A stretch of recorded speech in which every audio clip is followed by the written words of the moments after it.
get an 8-1 about 10 minutes into the run. Yeah, just over 10. I'm jealous of how early you guys get it. Yeah, we're getting it real early. All right, but I gotta lock in here. So I'm gonna map 2 gadgets here. I'm gonna map both the monkey radar and the hoop. Now you may be wondering why I put the radar on. If I'm a speedrunner, surely I should know where all the monkeys are in the game. And I do, for the most part. But I put it on because there's a mechanic that was introduced in the Japanese version of this game. It was removed in all other versions, I believe, but it was reintroduced in Ape Escape 3. It's called Quick Gadget Select. So if you can see that I open up the gadget menu on the face button there. If you push the button more than once, you can cycle through your available gadgets left to right. And it saves us having to be, I got really good luck on this. This blue guy can be anywhere along this, I guess, path. And he's just really close to that red guy. Normally I'd have to go chase after him. I also skipped over a piece of tech called the boost jump, if somebody wants to explain that one. So the boost jump, basically, it allows you to gain just a little bit more height than what you would out of a regular double jump. It is different to 8-1's boost jump. So basically by swinging the net as you double jump and then quickly change to another gadget, it kind of grounds you slightly, so you can actually get a little bit of extra height out of your jump. Right here, Yuri is going to try and make a cycle with this boss fight. So if he made it, it should run towards you, if I'm correct? Yeah, he runs towards me. So normally he kind of challenges you, runs straight at you. But he can't go across any bridge that is currently have a yellow or red light. So in oh no, I messed it up. Okay, it's fine. So in lieu of him having anywhere else to go, oh my god, this is going bad. Alright. In lieu of him having anywhere else to go, he runs at me. I think I have to go this way. Yeah. So now he should run across this right side. I think I have to hit him once more after this. I'm going to hit him here, and now I come behind him. If I follow him, he can't cross that red bridge on the far side, so he'll come back towards me in the middle of the bridge where I can just hit him for free.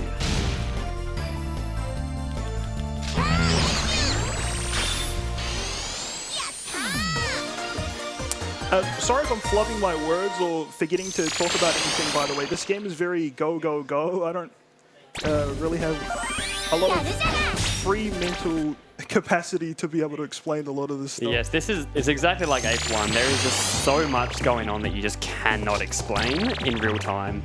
You just literally cannot get words out fast enough to explain what's happening. Yeah, I tried to do some practice commentary last night, and I mean, I would try to explain something, but I'm already like...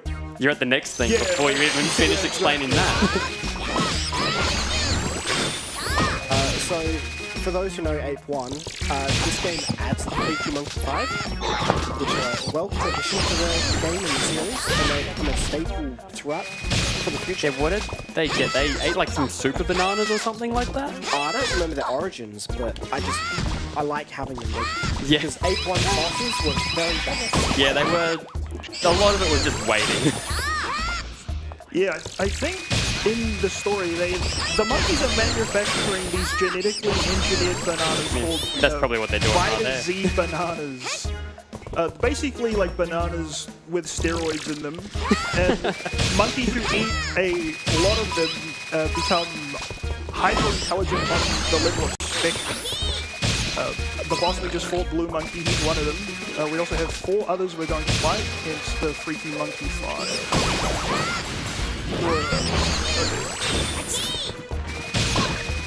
Alright, these levels are going really badly. It's fine though. Nobody will know.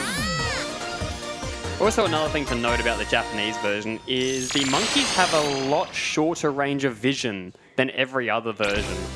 So you can have to get a lot closer to them before they've even noticed you. It's basically playing on easy mode. Yeah, aside from Quick Gadget Select, that's also why we play on the Japanese version over NTSC-U. The American version of the game has increased the difficulty by lengthening the monkey vision, and also I believe a lot of the bosses, they require more hits, so I think they have more health. I didn't actually know that. Yeah, it's either that or themselves, like their attack patterns change. We'll see later on in the boss fight. Alright, there is a huge skip coming up the ears here, too, so I'm going to let him focus. Alright, that's fine. Oi, nice. Nice. So basically what Yuri just did, he did what's called a long jump. So by going neutral on the analog stick just as you perform a jump, it kind of acts like a boost jump in H1. It allowed you to preserve a lot more speed and momentum so you can travel much longer distances. Yeah, so Hikaru or Jimmy, his movement speed is capped in the air whenever you're holding a direction. So long as you're not holding any direction, you can carry forward any momentum you have, including the hoop speed. It kind of differs in a way from 8-1, because in 8-1 when you do a neutral double, you kind of do the jump while letting go, and then you push forward again to carry that momentum. In this game, if you ever push the stick while on the air during a neutral jump, you lose all of your speed. That explains why I stuff up that jump so much. Yeah, kind of just have to let go take the wheel on that one.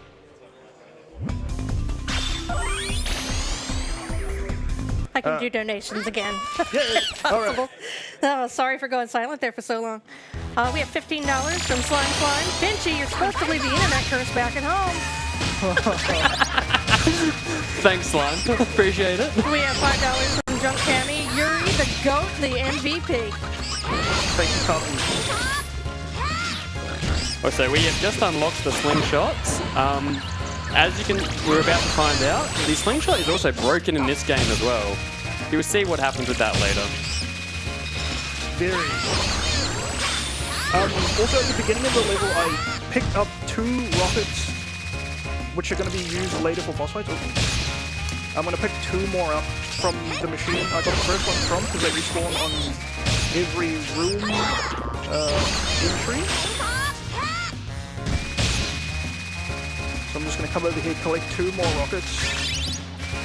We're going to use 3 in the next boss fight, and then we can save 1 for a later boss fight.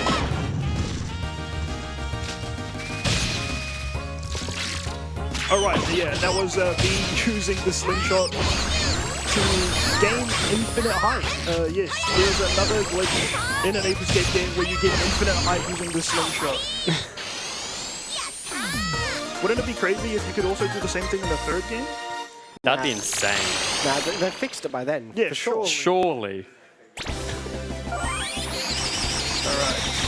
Ooh. You can also see that the sling is going to be broken in a different way in this level. We don't actually do this in the run, but I want to show it off because it honestly doesn't really make any sense. One thing I will add is training rooms aren't mandatory in the future games like they were in 8-1, so you can just skip them. I mean, you can say what you want about these games, but at the very least, we don't have to enter the training rooms. Have to use the card, get this guy out. You see that gate there? Yeah, we're just gonna go over it. Oop.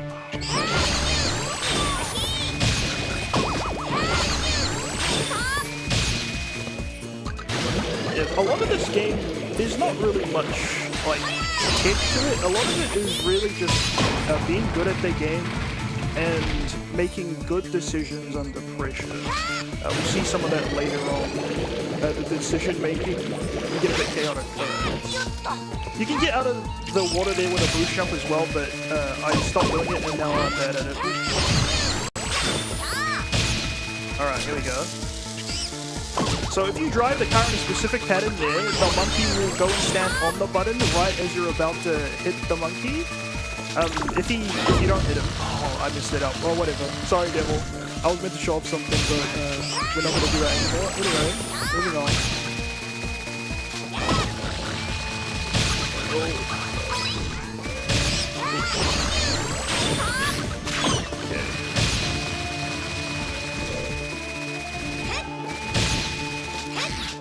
That button back there lowers this platform.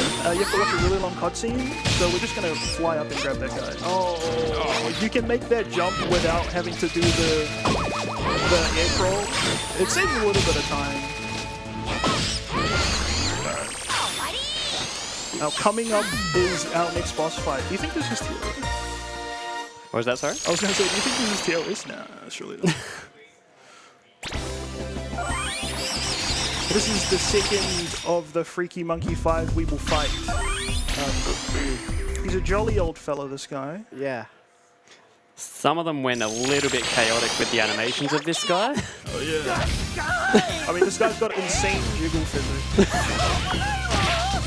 Someone was having a good time. It only gets worse from here. Alright. So I just hit him in order to like reset his attack cycle. I run around the ring here because he's actually tracking me, and he only gets locked into a specific position when he's about to move forward. He also does a predetermined amount of chops to that pole, so I know exactly when I'm allowed to hit him.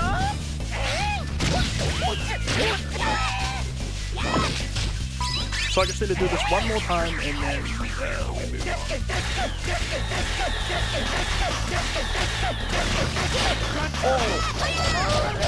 Very Scammed. That's fine. Health management is actually a very big part in Ape 2 because it doesn't respawn between levels. Yeah. For the most part, you're like fine, but if you get really low, then it can get a bit troublesome. Coming up is a lot of speedrunners' favorite level, Snowball Mountain. And by favorite, I guess you'll see. To be honest, I don't, like me personally, I don't think this level is that terrible. But it can, like when it goes bad, it can go really bad. But try to focus up here. What? We have $10 from the Shuckler. I don't care what everyone else says. I enjoy your speedrun, Yuri. Good luck, have fun. What the heck? We have $10 from Zingo Chris. Good luck, the Bug Snacks guy. Oh my god. And we have $10 from Anonymous. Thank you very much. No comment. So if anybody doesn't know, I am the guy who did a lot of the initial routing and runs for Bug Snacks. I started the board. I gave that game up like fairly quickly, but some person recognized me like a year or two after I stopped running the game, and he said, "Aren't you the Bug Snacks guy?" Now keep in mind, I hadn't run the game in like 2 years at that point, so I don't even know how he knew me as the Bug Snacks guy, but shout outs to him.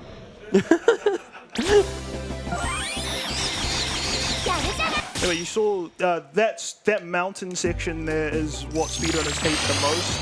The way those monkeys come out of the snow machine is random, and if they get too far away from each other, you can end up chasing them down the mountain stage. Oh, it loses a bunch of time. We're getting the fly here. We're rarely ever going to use this gadget in its intended fashion, because we can just gain height with the slingshot. Kind of the same deal with Ape Speed 1. The fly does have some really interesting uses in this game. It does. And we'll see that later on. I completely forgot about that, to be honest. That's my favorite trick. Alright, this is actually the exit to this cave. In order to enter it, you have to row a boat across a river. We are never going to use that thing. Okay, I fell down. Whatever. There's a, like, if you fall into the water there, you can double jump and quickly snipe the guy out of the air, but as soon as you touch back onto the water, you exit first person mode, so you have to do it really quickly. I'm just not even going to bother with that. Alright. Another thing I haven't mentioned yet is that a lot of the time I will be starting the hoop from a neutral position. The reason for that is because in this game, whenever you go down a step or a slope, the hoop will cancel and you'll lose all your speed. I'm not really sure why that happens, but you can prevent it by just starting the hoop from a neutral position. All right, and with this guy, we want to knock him down and then do a butt slam catch. I don't know, what do you call that? Ground pound? Yeah, the ground pound. Oh yeah, ground pound, I suppose. But the reason we do that is because if you catch that monkey in the air, you have to wait for Jimmy to touch the ground before the stage will actually end. And it's slowed his gravity after you catch the final monkey. I don't know why, but you have to wait a really long time. Isn't Jimmy Spike's cousin? Yes. Chronologically? Yes. Canonically, Jimmy is Spike's cousin. That's why they look like basically the same. And Spike is in this game. Doesn't look like he should be in it, but Yes, he is in this game, but you have to beat the game once, catching all the monkeys, and then you can play as Spike from the first game, with all the gadgets unlocked from the beginning. Can we do a side swing, catch both of these guys? A lot of runners will leave that shell monkey until they exit from this room here. I catch him at the beginning. I don't think there's really a big difference. Our first use of the banana ring. In this game, monkeys are attracted to the banana ring, or some monkeys are. Monkeys in this game actually have stats, and one of those stats I think is a hunger level. So monkeys that have a higher hunger level are more likely to be attracted to the banana ring, I think. so Yeah. Oh, sorry. 8-2 adds a few new gadgets, so Yes, and they're all terrible. You know they're terrible because they removed all of them for the next game. Very nice catch. Getting UFO list there. Yeah, so I jumped as far away. I landed on that bottom, I guess, section as far away from the monkey as possible, so I could start up the hoop in order to catch him without getting into the UFO. If he gets in there, we have to fight the UFO. It's really long and slow. Also, shoutouts to the Queen. Oh, oh no! Alright. It's very unfortunate we got hit by that heart attack. It stops us in our tracks, but we get to hear more of her awesome song. Okay. Sing along if you know the lyrics. Alright. I'm not a true fan. No. And now she's incredibly angry that we ruined her idle dreams, and she's going to try and kill us. So this boss fight has a difference between like the Japanese version and NTSC-U. If you stand in this corner that I'm standing in, for whatever reason, she will just skip doing one of her slowest attacks. I've looked at the memory in the game, and it will, the attack that's the slowest will be selected, but then it changes to another attack. I'm not really sure why. In NTSC-U, it doesn't do that. So even if you stand in this corner, she will still do that attack. Okay, we got really, really bad pattern. This boss fight is very RNG based. I mean, you don't really lose that much time, but in a run as tight as this, world record is 50:29 by me, and then second and third are 1 second from me and each other. So I'm 50:29, second place is 50:30, and third place is 50:31. And a lot of that time is really just in these bosses. So in my world record run, I got the worst luck basically on every single boss. And yeah, it was a very tight world record. You're just goated, that's why. It was very unfortunate, but you know, we did it. Also, best soundtrack in the entire franchise, Fight Me. And this is another one of those areas where we make good decisions under pressure. I catch this guy first, and now I'm observing where the other monkeys are, and I want to try and catch them and ensure that they don't run across the rivers. There's like 2 river sections here. I want to make sure they don't run past any of them. Alright, this was actually really good, kind of. Oh, that was lovely. Okay. Yeah, I made that look like kind of way better than it would normally go for anybody. I feel like that's a lot of this run, is that it doesn't really look, I guess, technically impressive, but you can tell how difficult a lot of the stuff is when you play the game.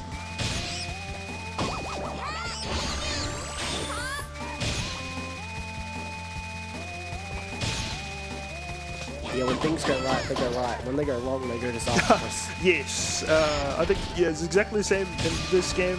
Definitely an Ape 3. I said it earlier on the Ape Escape 1 run, but I said I wonder if we'll see it. You will find out what it is maybe in the Ape Escape 3 speedrun. Oh.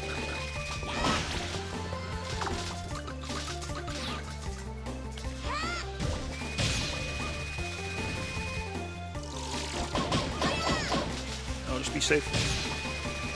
That was kind of slow. My inside was pretty slow. Oh, alright, so I'm gonna air crawl up onto this cliff, and I'm going to drop down on a monkey. Before I drop off the cliff, I let go of the left stick and go neutral, so I carry all of that hoop momentum, because again, if you push a direction in the air, your movement speed is capped. If I jump across that gap in that way, that blue guy can't catch me, I'm gonna... Oh, I was supposed to do a neutral jump, a neutral boost jump across that gap in order to get that monkey to see me early, so as he's jumping down, I can just get an easy catch on him. But alright, scary. Usually you have to hit a button to catch this guy, or to get this guy knocked down, whatever. And I'm also camming down. I'm pointing my camera down there because this monkey here will see you if you're not pointing the camera down. I'm not really sure why, but alright, this level is. This level coming up is very difficult, so I'm probably going to focus up here, hope to not mess it up. We have $20 from It's Devil Dude. Get those Ape Fury. Let's see that Simeon Citadel or Skyscraper ghost clip. Oh no, I'm not going to do it. But thank you, Devil.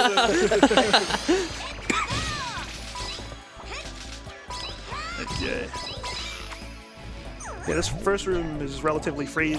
The hut is so high up that you can just double jump and swing, and the monkey will fall into the net. But the rest of the level from here on out is pretty tight.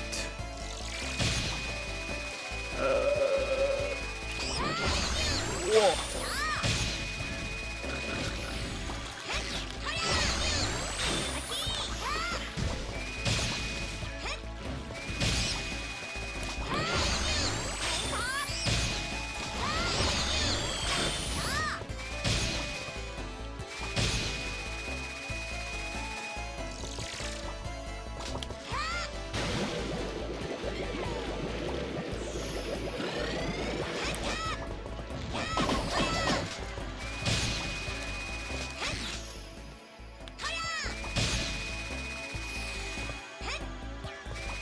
Dude, I made it so early, I don't know what to do.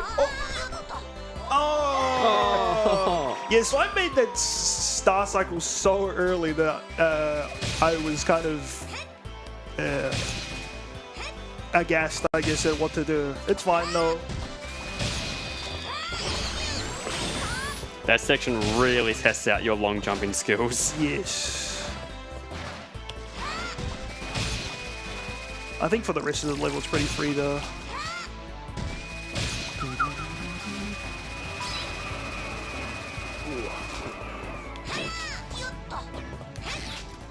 Okay. A lot of these levels are also done backwards. Yes. It's kind of the same vibe as Ape Escape 1, actually. This level, we went to the last room of the intended path first to catch a few monkeys, and then we came back out and we're doing the level basically as intended. Alright, on the stairs here, I'm going to map on the air, or the Skyflyer, sorry, for a trick we're about to do here. Okay.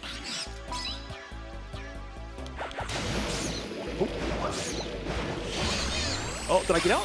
When I got out too. Nice. Nice. So basically what happened there is the Skyflyer will only go a maximum height. So if you're actually above that maximum height, the game goes, you're not meant to be here, and just warps you straight back down.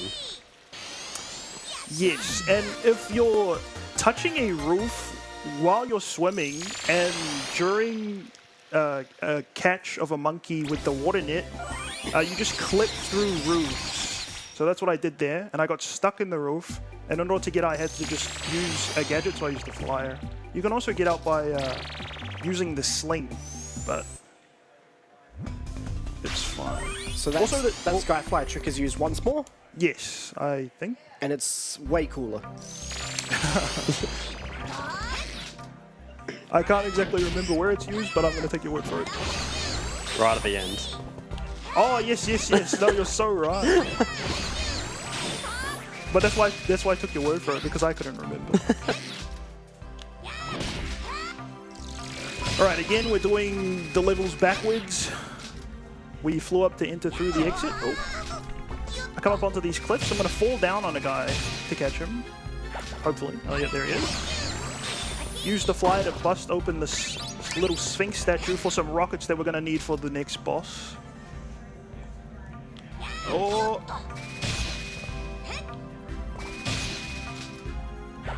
Okay. Oh no. Okay. If that guy starts to if that monkey starts to swing at me while I'm running at him, he will hit me out of the hoop animation. I mean, this is fine, I suppose.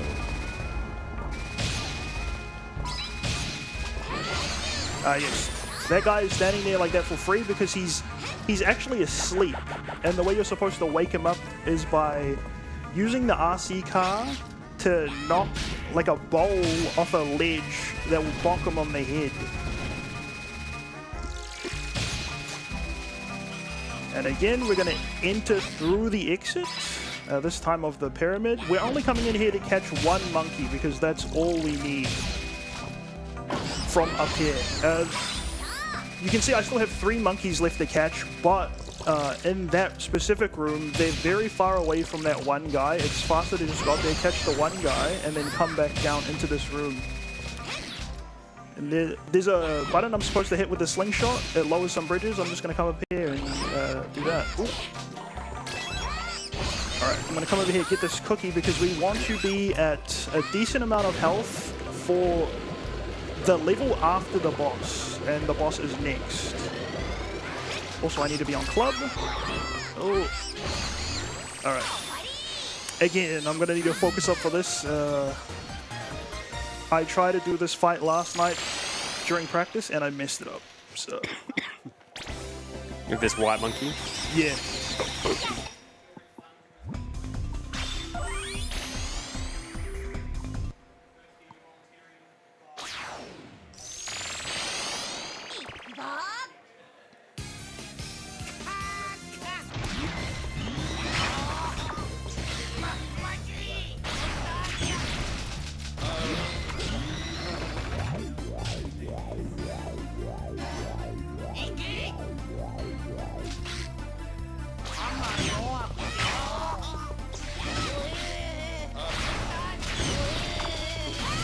Alright, so there was a lot going on in that fight, even though it didn't look like it.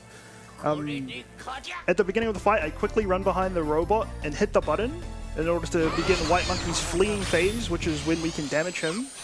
I run back to a specific spot, so as soon as he flies into my, I guess, crosshair, I shoot. I throw the banana in a specific spot because he'll get attracted to it. The Jimmy robot will walk over to that.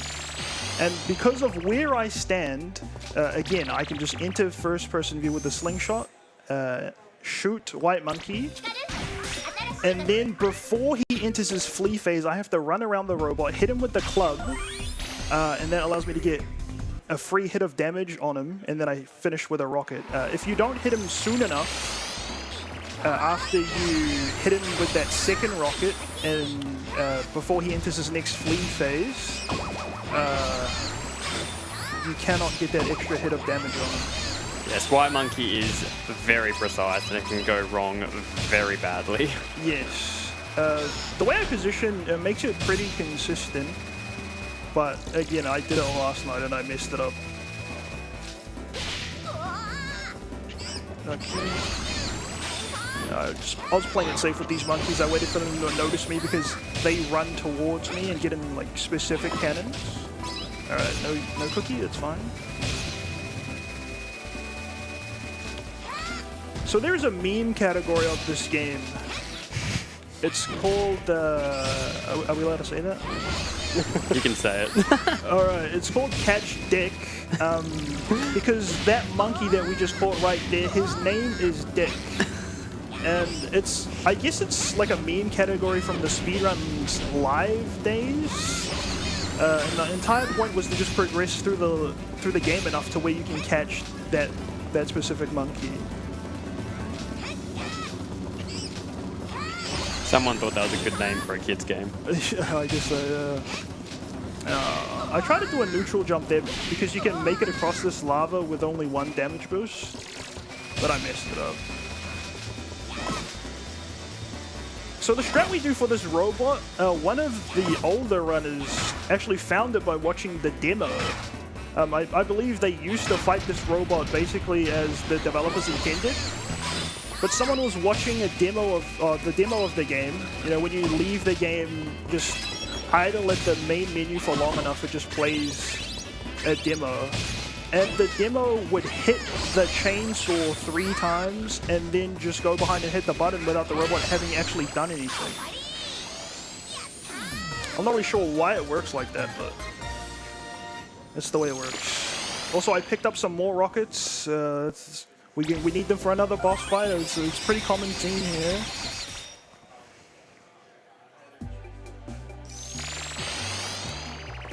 And I also picked up some cookies, or rather I hoped for some cookies, because we're going to be doing more damage boosts in this level right at the beginning.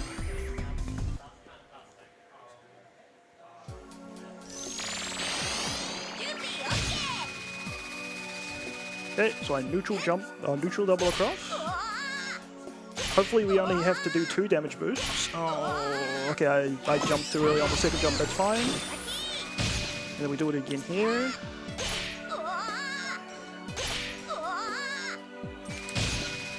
And this is a very high, another high variance spot with the time. These monkeys can really screw you over because they can turn on the ice on a dime and you slipping and sliding everywhere. They're really good though, so that's good. I think I wanted to say that like it's like a 20-second time loss. I don't even know. It's very slow if you just continually get bad luck though. All right. Oh. Now I'm gonna map the banana on because we need it for the next level, and I don't really need the club anyway. We've glossed over it, but the club in this game is actually very terrible. You notice a lot of the time I'm just bonking into monkeys with the hoop. For whatever reason, the developers just decided to make the stun club terrible. When you hit a monkey with the club, they just kind of tank it. Whereas if you hit them with the hoop, it's almost a guaranteed knockover with the hoop. Didn't show off their epic dance moves. Oh, yeah. I pointed the camera down so they would see me later.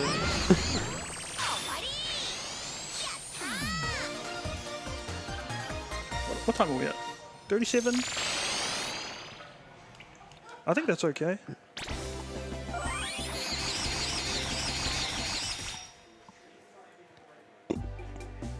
Have we missed anything? I'm trying to think. I don't think so. I think we've been pretty on to it so far. Yeah.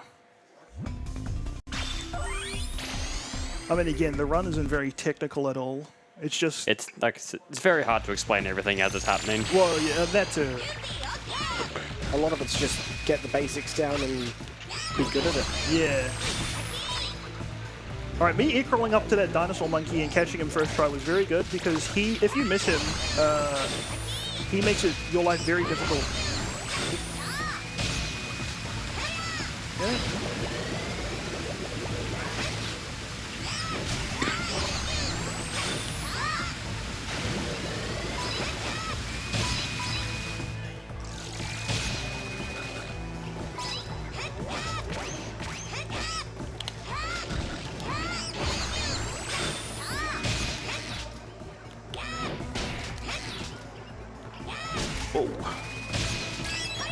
Oh no. Ah! Alright. It's good that I caught him there because after you catch a monkey, you have iframes. And he threw a bomb at me. So it allowed me to tank the bomb. This room here, you have to enter it in a specific way to where you get this red guy to hit the yellow guy down, just like that. Oh! Okay, the yellow guy got it really quickly, but it's fine, I think. There's a way you can do it where you like catch the red guy and then immediately land, do a side swing, catch the two guys on the ground. It's really fast. Very difficult though. Alright. Oh, and we got the good luck. So this guy can jump very far away, but he was right there for the catch. This level's been pretty good so far, actually. Alright, there's a platforming section that you don't get to see because I turned the camera so quickly. And we don't want to look at that anyway. That's boring. We can just go up here. Land on this guy, completely unsuspecting. Alright. And that's that stage done.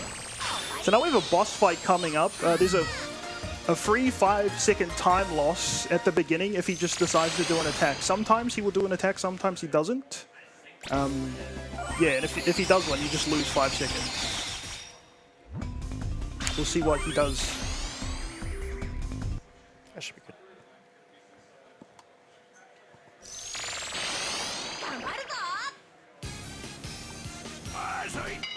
Okay, he didn't do an attack. That's great. We just saved the free 5 seconds. Lovely. Oh, also, check this.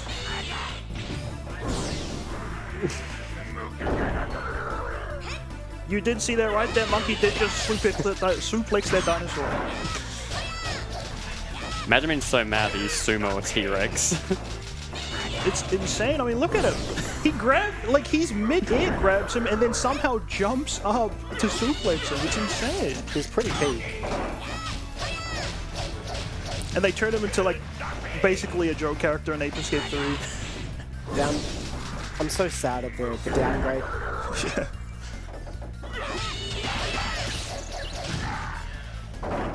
Right, so you didn't see it at all, but he has a fart attack he can do during this fight. It's like one attack he has out of like 5, but in Ape Escape 3 they turned that into his gimmick. So all of his attacks are like fart based. Very, very strange. We're basically coming up onto the last, I guess, real level where we catch monkeys. After that, it's basically just skip level, get to the cutscene, trigger, fight a boss.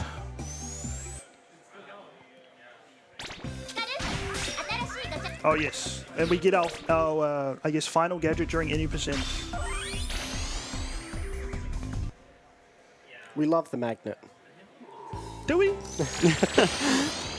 Do we ever even use it? We do, we have to use it. There are spots in the game where you have to use it. One of those spots is the final boss. No, true. Also, yeah, you gotta use it here as well, though. It's a crate you gotta move. Yeah, he might use it there, depending on the cycle. No, in order to open the door, we have to use the magnet to bring a box over. I forgot about that one. But we're going to try and avoid using the magnet whenever possible. So I'm hoping that this monkey is on a nice enough cycle, and he's not, okay. This monkey is very... I guess he's just on a random cycle when you enter the level. If he looks away from you, then you can catch him for free. But I just kind of YOLO'd him. That monkey is very, very fast. I think he's the fastest monkey in the game. Yeah, and yes, monkeys do have stats. And those stats matter. There's a mini game in the game called Monkey Football, or Monkey Soccer, I guess if you're an American. And the entire point of the game is to just craft a team of monkeys to take, I guess, the Monkey World Cup. And you craft your team from all the monkeys you catch in the game.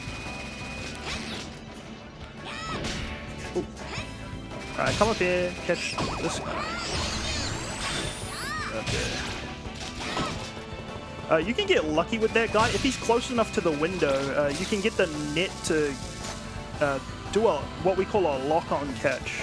So there's two kinds of catches in this game. There's kind of like the quick catch, which no slowdown is triggered, and then a lock-on catch. So right there, that was a lock-on catch. Usually lock-on catches are guaranteed. The camera will slow down, kind of do like a sort of cinematic thing, I guess. The quick catches, you just kind of do them. The camera doesn't slow down. It's something to do with the range at which you were away from a monkey, I guess. So the closer you are, the higher of a chance you are to trigger the lock-on catch.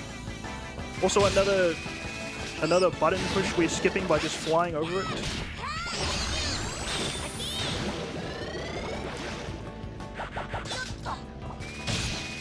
Okay.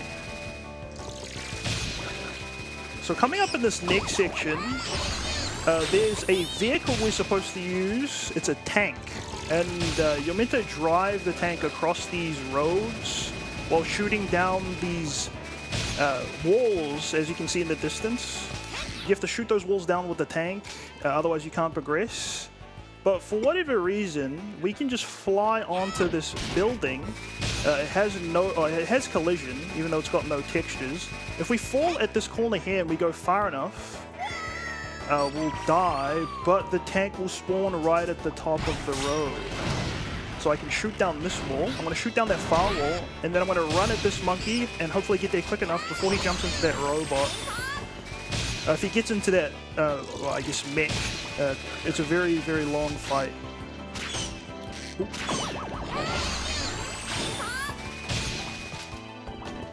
Jump over that so he doesn't see me. And here's another thing that's similar to bridge catch, where you catch the monkey through the floor because the net just clips through.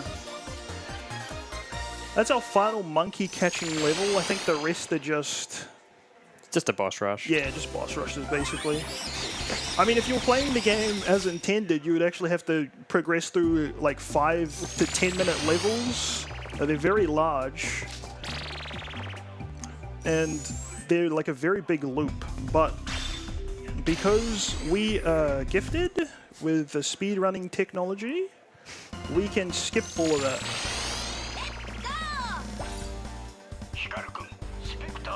Okay. So I'm going to turn around, crawl up onto this cliff here. Oh, air crawl up. Oh, please grab the ledge. Okay, thank you. And we do another one.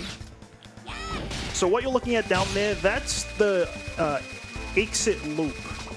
A lot of these levels loop. This is where you're supposed to come out. But the first time you're in this level, exiting through that exit loop, there's a cutscene trigger that spawns this boss. Yeah. We didn't see it earlier, but Yellow got away from us. I can't remember exactly why he got away, but he's eaten a lot of bananas in the meantime. That is not a joke, by the way. I think he got this big because he ate so many Vita Z bananas that he just grew this big. And for whatever reason, hitting his teeth out makes him small again. Don't question it. It's ape logic. Well, so this is another big RNG section of the run. I think this one's a 15-second time loss. Well, it can actually be graded depending on the kind of moves you get. So I think he has 5 different moves he can select from. I got the slat move twice, which is good. This pig move is pretty slow. I think, is it the slowest? I'm not too sure. I can't remember. Can't remember which one's the slowest and which one's the fastest.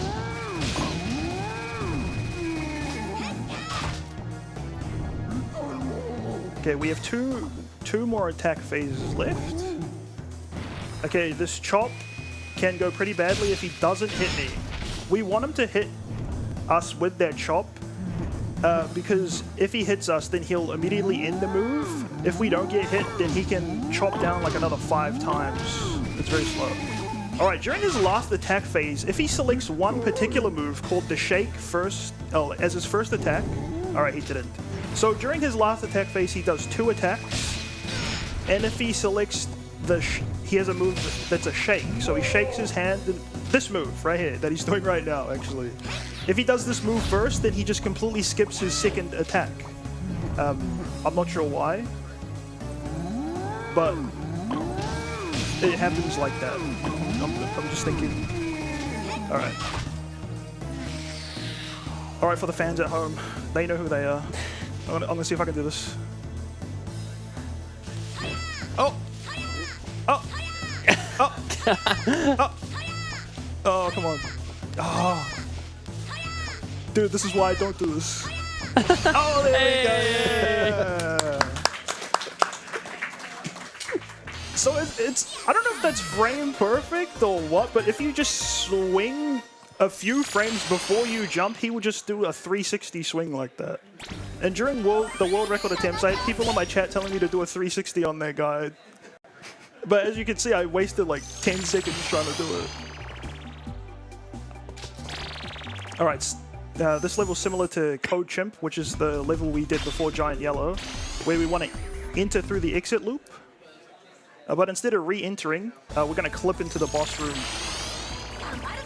using a piece of tech you've already seen. So here I'm going to map on the water gun on triangle and the flyer on X. Now this is going to be the first time you've seen the water cannon in action. For good reason, the water cannon sucks. At least it's got a use. I mean, you don't even have to use it here is the thing. It's just safer to use it. Okay. So, yeah, the game looks like it's frozen, but I really just clipped into the boss room. Alright, this is the final boss of the any % speedrun. How are we looking on time? 50? Oh, that's not bad. Alright, I want to put the car on. Now, Finchy brought up in his Ape Escape 1 run that in that game, the explosion of the car does about as much damage as an explosive pellet. In this game, the RC car does more damage than the Magic Punch.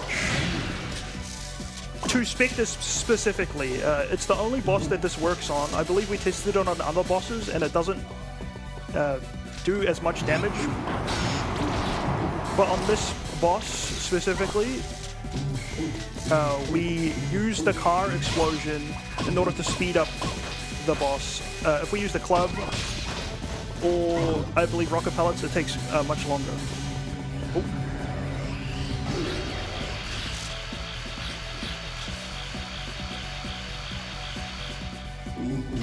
Oh, okay, I missed up. Okay, then go on. I got a bit excited. I shot the cannon too early. It's funny that a little bit of water explodes the RC car. Alright, now we can put the water cannon away. That's the last time we're ever going to see that. That car's made for kids. Yeah, exactly. Alright, this is also another area of RNG. You know, RNG, that's the main word when it comes to the boss fights. I got the worst pad in world record, I believe. I think it's like a 20-second time loss. Oh yeah, so I don't know if it was clear what just happened there, but the attack that he sent out blew the car up and he damaged himself. Oh, okay, this is an attack we wanted to avoid. It's very slow on the second phase. So this punch attack, in the first phase, he only does 2 punches, but in the second he does 4. I'm not sure why. And I think in NTSCU he does 8.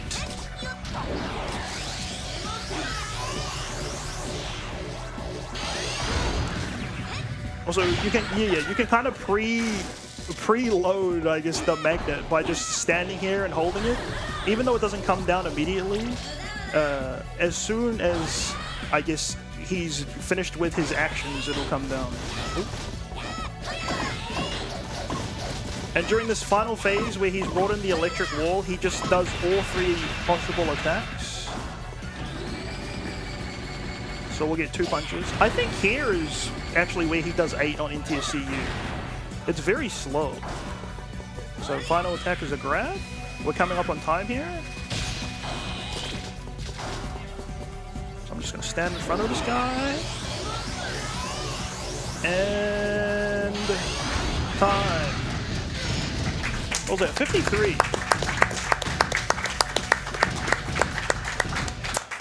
Thank you, thank you. Now in this game, I guess in the cutscene, you can see that we catch Spectre. So the game, you would think, would be over. But we're not going to see that, sorry. We're going to move on. Thank you so much for having me. Thank you to my commentators on the couch. Yeah, my name is Yuri. That's Finchy, 7-Bit, and yeah, thank you very much for having me.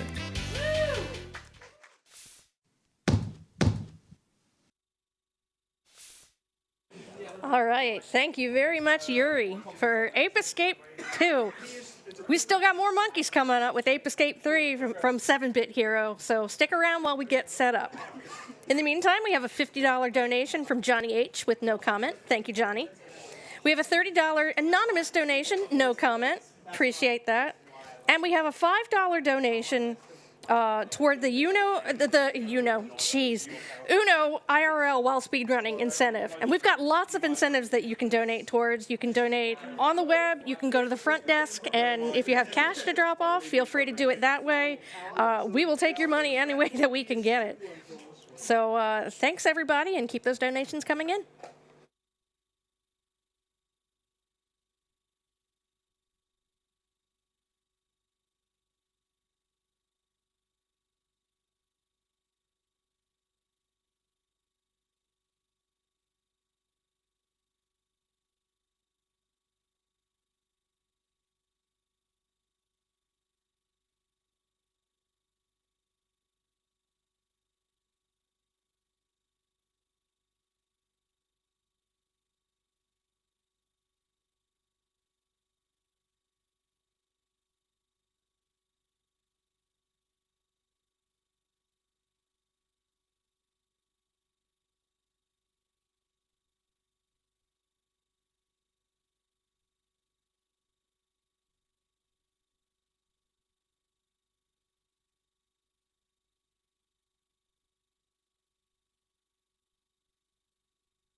Alrighty, that is the end of my time as host. We'll be handing it over momentarily, but stick around, we've got more monkey business.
Hello everyone, I'm Tasmania Jones. I'll be your host for the next run. So up next we've got Ape Escape 3 by 7-Bit Hero. So take it away. Running Ape Escape 3. And on the couch behind me, My name's Yuri. I do run Ape Escape 2. I'm Finchy. I run Ape Escape 1. and I'll get into it. So this game actually has a character select, so I'll start on that time. What? So you can pick between the boy and the girl, and we pick the girl for this, Sayaka. And time will start when I hit the ground when the first level starts. Yes, there is a reason that we picked the girl, which will come up later. And now.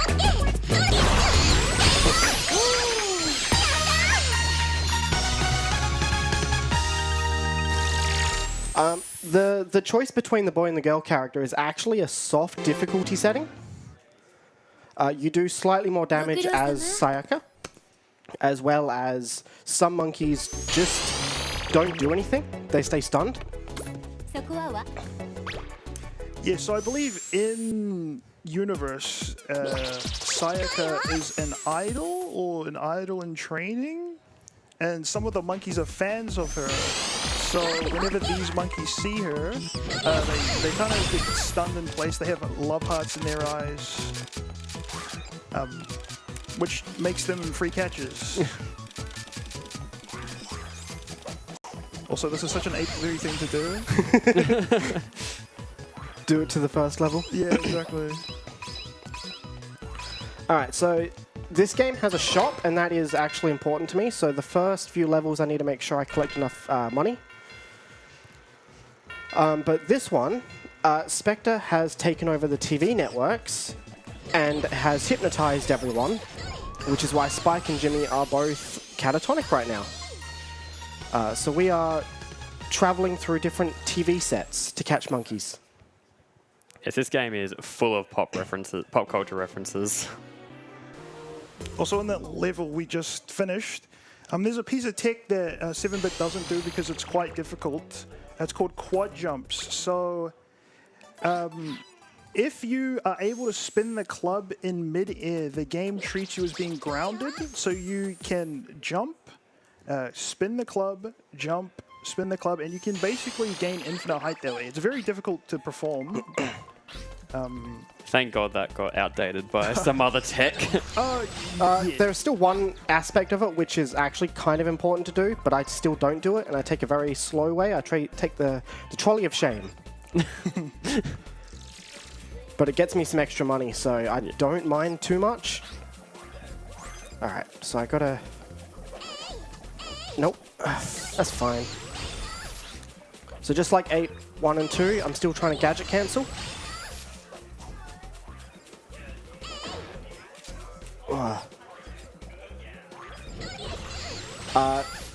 Each individual monkey in this is a lot more annoying. I'm gonna just safety just in case. Just grab an extra life. Health management is so much more important in this game. I never knew there was a life there.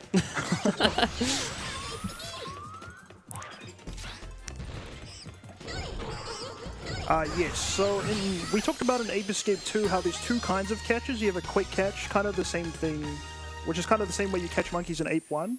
And you have a lock-on catch, which slows down the camera, kind of gets all cinematic. You only have the lock-on catch in Ape 3. And the monkeys, whether they dodge or not, I believe is completely RNG. Don't quote me on that, but it certainly feels that way. They're out to ruin my life. Yes. As we said earlier, every ape in Ape Escape 3 can ruin your run. It's definitely considered the harder game of the three. Oh, absolutely. So the gimmick of this game is you get less gadgets. They've actually removed gadgets from Ape 2, but they've added transformations into the game, which will come up in this level right at the end.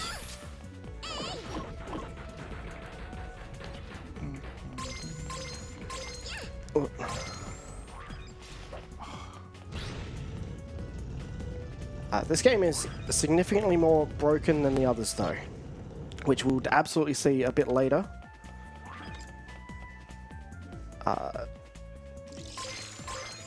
Which way going?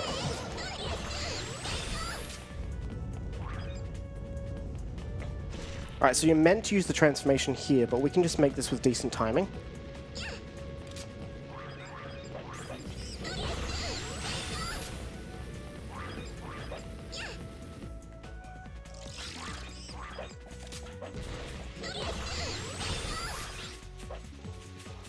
And here is where we first treat the game with walls as a suggestion, if I can get this. Come on.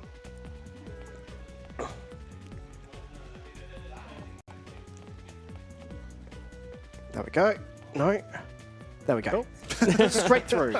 So you're meant to push that button to open the door and it activates a fairly lengthy cutscene and gives that monkey AI. But if you just walk through the door, you miss the cutscene and you miss out on the AI for that monkey.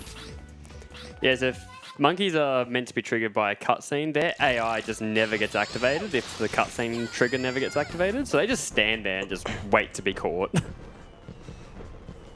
So I shift the camera down so they don't see me until the last second. And I use the special catch of the transformation to double catch them. So I'm not really sure how that catch works. Is it all the monkeys that are standing within that circle get caught? Yes. Okay. Because we will be using that transformation in a later level coming up, where we get 4 monkeys at once. If I can get all 4. Well, yeah, if you can get all 4. I usually end up getting 3.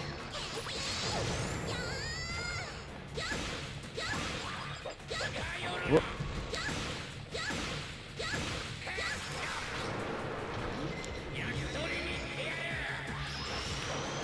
I far prefer the dub voice line of that one. But those chicken deluxe.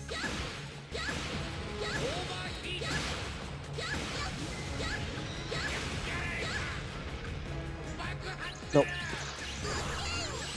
An easy boss. So I have like a 30-second time limit for those transformations, and I can pick them up as I go.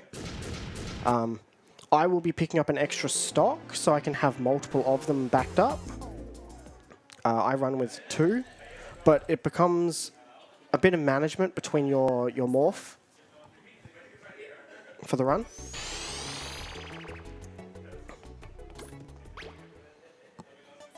And this is where we finally get the dash hoop in this game.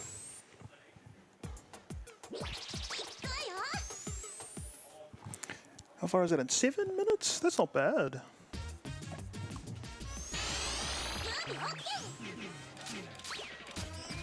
It's been so long since I've run this game.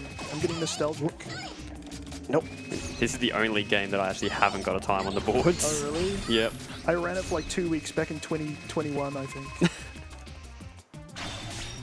Also, who's letting a 9-year-old girl drive a car at over 150 kilometers an hour? She's an idol. She can do what she wants. Pretty sure in some spots it gets over 200. Oh. Whoop, where'd you go? Come on. Could have gone a lot better. But again, the monkeys just decide when they want to dodge. Alright, so this is the tram of shame for me. But it gets me some coins. An actual mechanic that was in Ape 2 as well. But if you collect 5 coins, they upgrade to be worth more. And then another 5 and they're worth even more.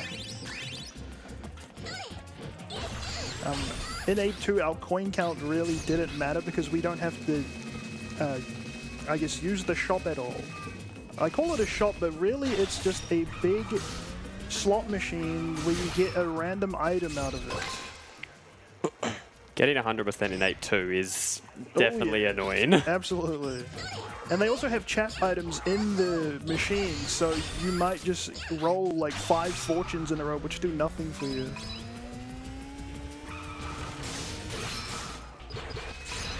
Oh, yes. I thought you were going to use the button for a second. Alright. Here's where we find the game's made of paper. Yes. Oh, that was free. Here we go. Oh, And I got all 4. Nice. So I usually try and get the further 3 because the one on the left, the closer one, is actually charmed by Sayaka. So if you miss that one, they don't do anything anyway. So it's just a little bit safer.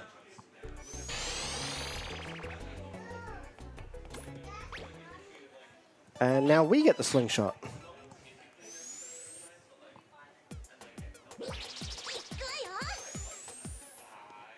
Surely this one's not broken either. surely. Surely not. That'd be crazy.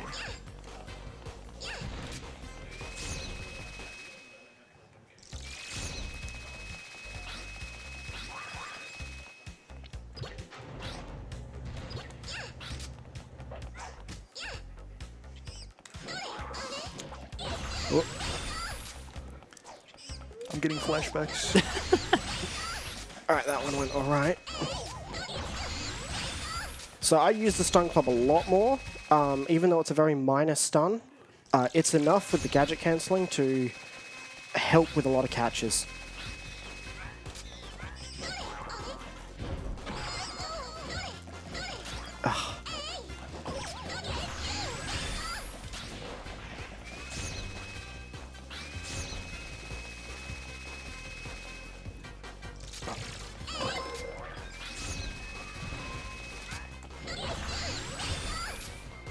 That's why I didn't catch that one immediately, because I come back around.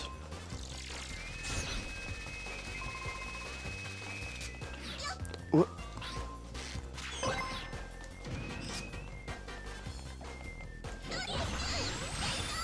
Alright, I just walked in a very specific spot to try and get him to jump where I wanted.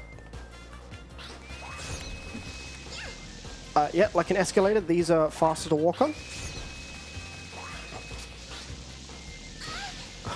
No.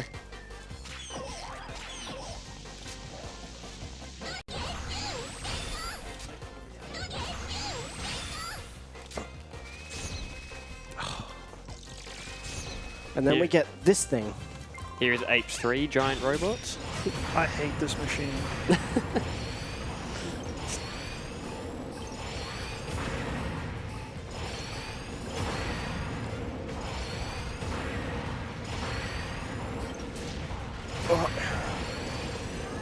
Don't eat my inputs, please. Trying to get that to actually eat, accept all my inputs is annoying sometimes. Then I use the bigger hitbox of it.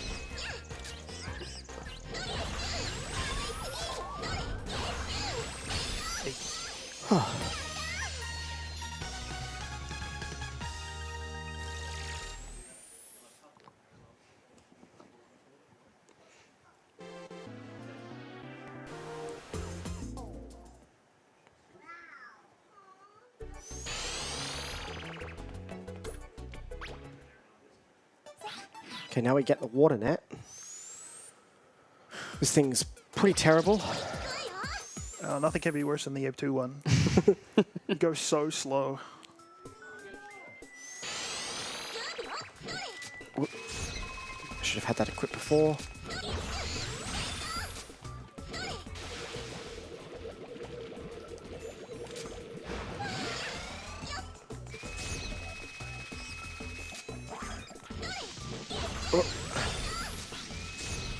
Alright. No.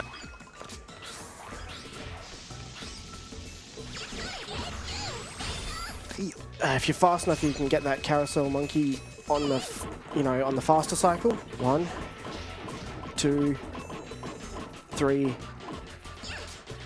Comes out on the 4th one. We just position ourselves ready. Poor monkey, just wanted to ride the carousel. Sorry, the Ferris wheel.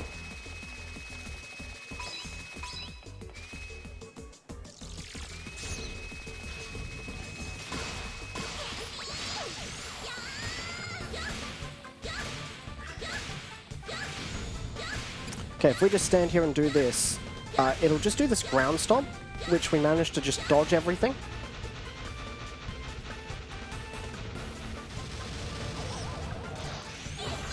I only got one. I need to get the positioning of that better.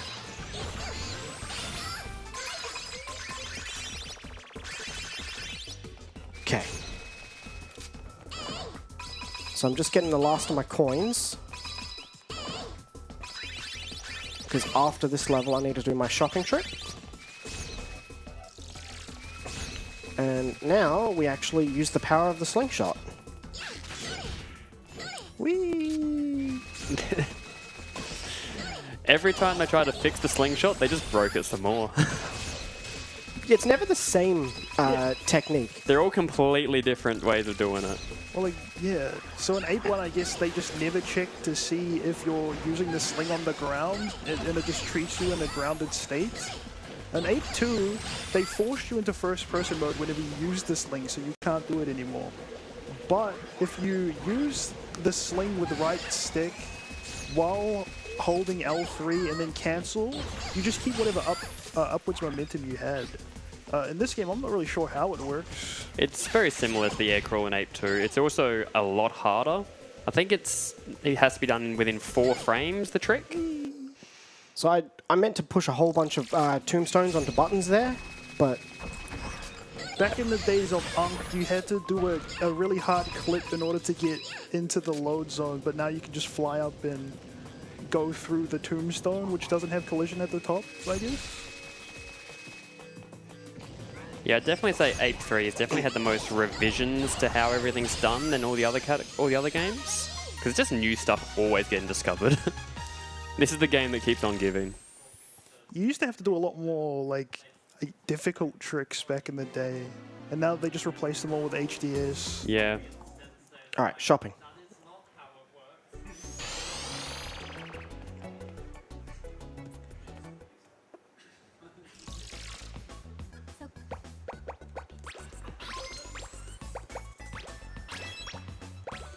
Alright, so unlike the other games, it's a lot harder to get, you know, alternative ammos for the slingshot, so you gotta buy it. Which is the whole reason I'm here. It doesn't really just spawn from enemies like it does in the other games.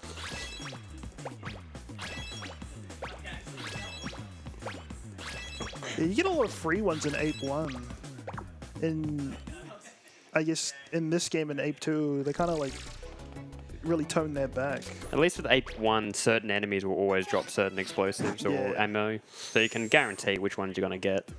Yeah, I go a little overkill with the shop for safety. I actually do shoot 2 shopping trips. Part of that is due to the way I do the boss after this level. This soundtrack goes hard, by the way. Absolutely.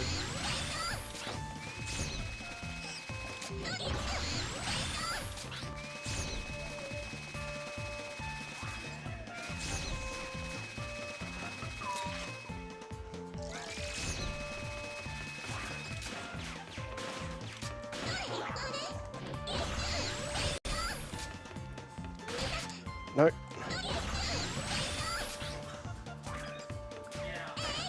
There we go. I make sure I get a green goop just to get it recharging. So your last bar of morph will always start charging once it's used. Whoop. But if you've got more than one, you have to pick up at least one of it to start the charge.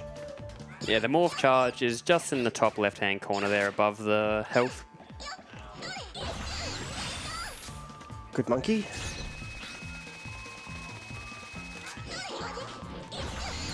Okay, time for one of my favorite clips. So that button was meant to summon the train. The low trigger's there for the train if you just clip out of bounds.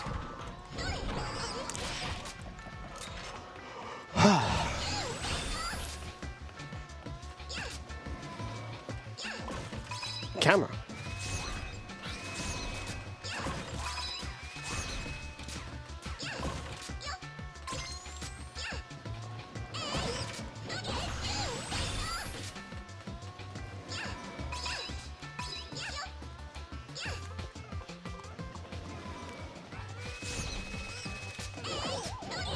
Whew. Managed to make that. You're so much smarter than me. When I used to play this game, I used to just YOLO the catches.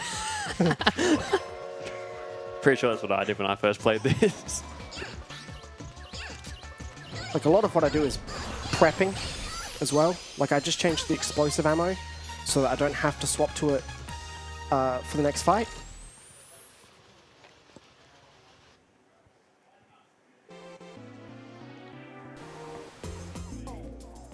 So yes, we are fighting the Freaky Monkey 5 again from Ape 2. They make a return. In a slightly different order, though. Whoops, not that. So I shoot him once. No, I messed up. I remember this fight being really annoying. Wait, your rocket shred is like way fast. I would just chase the guy around with the guns the whole time. The problem is I use 5 explosive ammo doing that strat. Which means I need to do a second shot. So that is the downside to that.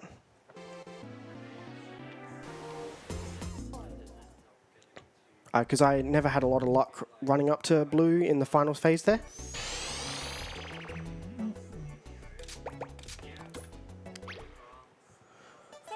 Now we get the RC car. I mean, it's a minor thing, but we glossed over the fact that the gadgets are actually have different models depending on who you play as. So you can see that Sayaka's one is kind of a hatchback. If you play as the boy, his one looks like the original RC car from the other game. Also, his club is blue and hers is pink. Hers is pink and has kind of a crown on it. And his one has a skull on it, I believe, right? They definitely paid a lot more attention to finer details in this game than they did the first two. Well, there's a lot more unique designs for the monkeys, for sure. Oh, come on. No.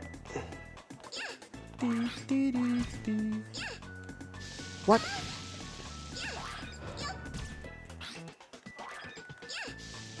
There we go. Also, this is the boy side to the changing rooms. We're not meant to be in here until later, I think. So yeah, that actually does change depending on which character you pick, which side you get into.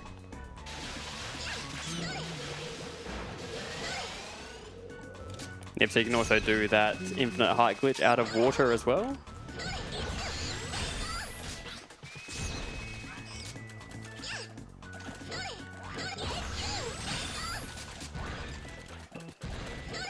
No. Please lock on.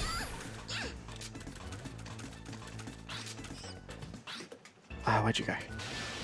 Fine. If you're actually at good timing, you can catch him before he gets in the water. But those first 2 monkeys make that an absolute pain.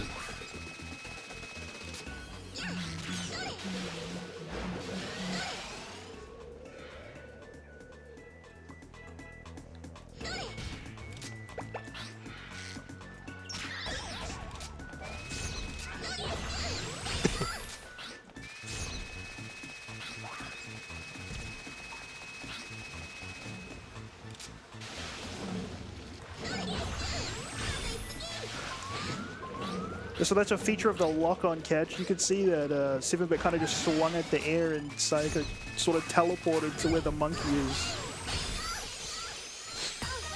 Yeah, sometimes it's really useful, and other times they don't care and just dodge.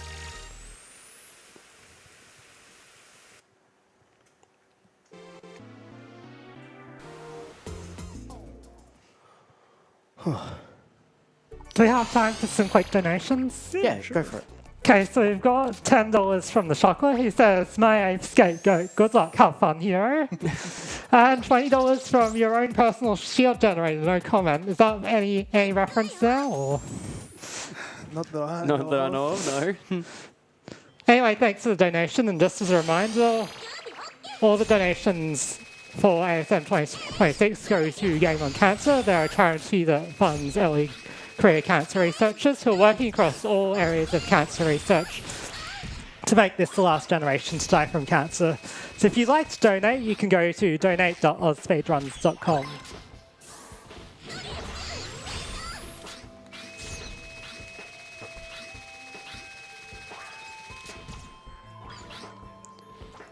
Oh. So you're meant to climb on top of the buildings for those buttons, but there's a very specific spot you can aim at to activate those buttons. You're just fighting the slingshot auto lock-on. Oh my god.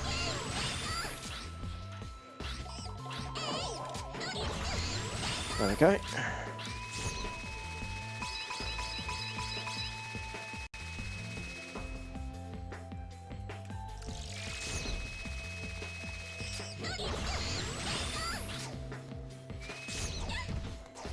Don't do that.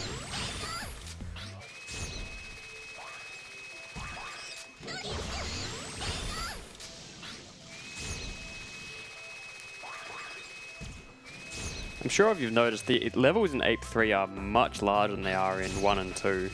They definitely got a little crazy with it. Indeed. And you can see that 7-bit walked up those stairs instead of hooping up them. If you use the hoop, you just bonk off the stairs. It's also kind of a thing in Ape 1 too. I'm not sure if it's a thing in Ape 2 too much, if you go neutral. I think it depends on how steep the slope is. For the most part, it's fine. Trying to manipulate the camera so they see me a bit less. No.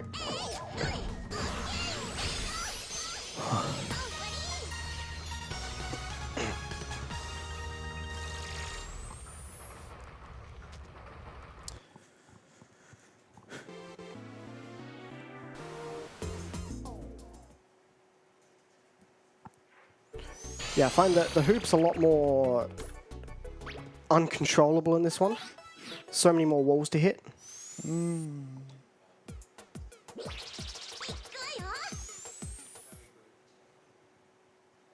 Now we get the ninja transformation, which is just the best one. It really is. Now that I think about it, after we have this one, do we even use another one? Aside from like... I know we use the genie in very specific locations. But besides that, it's mainly just the ninja morph at this point. Oh, we use every morph. Oh yeah, you use Cyber Race in the final level, right? City or city? Yes.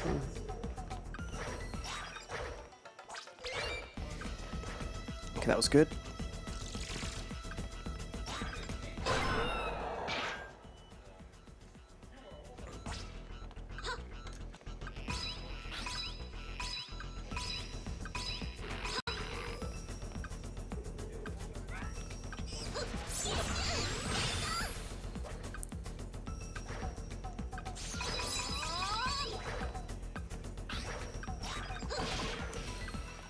I believe there's an oob coming up that we're going to do. Yes. No. Oh. It's unfortunate. Oh my god. Alright. And now comes one of the worst monkeys in the whole run after this. Oh, this... You know what? This makes way more sense. I thought you were going to do it the old way. Yeah, I was watching her run the old way the other day. It's like, damn. Damn, we really had to... Yes, I got go around. Oh. Okay, so one of those monkeys there is arguably the worst monkey in the game. And that's Tommy. We all hate her. Yes, every monkey has its own individual name. They just put a lot of effort into it. Knees be cracking where you at. That's the only name I remember from this, from Ape 3.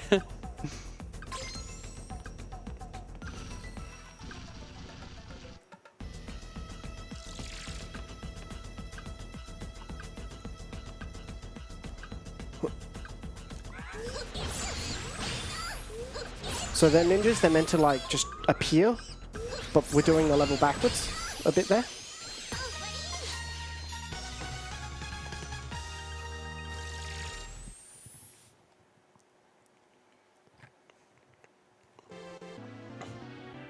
And now we get the next wonderful monkey. Our glorious king returns.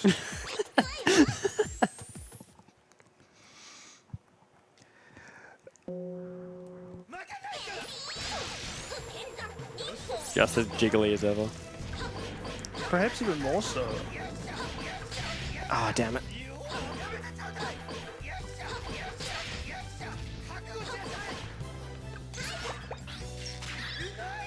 Okay, got that. Yes. Ooh. So, oh, we didn't get to see it.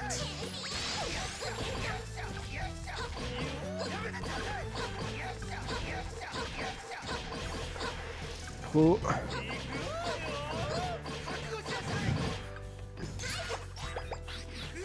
Nope. So you can see in the little cutaway that his nipples flash. That's because he sends out tight ropes from his nipples that you're supposed to walk across to deal damage to him while he's up there. Yeah. Yeah. Welcome to Ape Escape. Sorry, I was panicking a little bit there because I was on half a cookie. I'm very surprised I didn't die there. I don't think it's been mentioned that the health in these games are represented by cookies. Why, I do not know.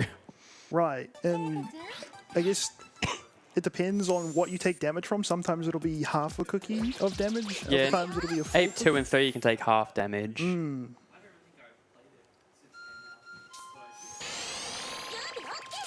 Mountain Amazing.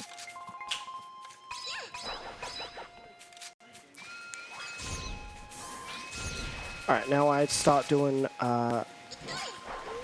Ooh. Wee. So this technique is called a boost fly.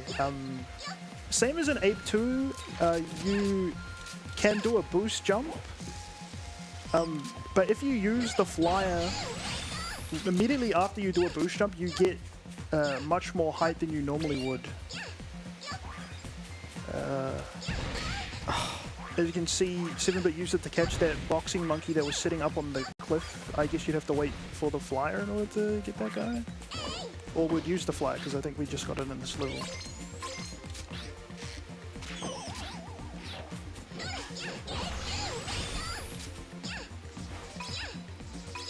I'll do that for a little bit of safety.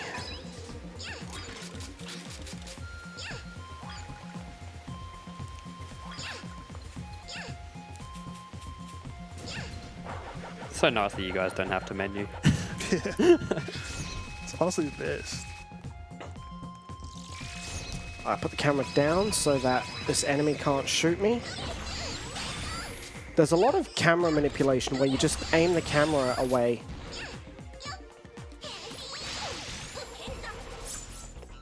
And it prevents a lot.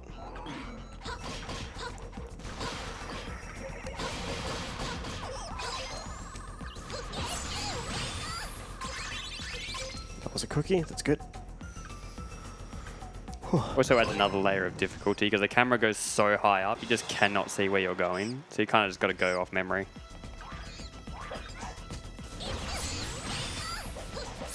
Whoop.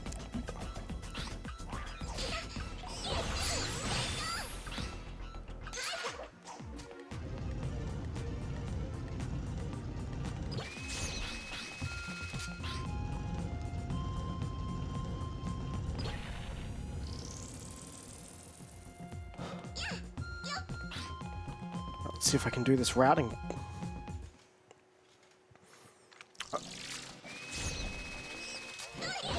So I've got 4 monkeys I want to try and catch in a 30-second window with Ninja.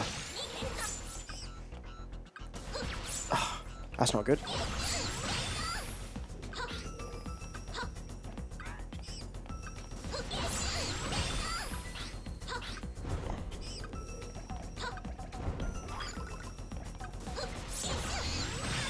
Alright, not too bad.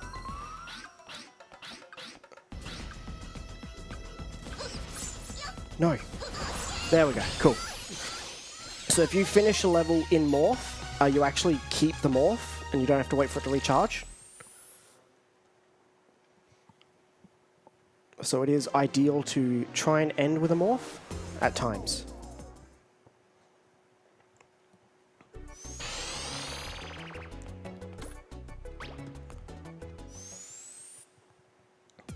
Is this Toyland? Toyland. Oh, okay. This has a few interesting tricks. Indeed. Stream starting soon. If you know, you know. That's right, that's right. So this is the section where you're meant to race some monkeys. We are very sportsmen.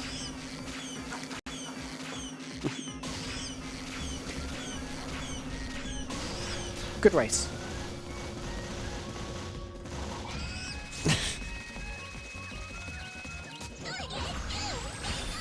This is why the monkeys hate us. We don't let the monkeys have nice things. Just there waiting for a good solid race and you just knock him out of his car before he even starts.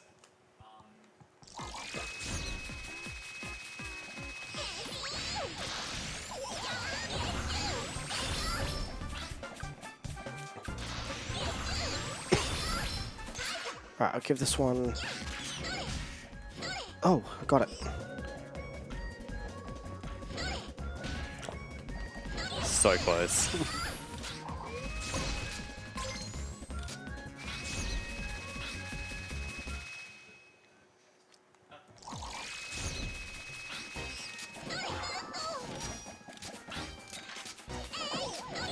Nope. Oh, come on. No.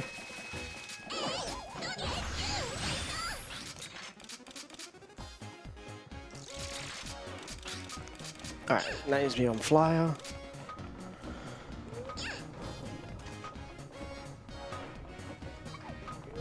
Okay, right positioning. Alright, I just went through the floor, or out of bounds, and then through the floor.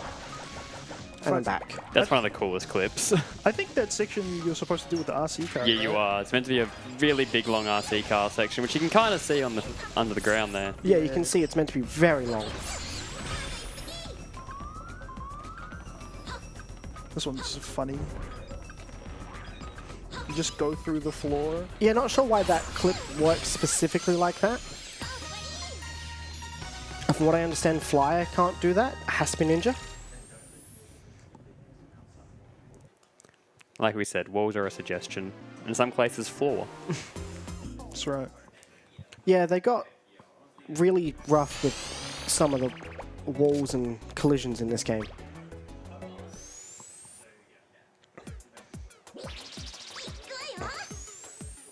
You're ready to go for a ride on the Titanic? Well, this one doesn't sink. It's a defective one. Does that mean it's broken or it's a good one? So that That's a button good there question. will sink the Titanic. So we're rewriting history in order to prevent it from happening. Oh no. There we go. I'm flying, Jack. Come save me, Jack. Again, their AI does not activate until you know, sink the Titanic. Or the Monk-tanic, as this level calls it.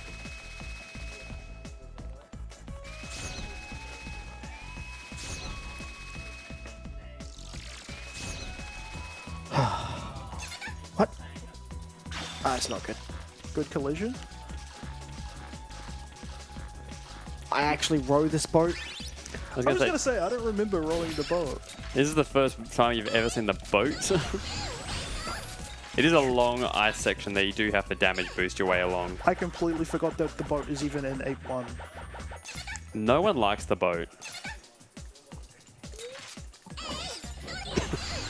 So I very specifically did that because I just didn't have the cookies to damage boost the whole time. Otherwise, I would ignore that boat.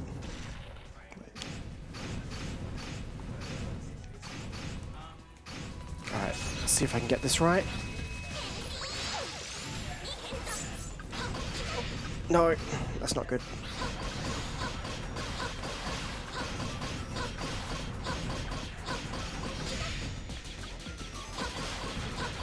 Okay. Not too bad. Again, if you position yourself right, you can do that and just dodge every attack because he does the stomp and that's it. Oh, make sure I get cookies and morph.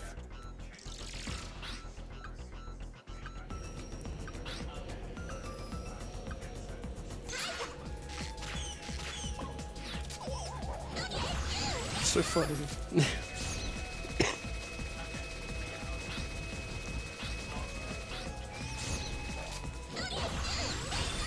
So that was a bit of an actual showcase of what happens when they're charmed. Literally fallen head over heels.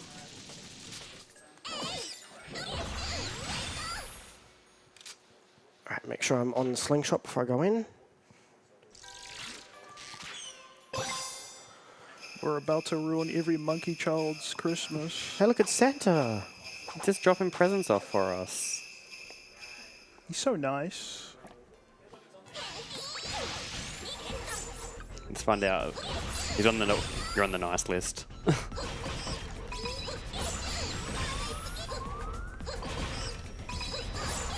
Yeah, no presents this year. I just caught Santa.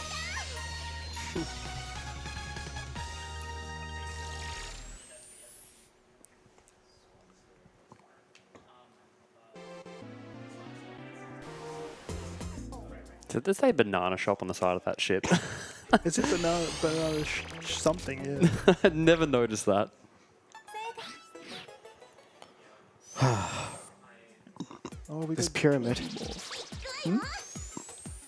I'm never good at the timing on these carpets in the pyramid. Alright.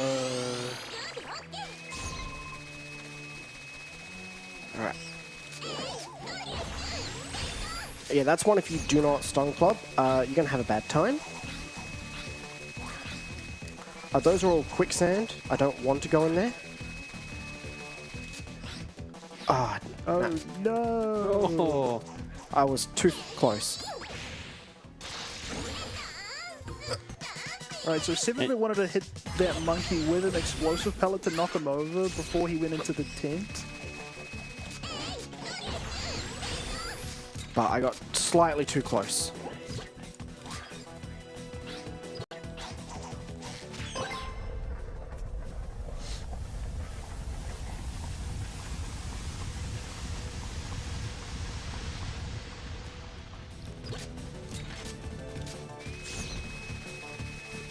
Alright.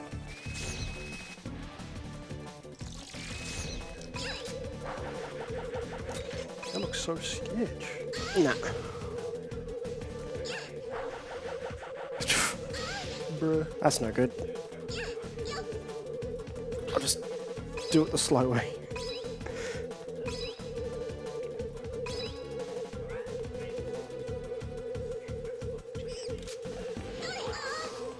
I hate how there's no really good fast way to do here. And I don't really have the cookies to damage abuse either.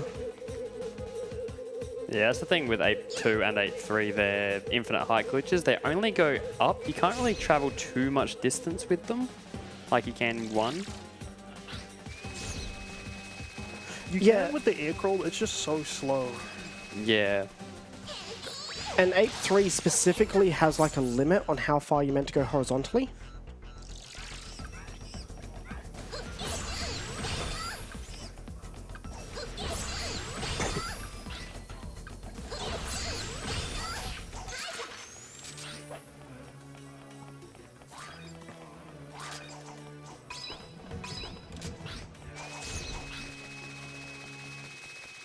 It treats as if you hit an invisible wall if you go too far horizontally in the air. It's the same thing in Ape 2. You can only go so far horizontally with the flyer before it just completely comes to a stop.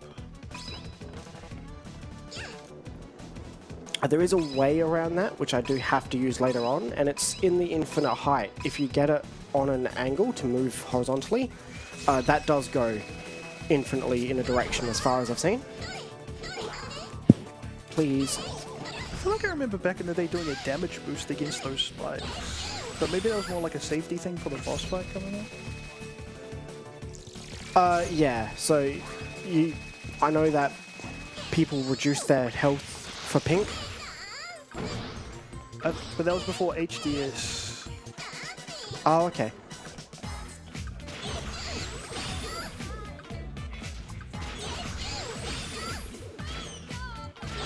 Yeah, HCS is somewhat new. When did it get discovered? It got discovered, I think, 2021 or end of 2020. Yeah, I'm it's not too like sure. it's not new, but it's one of the more recent additions. It still feels new to me because I learned the run right before HDS was found, so I was doing all the old stuff. All right, worst boss fight. Sorry, pink fans. Her song is way worse in this game.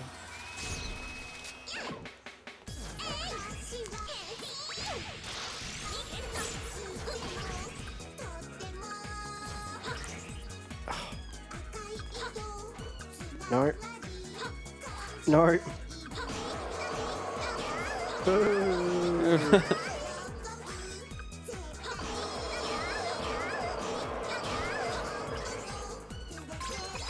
As far as I'm aware, it's random where she spawns, if I'm correct.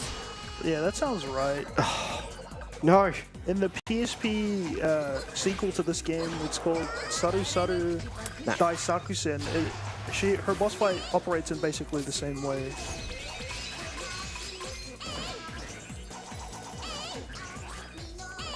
Okay, I knew it was only one more hit. Okay. So you're meant to be able to get her at a distance and do the ninja like trick like that, but it's random where she spawns, random when she teleports. I remember that fight so differently. I feel like we used to go out of bounds and hit the death plane. I have seen that clip, Yeah. yes.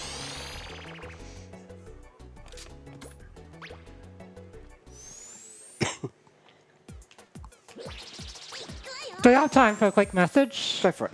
Yeah, so you got a donation, $7.77 donation from Wombrion that says, Henshin Yatta! And just as a reminder, we've got a $3,000 donation match, a very generous donation match from a bear with a shotgun. That means all your donations that you make until the 3,000 limit is met will be doubled.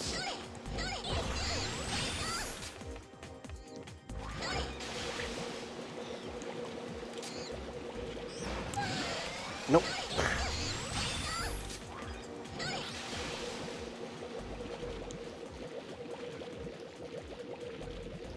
Alright, so this next monkey can be really rough, and is actual cancer, like the crab.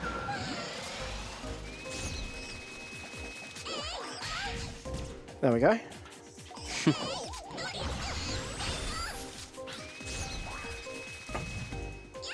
This game has like an unlockable horoscope where there are monkeys assigned to all the horoscope.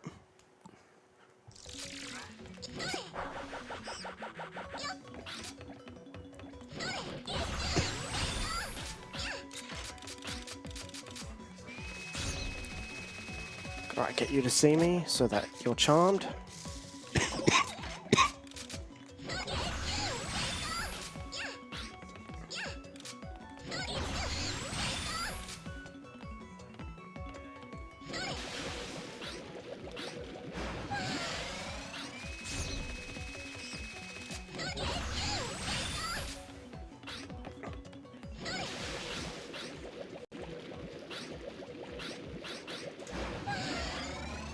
Funny, one of the funniest clips. Yeah, I do remember that. Yeah. Yeah, again, what was our suggestion?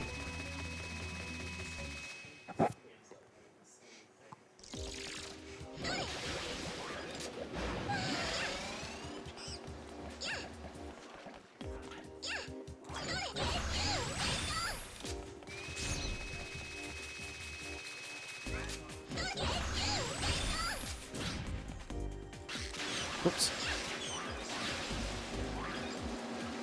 Oh, well, a slow way it is.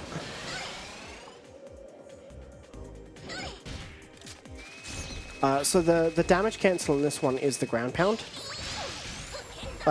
So that's how you cancel the full damage.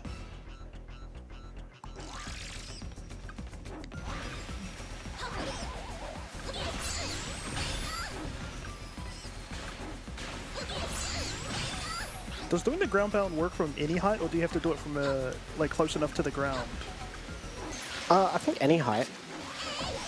Ape 2 has a similar thing, but if you do it from too high up, you'll still take damage.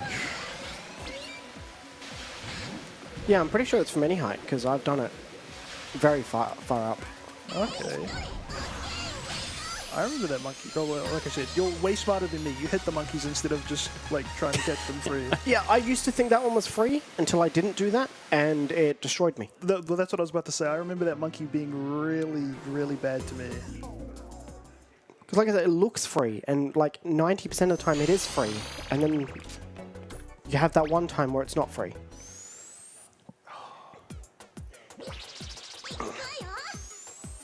So I may as well mention it because the gimmick hasn't come up, and I'm hoping it still doesn't come up.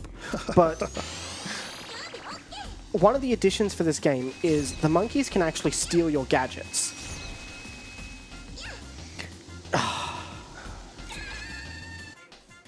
And they will use them against you. Yeah, we do not want to see that at all.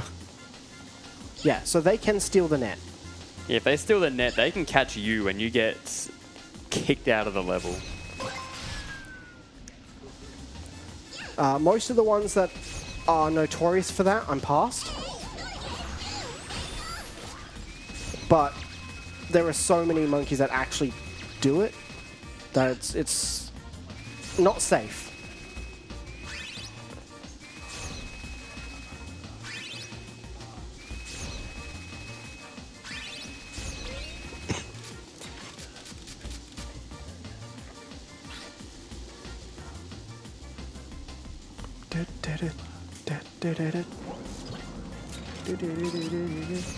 Oh, the music in this game is an absolute bop. Yeah, Sorichi Terada, who composed the music for Ape 1 and 3, he was cooking. He was doing something good. I don't know why they used someone different for Ape 2, but... I believe during Ape 2's development, he was working on a game called Space Fisherman. I think it's a Japanese-only fishing game. It's where the space can in Ape 2 comes from. I know that was a reference to him. Like, Ape 2 is still a good soundtrack, but this is my personal favorite. I mean, I like it, but like, Ape 1 and 3 just have way better soundtracks. Please catch.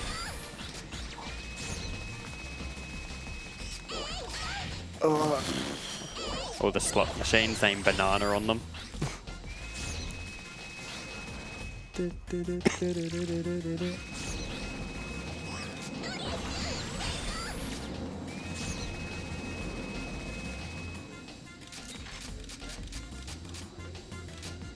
you hit the button coming up or no?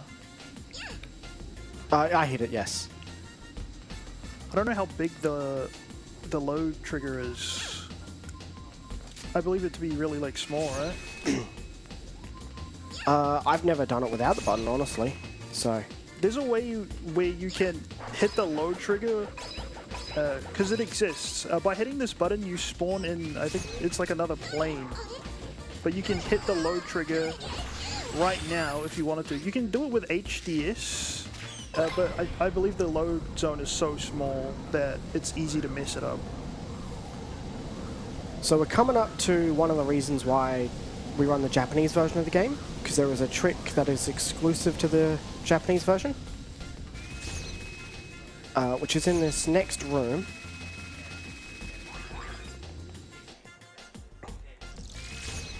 Once I get to the other side of here. Some enemies would like to shoot at me, so I, point the camera away so they don't.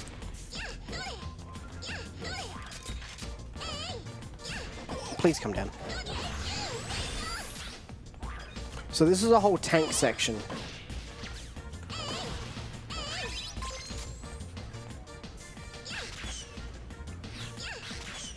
Come on.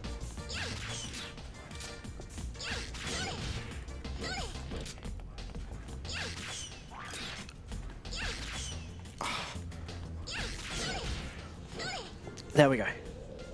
The lag here makes the trick a lot harder.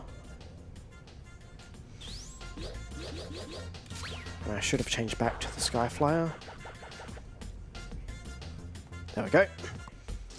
So you're meant to drive a tank all the way through there, but in the Japanese version, there is no ceiling there. So you can just do that. Yeah, that's the thing with the Ape Escape series. For some reason, it's always the Japanese version, which is the best version. Yeah. All for completely different reasons. Ape Escape 1, you can get away with running US, but if you're intending to play all monkeys or... Yeah, if you're running just any percent, it's no different, but...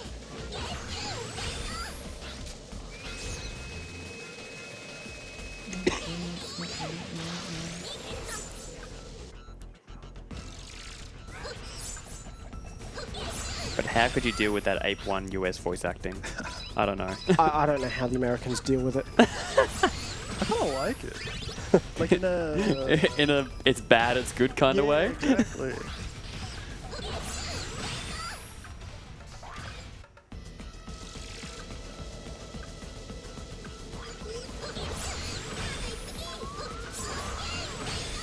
There we go. So there is another trick that's later on in the run, which is exclusive to the PSN version of the game, which is what I'm running.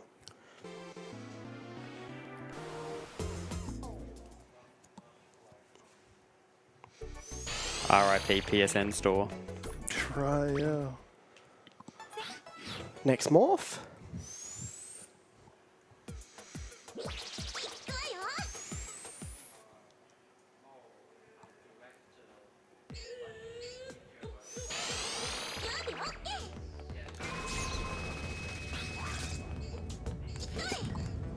Nope.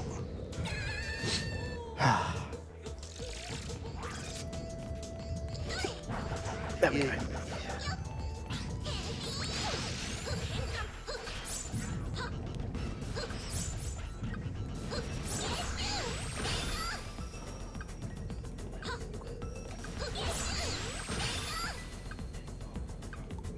Okay, I'm a little bit scared there because the ninja handle is a bit too fast, and falling down is really bad.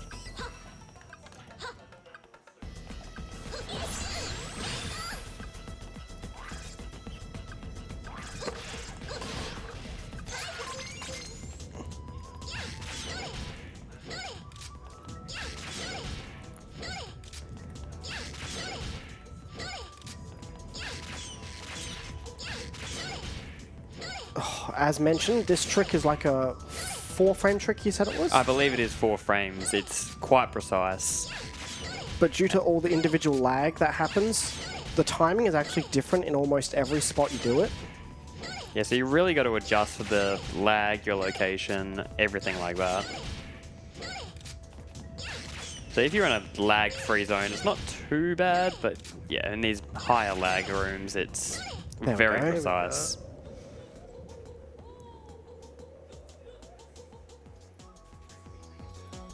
Damn, that wall goes up so high. There's also a clip you can do through that fence. I can't remember exactly how to do it, but you know, as we've established earlier, walls are a suggestion.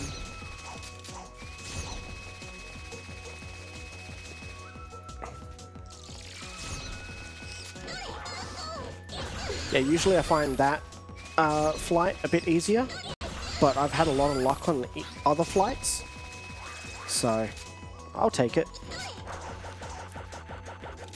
You can just completely skip that door, which skips a morph as well. I don't need to use a morph, and again, walls are a suggestion.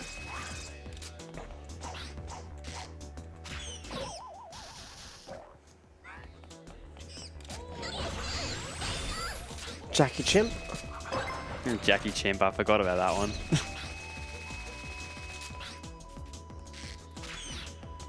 Bit too close. Yeah, I'm gonna do it. So only the Kung Fu can break those doors, but also has like an AoE catch.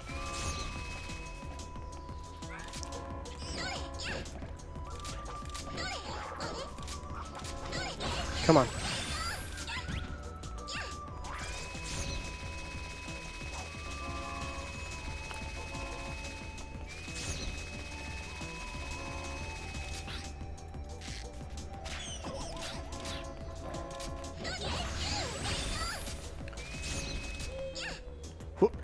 So that monkey's in an awkward spot where if you look away too fast, your pellet despawns and won't knock the monkey down.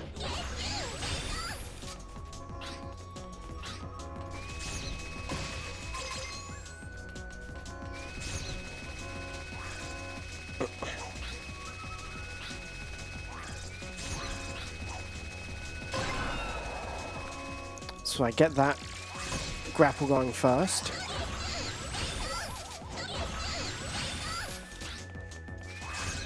Just getting his teeth checked out, you know.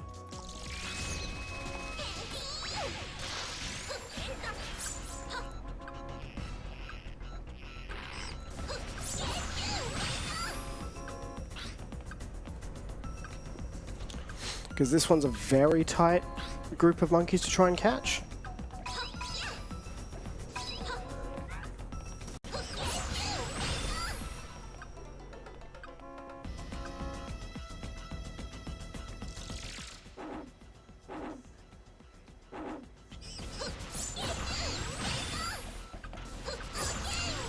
And I got it just fine.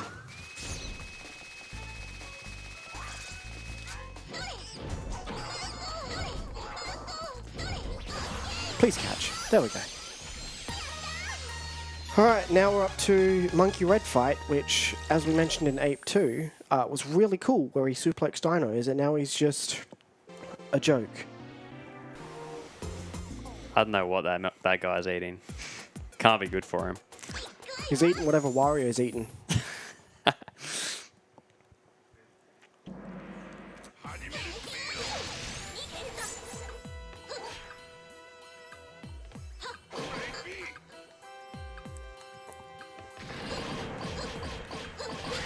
Ooh, that's fine.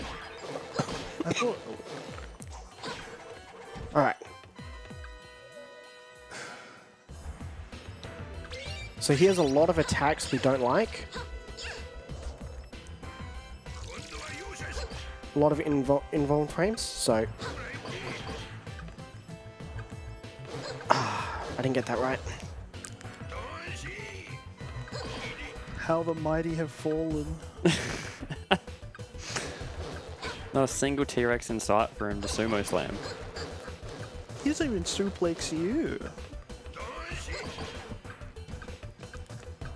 Can I keep them off? I should be good.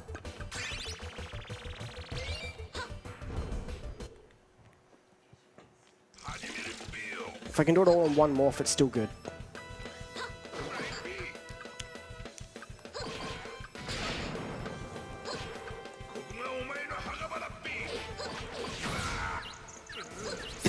There you go. Alright, that was actually pretty good. Could have been slightly better, but...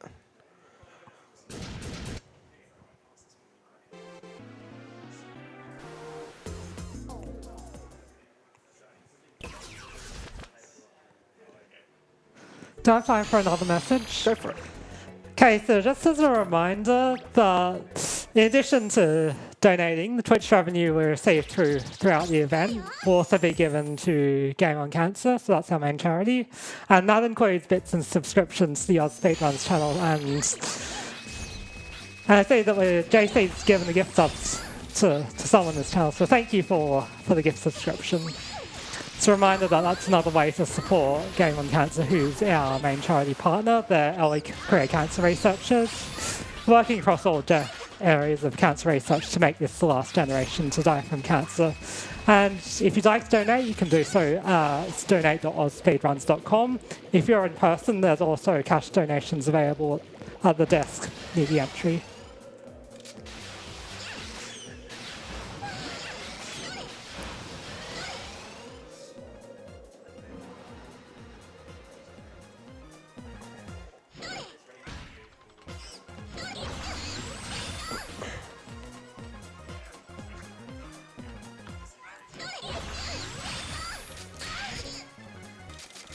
Alright, this game's so bad that even the car's allowed to clip. Bad.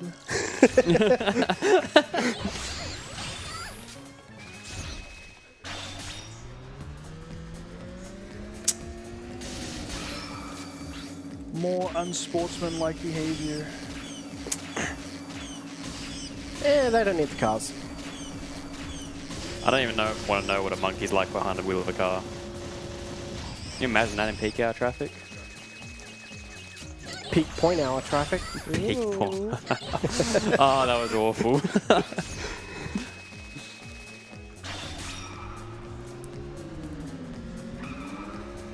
140 k's an hour in reverse. That's normal, right? Yeah.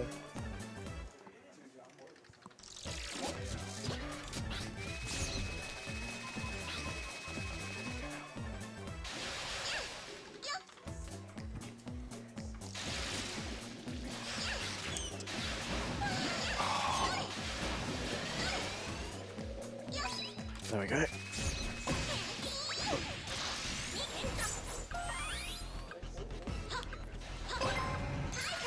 Okay, there's a button behind there that you can hit with a ninja like that.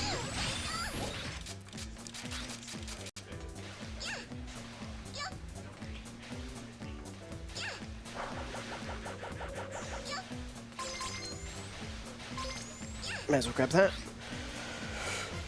So you need enough morph to hit this. Now let's see if I can catch this monkey.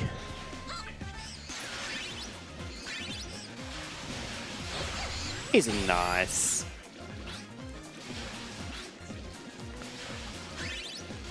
So very specifically, if you do like that combo of actions, you can just catch that monkey through the glass. I was going to ask if you were going to do the funny clip through the wall while swimming.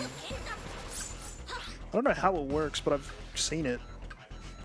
I mean, when it comes to swimming, we got something far better. Here we go. Water's fake. Yeah, what is water? Oh my god. I can't remember why exactly that works. Is it because you're coming from behind, so the trigger's just not even there? So you're meant to, sorry. Whoop. No. Oh, no, that's That's what we were, fine. That's what we were talking about before, how the monkeys can steal your gadgets. I thought I had the net out as well, but I didn't, which is good. I managed to change just in time. It's a solid save. Anyway, that trigger, you're meant to push a button to lower the water level so you can actually go into that tunnel.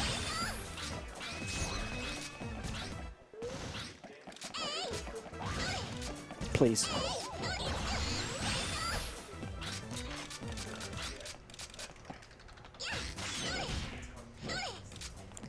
What? Where'd you come from?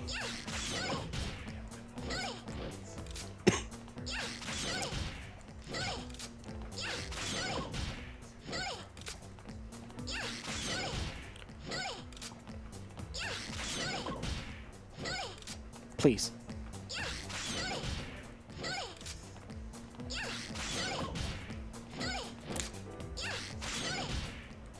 There we go. Hey.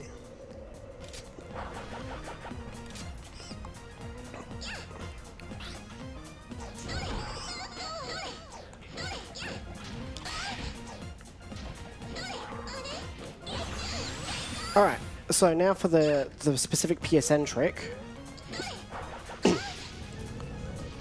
Yeah, lava doesn't hurt. Floor is lava.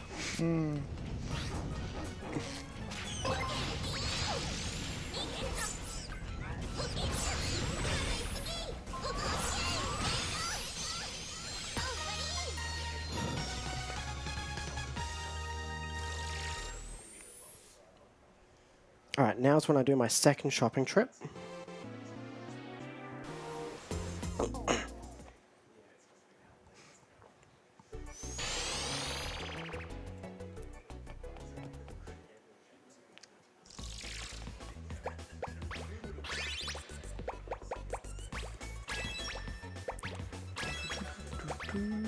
And I've definitely got enough money.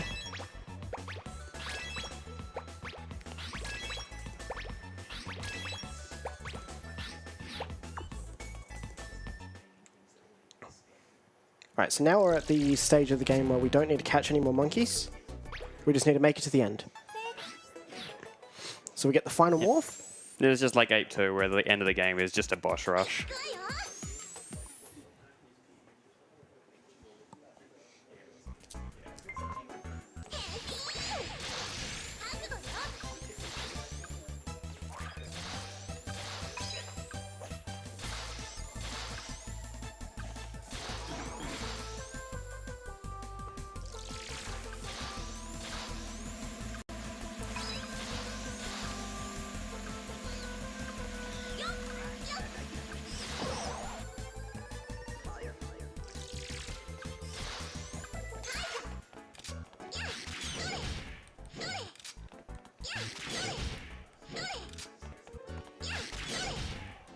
Okay, there we go.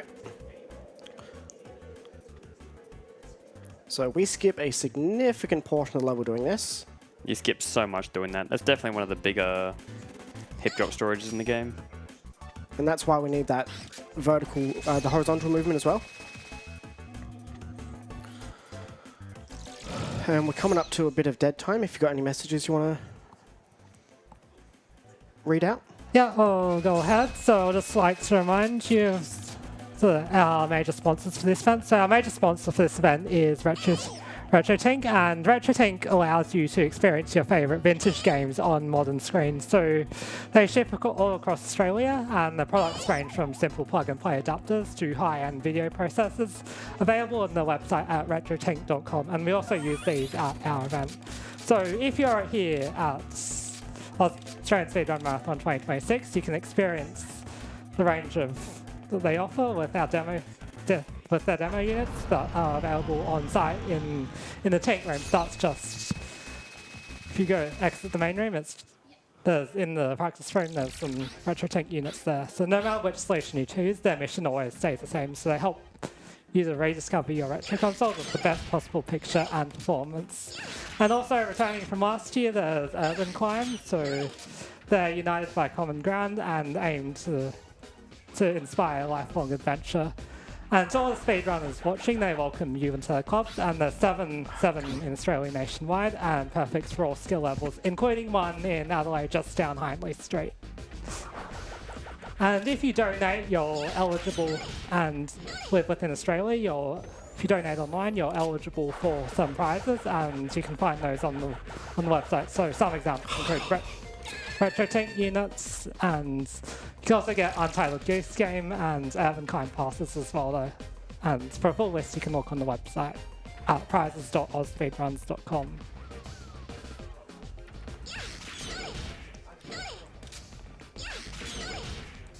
So 7-bit here is doing a very precise trick in order to skip a lot of this platforming section.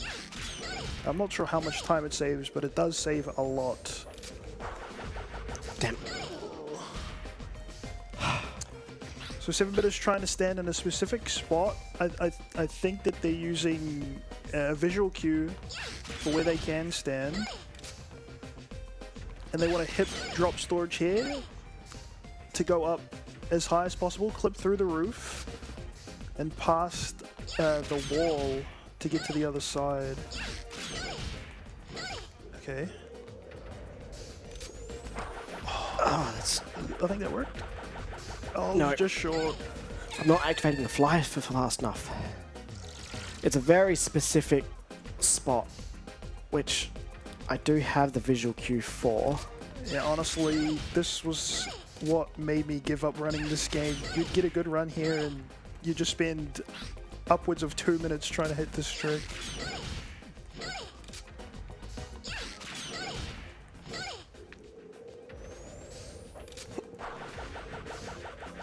Is that good? There we go.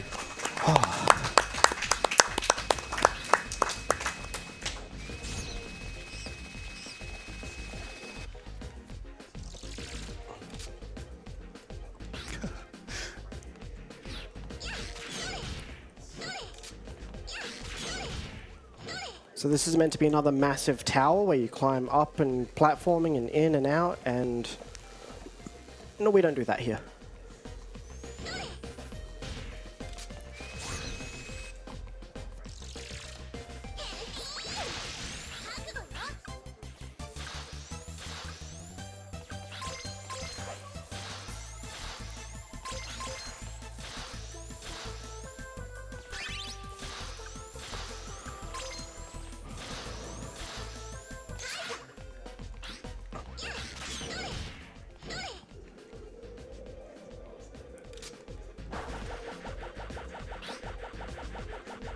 didn't do it.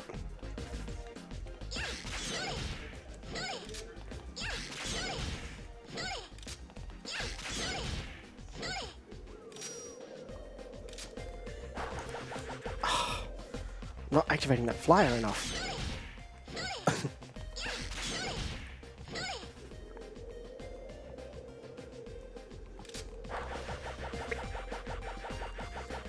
Doesn't help that I can't see.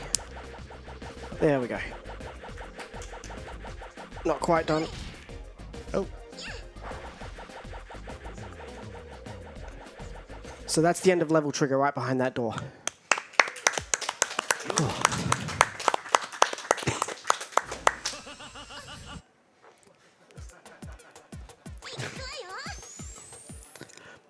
So there is a whole side plot line about a human wearing one of the monkey helmets. Wow.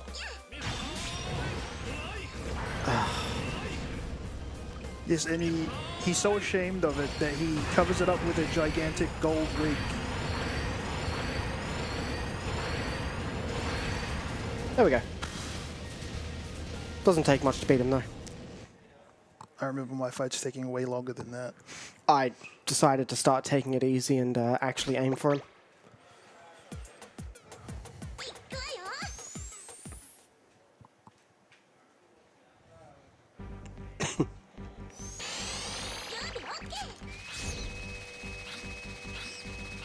Okay, so now we're on the final level, which is again Spectre in space.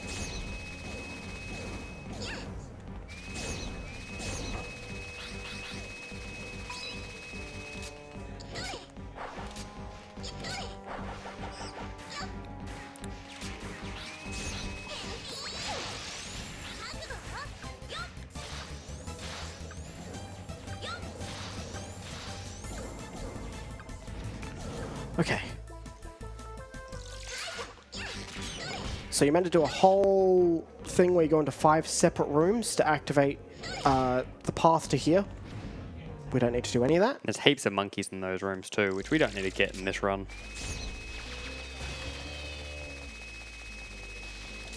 Let me just get this cookie just for the sake of it. Nope.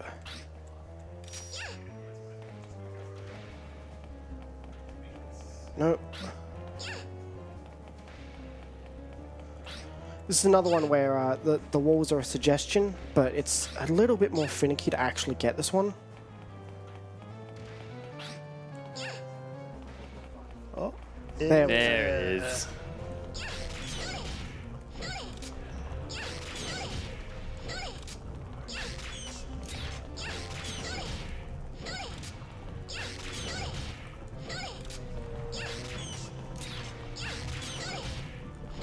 And there we go. That convenient slope pushes us where we need to go.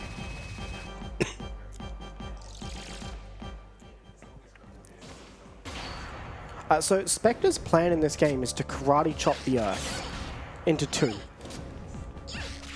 So that half of it is for people and half of it's for monkeys.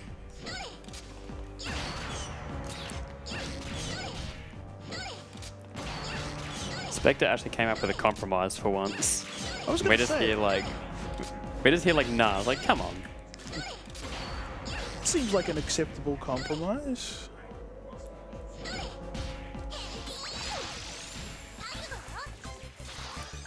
That's the last one of those I need to do. Okay.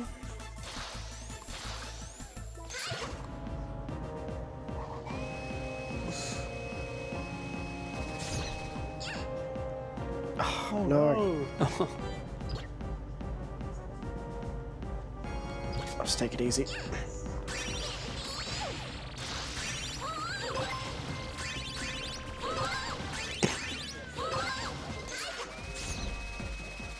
Okay, now we're coming up to the final boss.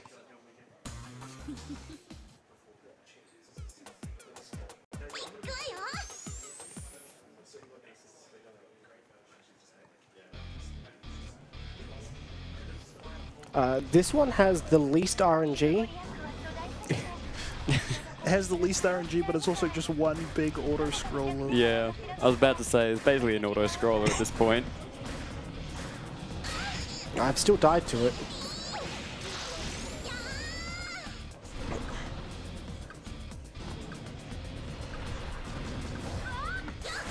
Yeah, so Spectre's now currently in the robot that is trying to use to chop the Earth in half.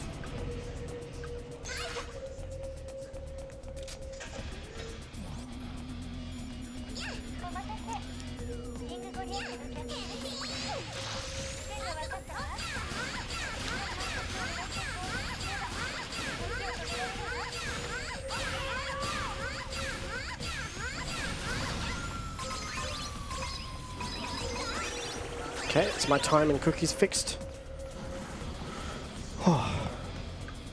So I want to try and chain as much as that goop, because not only do the coins double up, like every 5 you get a bigger coin. If you get 5 of the small goop, you get a big goop.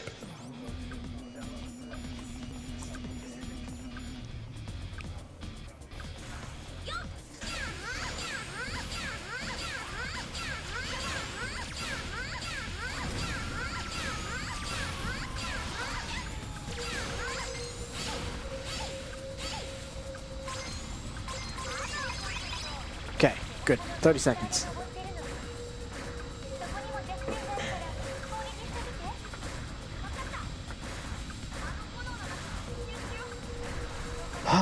Fly in there, please.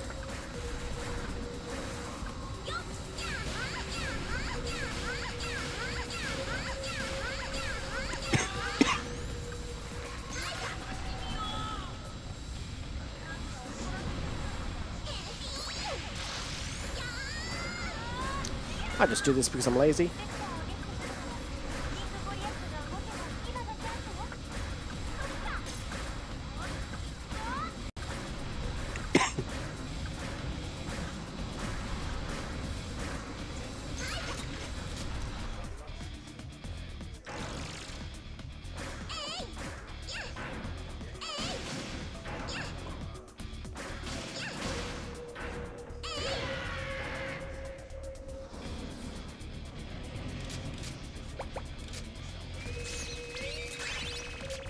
Oops. Oh, No. Where did I go? where did you go? Oh, okay. That's fine. At least I don't have to redo the whole thing.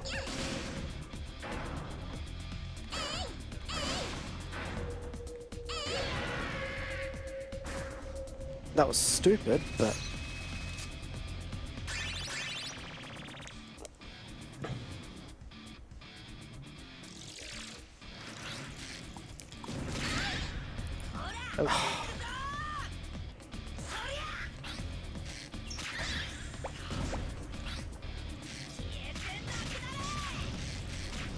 Oh, this is not good.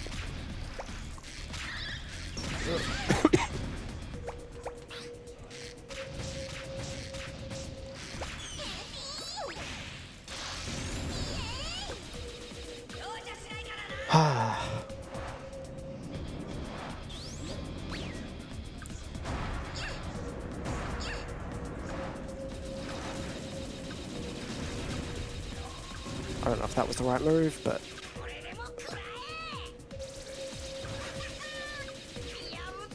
Alright, and time is now.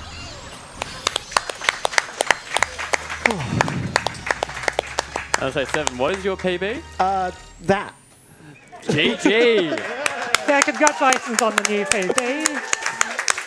And I'll hand it over to the couch and the runner for any final words they'll say at the end of the Ape Escape block. So, any last words? Shout out to all the ape community. Very helpful. And Yeah. my commentators. Yes, thank you. If anyone's interested in running this game, check out the link on speedrun.com. There's a link to our Discord. All the runners are happy to help you out. Also want to give a shout out to Evertyo, who is running 100% at ESA coming up soon, and Riku is also running 100% at BSG coming up very soon. Yeah, I just want to say thank you all for having us, and we hope to be back soon. Yeah, we love showing off the power of monkeys. Monkeys, ape strong together. Ape strong. Yeah.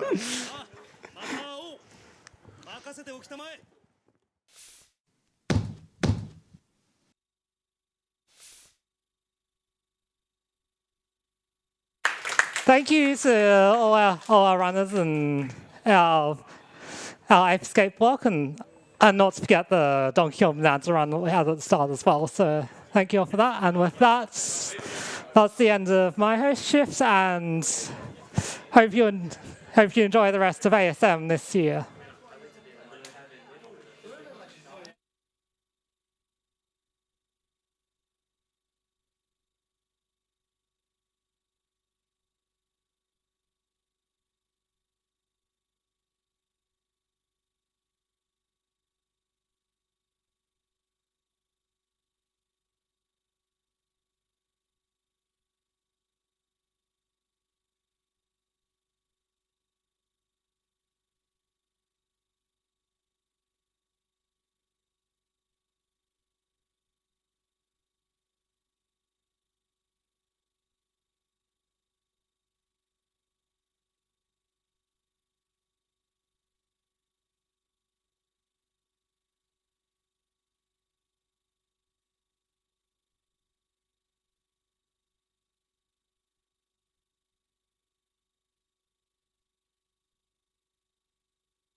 Hello everybody and welcome to ASM. Thank you so much. We're ready for our next run, which is Final Fantasy XII The Zodiac Age, run by Nico-Sar. Take it away.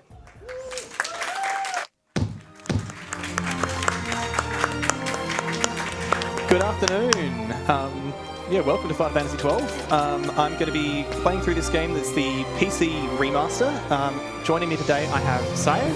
Hello. And Little Crochet, very generously commentating. I believe Shay has beaten the game in order to do this, and Sayo's been furiously reading.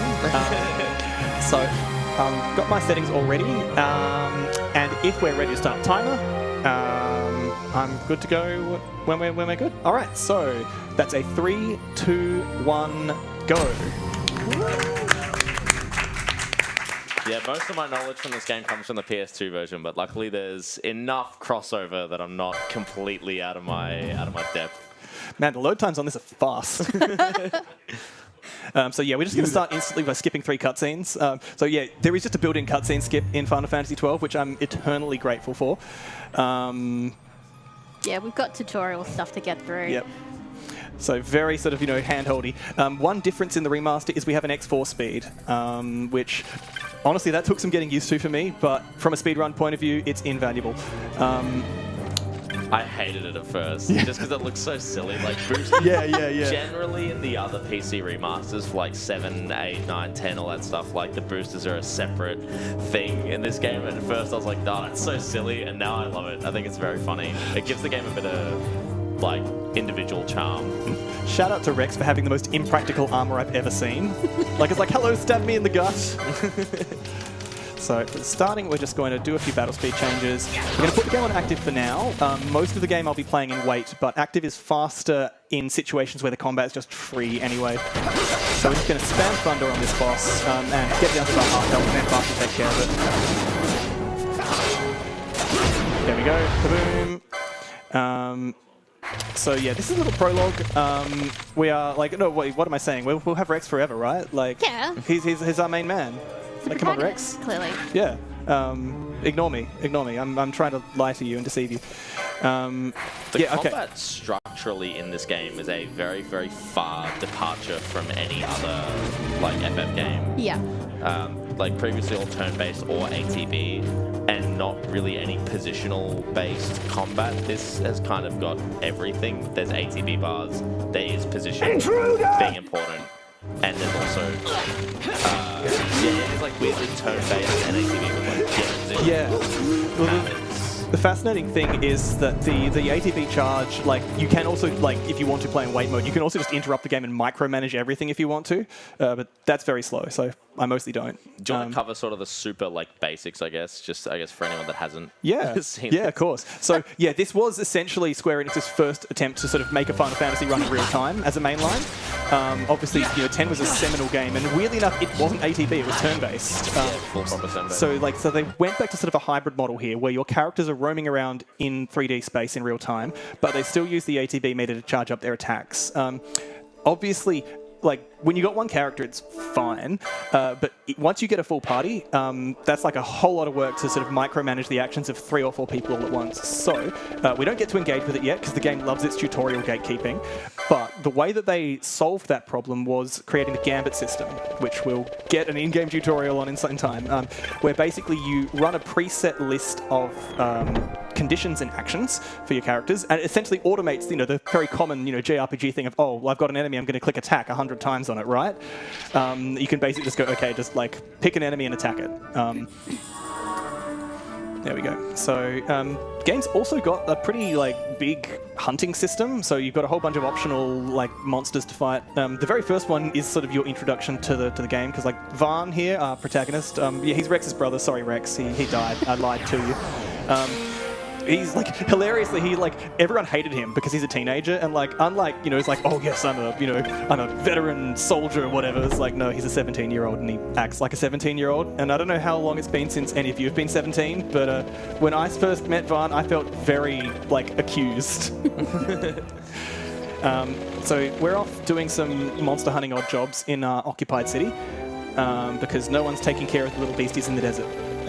So first sort of meaningful combat challenge here. I mostly just need to not run into this wolf because it will eat me if I don't pay attention to it. So just make sure I give it a bit of a berth. Oh, lovely. It's just decided to move out of the way. And beat up this tomato. There we go. Yeah. If you saw those lines as well, that's like which character is targeting. So the line will actually travel from the enemy to its target before Yeah, the red line. spell and in turn the blue lines are from your party to the other targets. Oops. All right. Yeah, okay, we're good. There was a chance I could have game over there. I was a bit bad in my targeting, but we've got that taken care of.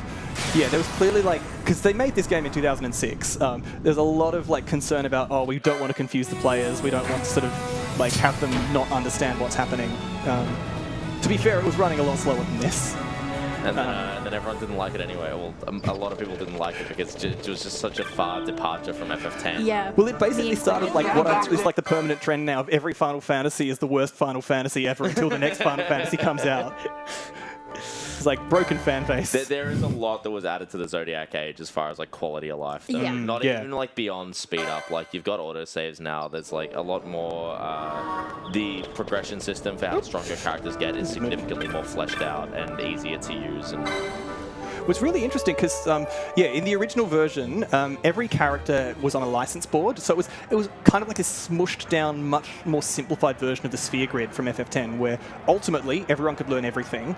But the problem in Vanilla 12 was that like it wasn't even ultimately; it just sort of like happened naturally, quite like early. So everyone felt pretty much the same.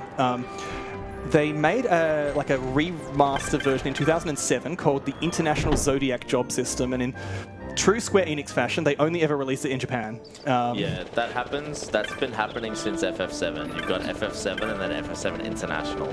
Except, interestingly, FF7 International is just the same as the worldwide version. But, like, FF10 International has all the super bosses and the expert sphere grid and stuff that is not featured in the worldwide version of Weird. FF10. Oh. Only the PAL version. I don't need it right now, but I realized I forgot to take my cheat sheet out of my backpack. If you could just reach into the very back compartment of the main one. Oh, do we have paper notes? I have paper notes. Yes. Most of them are just luxuries. One of them is absolutely necessary because I don't know the values. Thank you. Varn's basically just feeling extremely bored. Like, fair enough, kid. Like, that's life. So he's being given a bunch of like make work from the adults in town. So he wants to break into the palace, steal a shiny rock, and make the just sort of nebulously take back what's ours. And like he's not thinking about the fact that he's just going to get caught and end up in jail because he's 17. Repercussions be damned. Yeah. What do you mean? Something's going to happen 5 minutes after I do a thing? But in order to do that, we need to get a sunstone from Giza Plains. So once we're here in this little village, the locals will tell us how to go about it. And yep, that's it. Okay, make some sunstones. And in the process, we're going to run into Pinello, who's ultimately going to be another party member. Jesus, this thing loads fast. I swear, I'm just going to get a PB on this thing because it's faster than my PC at home. I'm used to having way longer before skipping the cutscenes. Load remover? It does, but it's funky because unfortunately, it counts like time idle on pause screens. So people use it, but it's not leaderboard. Not up to snuff for that. Interesting. Yeah. Still. Again, PS2 guy, load removers don't exist anywhere for anything unless the game is counting it itself. Just get the best machine. All right, so going to do a first thing here to take advantage of the remaster. Now, trial mode was introduced in the Zodiac job system, but Zodiac Age changed it a little bit because now, unlike in that 2007 game, you can import progress you make in your trial mode back into your main save. That's pretty huge in terms of being able to get cheap LP and money in particular. So that diamond armlet I just got from that chest, that's at the 6,000th gil, which, that's car money. Yeah, we're doing a bit of leveling for Varn here as well. It'll just help boost everyone's levels when the other party members join. No, actually that's later on. So trial mode, because like this game also is like many other things, like there was a big strong fan thing of play a no leveling game. So the trial mode doesn't actually give you XP to make it so that people can go, I'm gonna beat it with everyone on starting levels. I'm getting it You confused do with get the LP license though. points, Yeah. But we will indeed be grinding later because you were correct to point out the starting level that your new characters turn up in is based on Varn's level. Yeah.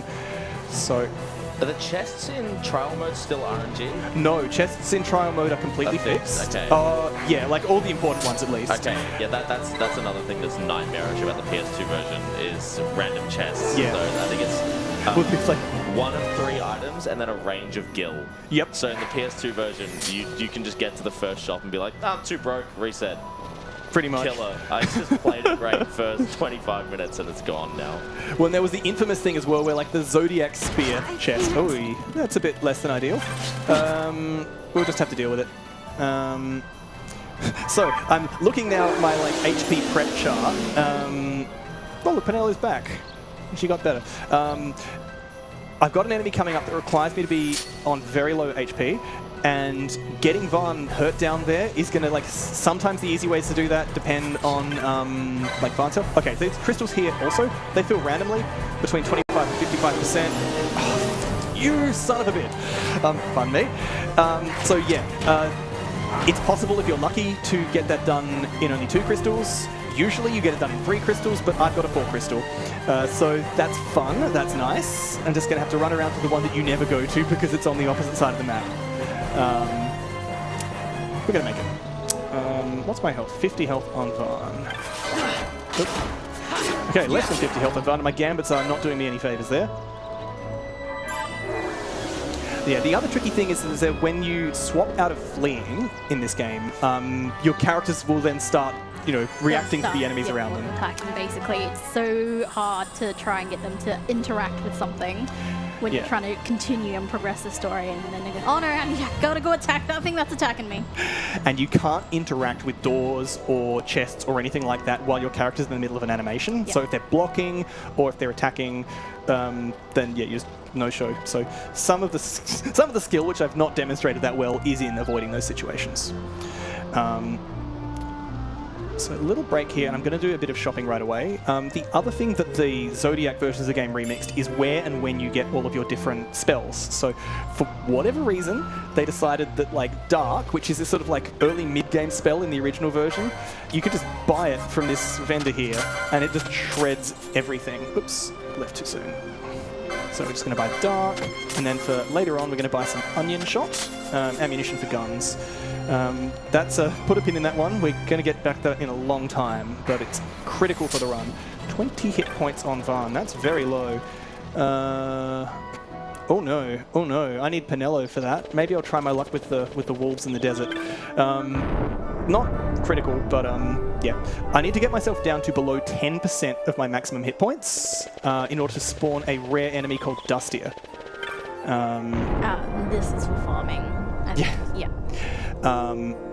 The tricky thing is, like, if I had Penelo, she's got less strength than Varn, so if I could get her to punch, I'm going to experiment with just doing a Varn punch, assuming I can get past the wolves in the West Ascent.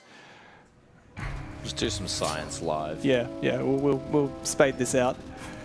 Okay, so I'm going to turn the turbo mode down to X2 and turn. Oh, we'll do the self punch first. Just go on the other side of here, just to make sure it doesn't spawn on me. So we're gonna, remove all of Penelo's gear so I can sell it later. Take Varn's dagger away because he will absolutely kill myself if I attack with that. Excellent, okay. It's good enough. Now, I've got to turn the battle speed down to minimum because essentially I need to exploit the fact that items have an instant charge, whereas Dustier here has to charge up its attacks with the ATB system. Yeah, do you also want Penelope dead because Varn will get all the XP here? Yes, that's exactly it. So experience, LP is like friendly shared, everyone gets the LP, but XP only goes to the active characters.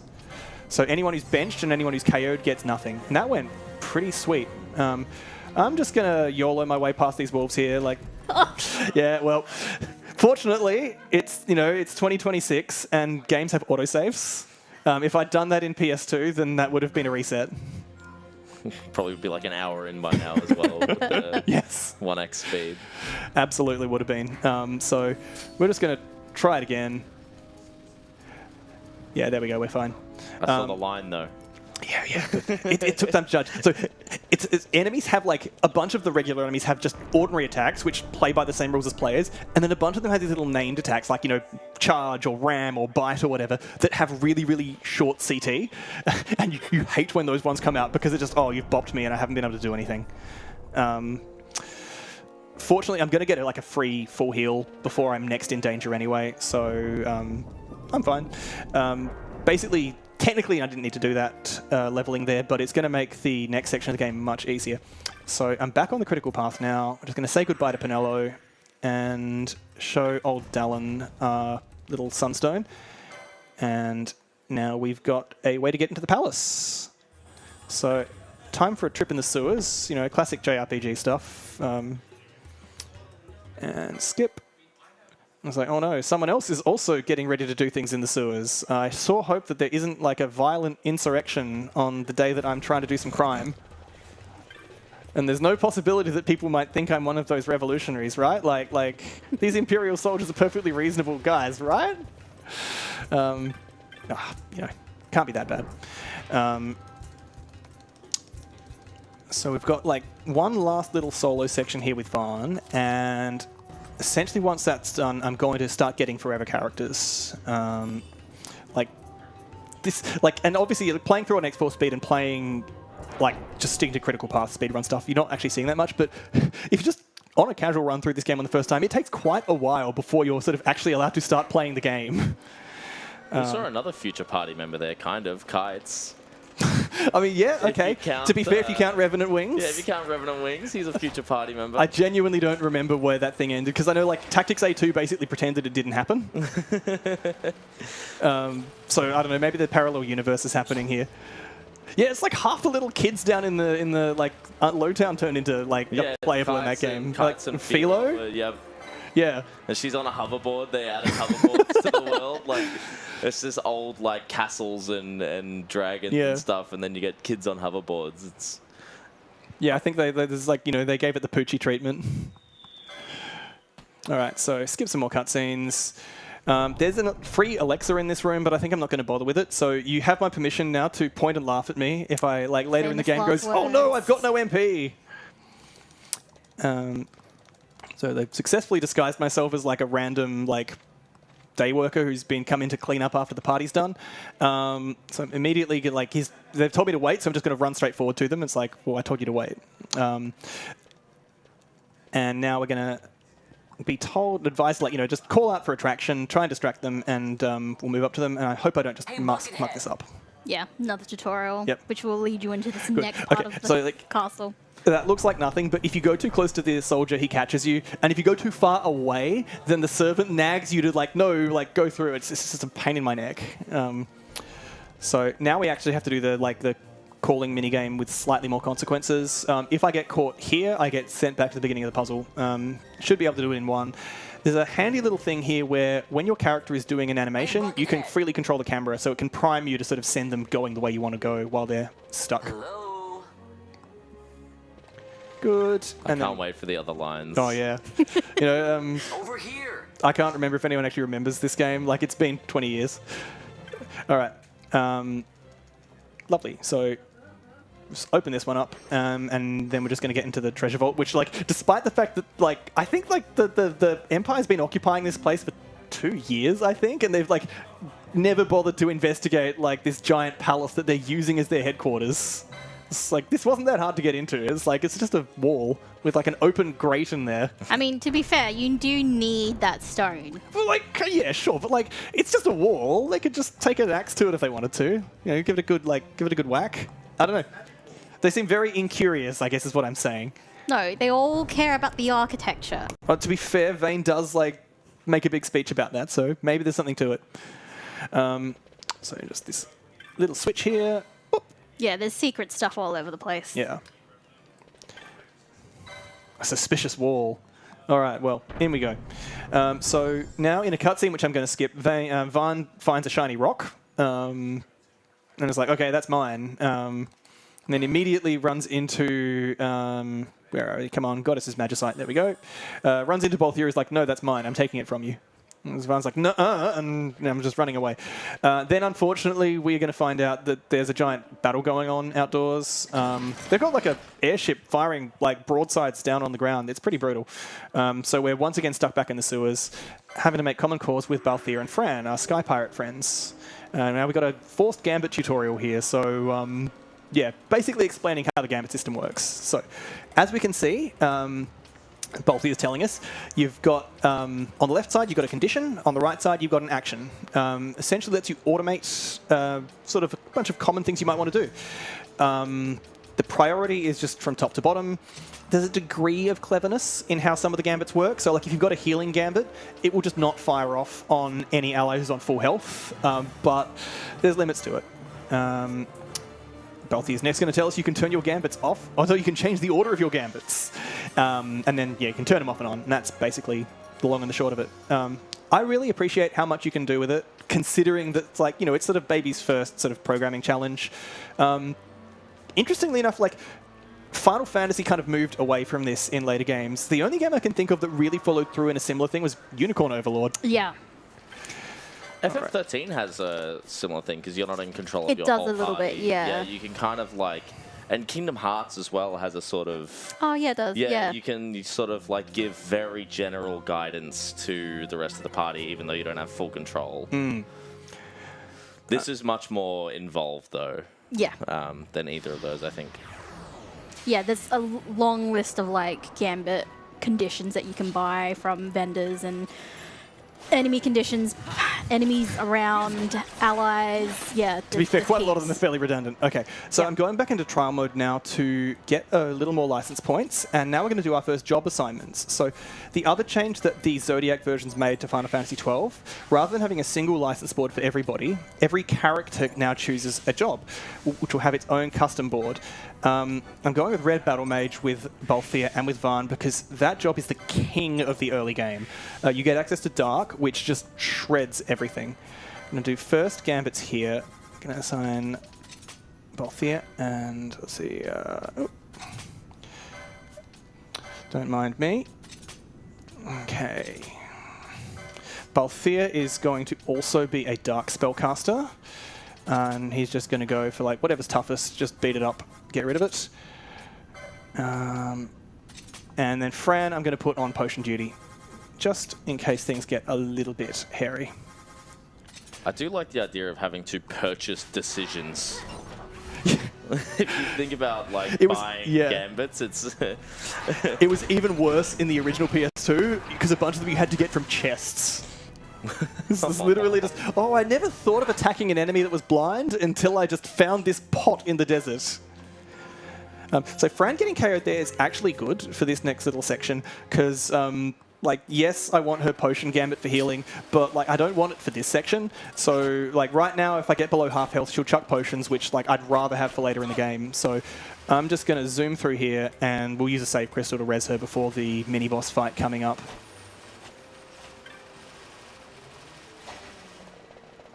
Oh, need to take a right there. I always forget, because there's a later version of basically the same tile set, but you just go straight forward. All right.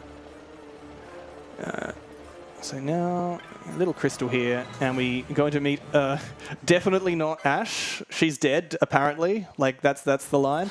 And going to fight off this squad of Imperial soldiers. And yeah, you can see just how ludicrous Dark is here. I've just, like, one-shotted every single one of these guys. Like, that's not meant to be a hard fight, but it's meant to be a fight, and it just wasn't. Yeah, it's Amalia. What are you talking about? Yeah, I know. Like this is definitely, you know, have you ever seen them in the same room? So another mini boss straight on the back of that, just beat up some flans. Oh, that blind's a bit annoying. Okay. And yeah, once again, between sort of level grinding and having access to like a spell that... The thing with like Zodiac remasters, they did tweak some enemies, but not that much. So most of the threat profile that you got to respond to has just kind of been power crept by what your characters can do. And we're going to see even more of that as we get later in the game, because the Zodiac Age remaster sort of amped that up even more. I'm just going to, use Crystal, and we got our first boss fight. I guess second. Technically, there was that, you know, that patrol ship in the tutorial, but yeah. There we go.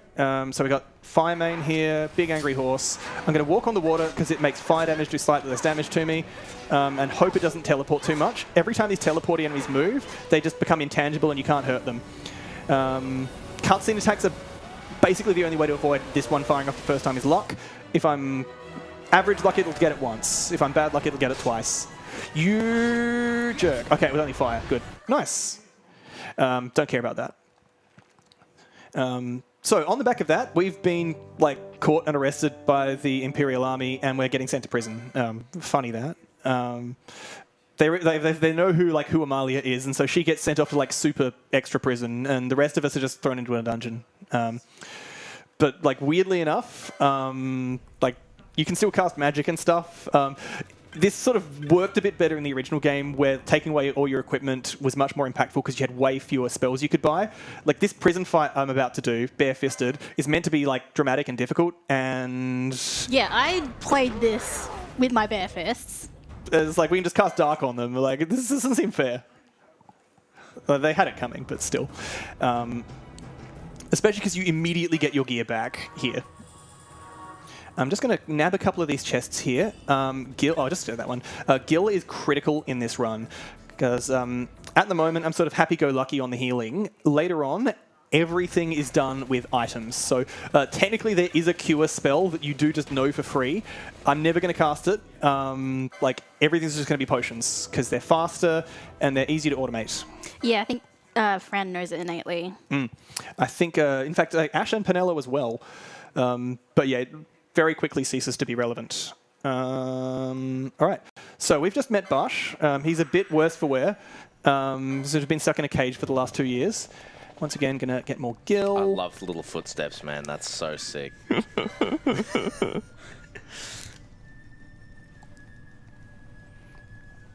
All right. You can do a really like cool like teleporty setup here where you like pin one character in place and then change control back to them. But like you need to sort of do that in active, and every time I tried practicing it, it's like you've like spent 30 seconds to save 5 seconds. So we're not going to do that. We're just going to keep things simple.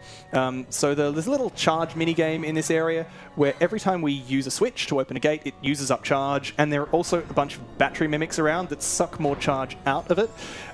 Once the charge gets really low, undead come out and will just sort of make your life unpleasant. You can go through pretty freely if you are lucky. I'm assuming I won't be, so I'm going to take this opportunity, not yet, but soon, to just beat up some mimics, because that adds more charge back into the system. Oh, you jerk. I didn't ask to get poisoned. That's going to be mildly irritating, because it's, I think I'm just going to let Fran heal me up here. You know what? I'm just going to... I didn't even use the antidote. All right. There we go. And now, around this corner here, there should be a guaranteed mimic, and we'll just wait until it gets nuked, and that will add more charge back into the system. So 60%, we should be fine to just not bother fighting anymore. Navigating the little tight corners here does take some practice at X4 speed. I played the game at ×2. I couldn't do it at ×4. It was just ridiculous. I kept knocking into walls.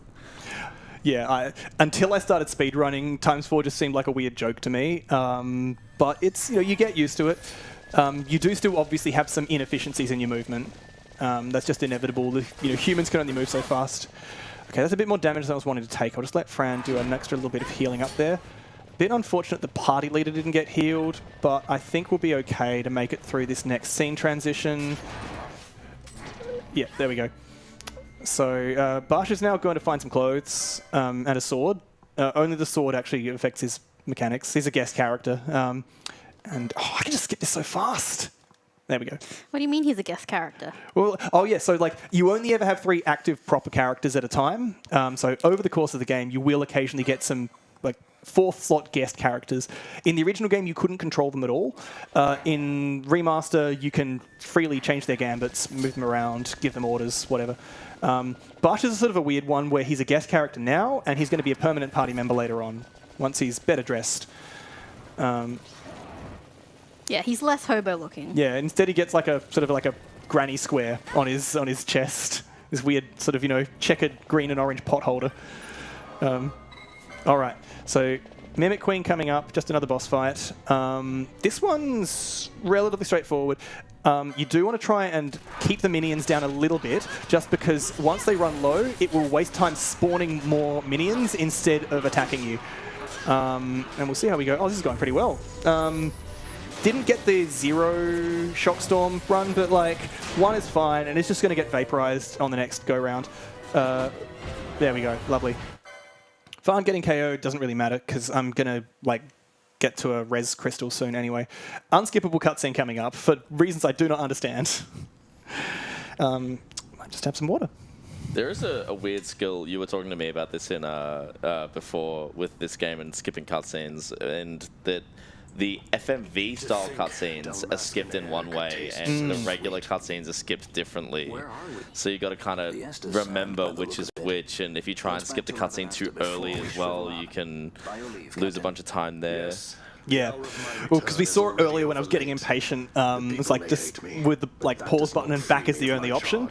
Yeah. Yeah. All right. So now we've basically ended up out in the desert, and instead of going directly back to Rabanastre the way we're supposed to, I'm going to take a slight detour out to Naldina Fortress because there's a gate crystal there. So it is technically, this is faster anyway, but it's also a big advantage for later in the game when I'm going to want to swing by here in the future, because instead of having to hike here, I'm just going to be able to teleport straight back. Oops, and a right here.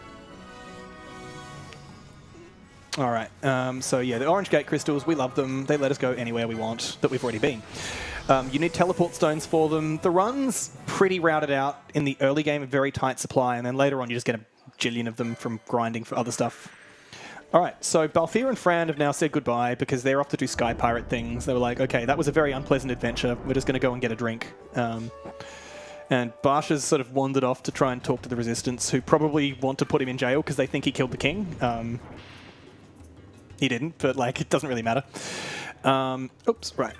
And now Varn's natural instinct on like getting out of jail is to brag about his crime.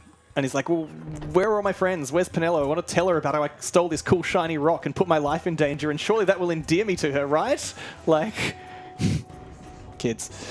You mean girls don't like crime? Well, like, not crime that gets your head taken off, certainly. Like, I don't know. Like, despite all your efforts... I have some life changes to make.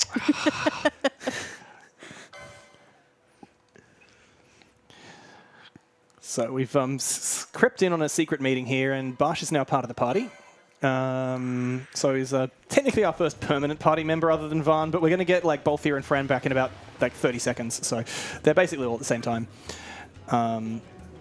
Character differences in this game are pretty minor. There are some stat changes, difference, and hilarious enough, due to like everyone having their own different attack animations with different weapons, technically every different character has slightly better or worse with different weapons in terms of animation speeds. Oh, yeah, I know Balthier is slow with the gun. Yes, because he gets the cool pose before he shoots. Yeah, and I think Fran also has a unique animation with the bow and arrow as well. And Penelo's also bad with guns, I think, and Balthier's also bad with bows. He's just like, you can't help but show off. In most situations, you don't really care, but like in speedrun, because we're actually going to be using guns quite a bit, it is actually a bit relevant because it's just free time save in terms of where you allocate things. So I've just taken on a completely optional hunt. You don't need to do this to beat the game. It offers a lot of value because using it gives me access to a better clan rank. Yeah, we'll need the clan rank to access their shop, the Centurio shop, for decoy and oil, which is sold specifically there and nowhere else. Another change in Zodiac, I think the like green magics in the original game were just kind of all over the place. So we just bop this wolf here and make our way back. Lovely, that was easy. And yeah, we'll cash in on this later on. But decoy is quite a game changer because the game has a bit of an aggro system, sort of like generally speaking, enemies will favor attacking healers because they know shoot this guy first. They've read that.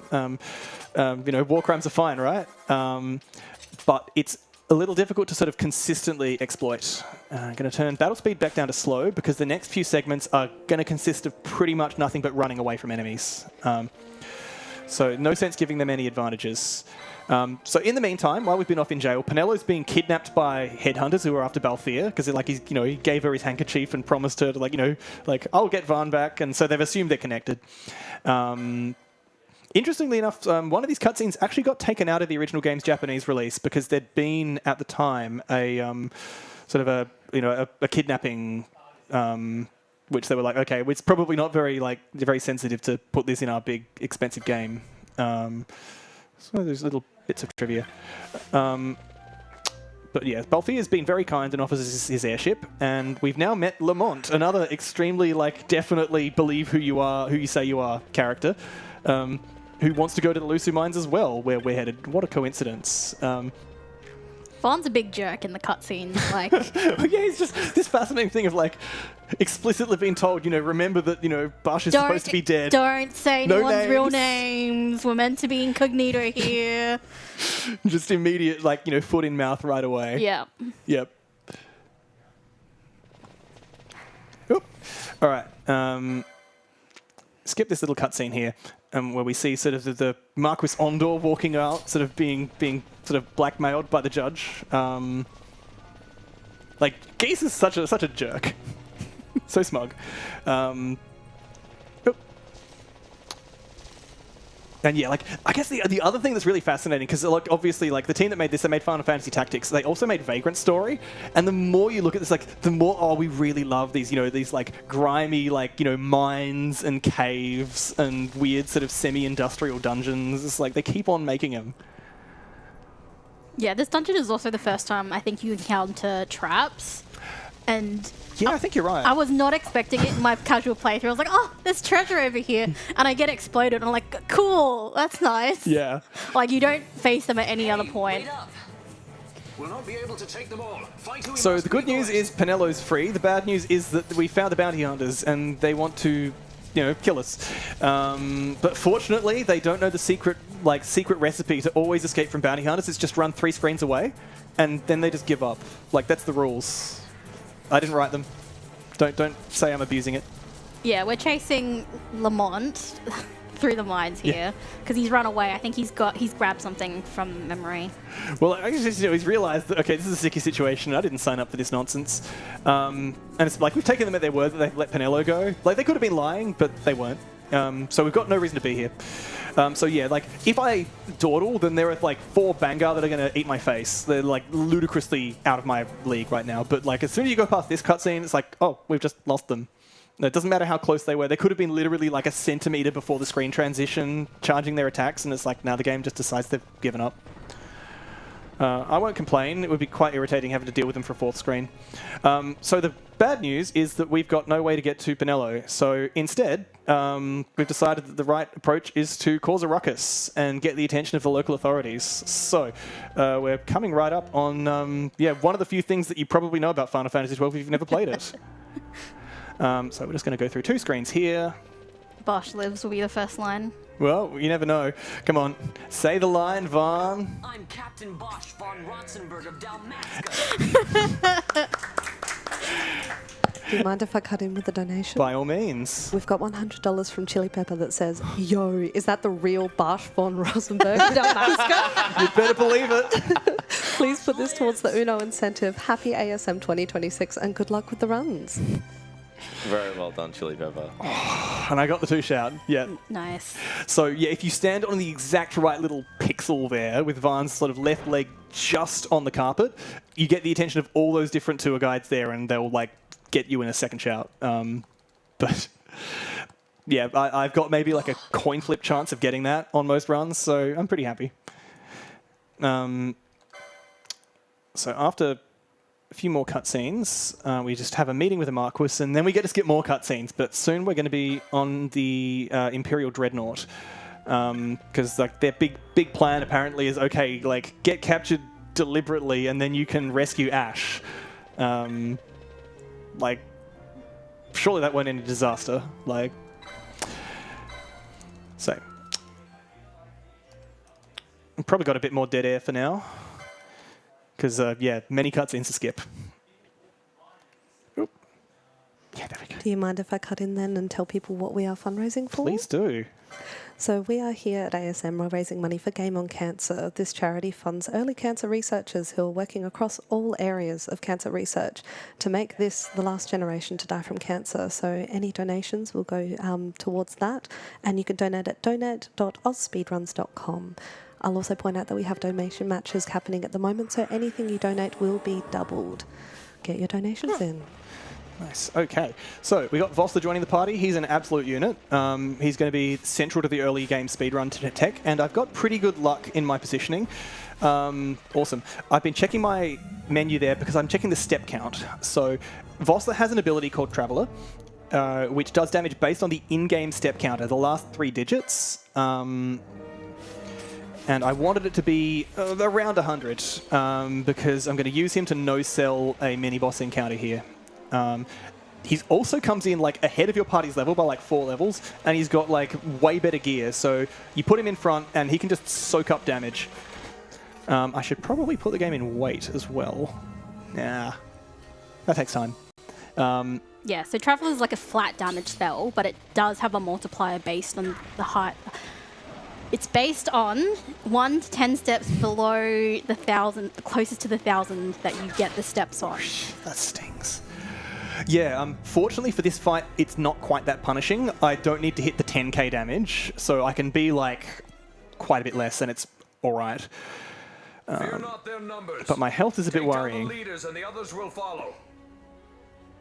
So I think this, I'm fairly confident that it's this fight where my casual playthrough ended when I was 10, 10 or Nice. 11 years old maybe. There's so many of them. I just couldn't figure it out. I stopped way earlier than this, way back then. If it wasn't, it's the boss shortly after this. They like get locked up and then they have to escape. It's very close to this point though. And Yeah. we're only like you know, less than a third through Yeah. the run. Yeah. Uh-oh. Something that always bothered me was these long congratulations scenes. That's the only time we'll see it in this Okay. speedrun. So yeah, like basically if you can skip the boss cut, like the boss death cutscene, then that's what leads into the congratulations. Right. It's just, that's the only boss you fight that doesn't have a death cutscene. Because they're like, there's not actually a boss, it's just like 2 random judges and their squad of goons. So...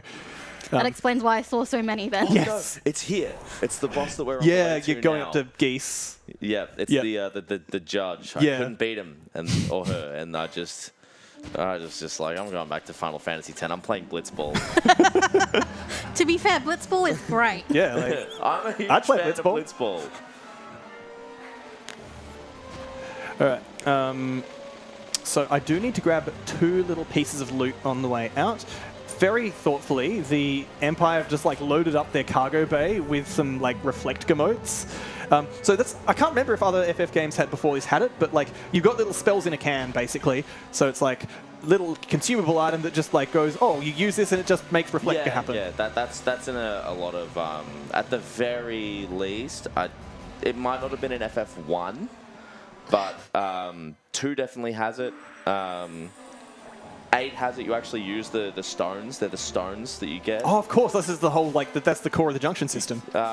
You can refine them and do stuff with it. But yeah, you get like, you know, Kiraga stones and aura stones and shell stones and death stones and all that stuff. So 10 less so, I think. But yeah, definitely another staple Final Fantasy thing. So I'm going to use one of them immediately. And, well, here we go. Judge Geese. So I'm going to set up an initial reflect bounce setup. So, you know, classic, that's a staple. I mean, like, at least FF5, like, if not longer, that's been a thing. So I'm going to start by turning Varn's Gambits back on to make him target my party, and then just use this Eroga mode to bop away all the ads. And now we're just going to completely, like, dog walk Geese. Like, sucked in, sucks to be you. There's a slight luck component there. if you KO him with like a direct attack or with your own reflected dark, that's good because you get the KO.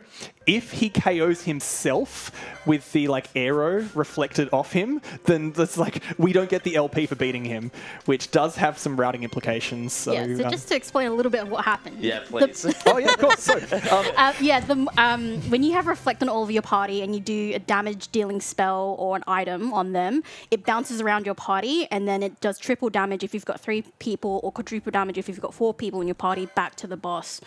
So we'll be setting up Ash and Penelo a bit later as mages to do that for some bosses.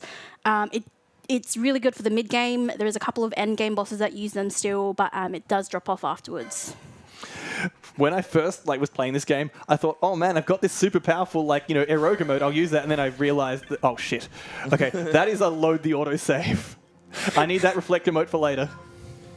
Yeah, that is used exactly once in Final Fantasy IX's any percent, bouncing a spell off your party with reflect. When I was looking at this game, I didn't until you sent me all the resources to look at and everything. I really didn't realize this game had as much staple mechanics from other Final Fantasy speedruns. Like, it is very much a collection of a lot of the other games, and I was pleasantly surprised by that. Yeah, well, it's just such a fundamental departure from all the other games, but it's still, it still is a Final Fantasy game, very much. And so, under the hood, it's still running a lot of those same systems. The reflect logic, the way that your scan Libra, whatever you call it, info Libra, works. yeah. All right. So we've basically decided to run off and look for another shiny rock because Ash is like, let's prove my birthright. And Vossa immediately has followed us. A little suspicious, but I'm not going to look the gift horse in the mouth because, he's awesome. He's tanky and he can take hits like nobody's business. So once again, he's going to be in the lead, and he is central to the next 3 boss fights. We'll be depending on the Traveler strat again. So Golden Amulet I picked up then. Ooh, Bash, heal yourself. Ah, right. I need to also upgrade Bash's Gambit. Potions don't cut it anymore. We need high potions. Good stuff. Yeah, so we'll be equipping the Golden Amulet on, I can't remember who, Penelo, I think? I think initially Ash, but Penelo gets it later. Yeah. And we'll be doing some grinding in trial mode with them, not now, but in a bit. Yeah. Just to get a lot of life points, just to get them all set up for their mage reflecting strat. Just cuts down the amount of grinding you have to do. It's not strictly necessary, but all the alternatives involve spending more time to do something. And you know what we don't like to do in... Oh, come on, dude. Yeah, you were talking about traps. Sorry. That's all right. We'll just go through the thing here, and then, once Voss has not got enemies around, he's got a Phoenix down Gambit that'll just bring Bash back. All better. Yeah, in my casual playthrough, I would just had someone who had Libra, so I could see where I was going and not get caught out. And speaking of where casual play runs falls off, for me, this section of the game is where a lot of initial casual runs go to die because you've got this huge bland area full of all the same enemies, and and in the original PS2 release, it didn't even have a new music track for the the second area. It was really, really dull. But we're zipping through at X4, so we don't really care. On the next screen, I'm going to do a setup for Traveler, and I'm going to ask you both to remember the number that I check after doing that. Because, critical. So, yep, okay. 150, that's easy. That's easy, yeah. Yeah. So, I think I can remember that. when I next use Traveler, I want my step count to be between 1 and 10 less than that. So basically from 140 to 149. Yeah. If it does that, then it'll do 10,000 damage. If it goes over, it rolls around and is basically worthless. And if it's shy, then it's only going to do about 3,000 damage, and that won't cut it against the boss that I'm about to fight. So, strictly speaking, for this one, you don't have to use Traveler for it. You can use Dark, but my Gambits and party aren't quite set up for it. It is weak to Dark rather. It's a holy element bird, but yeah, we're sticking with the plan for Traveller. So that was 150, wasn't it? Yes. It was 150. Yep. Beautiful. Get a free heal here. Perfect. And I turn Voss's gambits off as well, because when you've got your gambits on, you sort of step around a bit. All right. Okay. No further. Oh. Oh. Boom. Nice. Sucks to be you. That's really cool. Yeah. Yeah, the first time I saw this strapping, he was like, wait. He looked away for a second. Yeah, and of course, like, if you like overstep, then it's just like 2 damage and you whiff it, and it's the most humiliating thing ever. Yeah, sometimes you might see like Nikusar 145. walking around, and that would be to get Traveller steps Yeah. up. So right now I'm basically just going to do an immediate re-step. So I'm just going to do 3 laps of the courtyard here. That was 145. And I should be about 150 behind that target at like right before starting the next boss. So 145 is our target. That's 2 laps, right? Yes, that is. Yeah. Yep. Beautiful.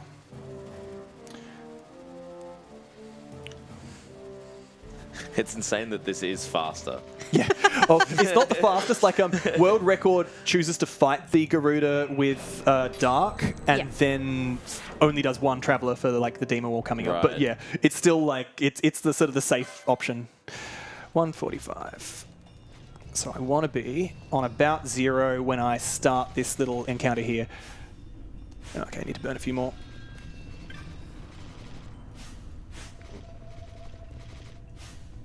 Yeah, that'll do it. Cool. So, optional Demon Wall boss here. Very difficult. We're not fighting Fight or it. run. We better decide fast. Easy choice, Vaughn. Bye. And like you can just walk through the door, and then of course like the tomb design is like, yeah, sucker. What's your reward? Well, like it's another demon wall. The wall comes. We must be quick. Together we can bring it down. Shout out to Dracodan if he's able to tune in. He's like a big fan of that phrase. All right, so 145. And we're just going to bring Balthier and Ash into the party here to do a bit of chip damage, because this thing has like a tiny bit more than 10k health. Just one more step, and that should do it. Yep, beautiful. So we could see it wasn't the instant KO. Blind on Bush is irritating. I'm just going to manually heal that now, because I'm going to use him for the boss fight coming up. And yeah, you know, obviously he's melee spec'd at the moment, and if he's missing all of his attacks, that's not going to help me.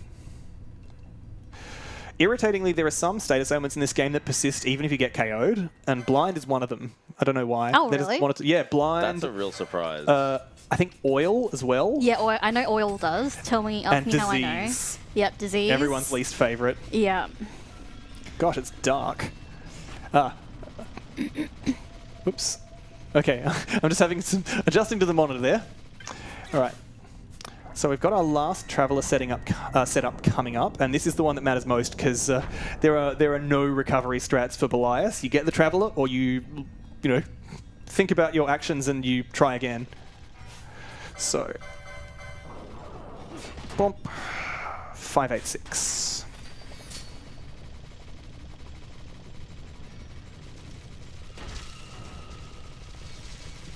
Oops, wrong side. Do you mind if I come in and tell people about our sponsors? Yeah. By all means. Wonderful. So we are sponsored by RetroTink. Thank you very much to our partner there. RetroTink is all about allowing you to experience your favourite vintage games on modern screens. They ship all across Australia, and their products range from a simple plug-and-play adapters to high-end video processors, and are available on their website at retrotink.com. If you're here at the event ASM, you can experience their range in our playroom. They're available on site, so no matter what solution you choose, their mission always stays the same: help you rediscover your retro consoles in the best way possible with the best picture performance. Can vouch. I've got a 5X. It's really good. Okay, that stone is a bit irritating, but that's why I bought gold needles. 586. I just need to remember that. 586. Oh, and the other irritating thing with the guest character compared to like a sort of like a full time is that if they get KO'd, you lose active control of your party. So I'm just going to take a bit of time out here and use that gold needle if I can find it, on Vossler. Because, yeah, if he gets petrified, that's just going to be a giant pain in the neck. And 586 is my target. I'm just going to... Yeah, no, I should be all right.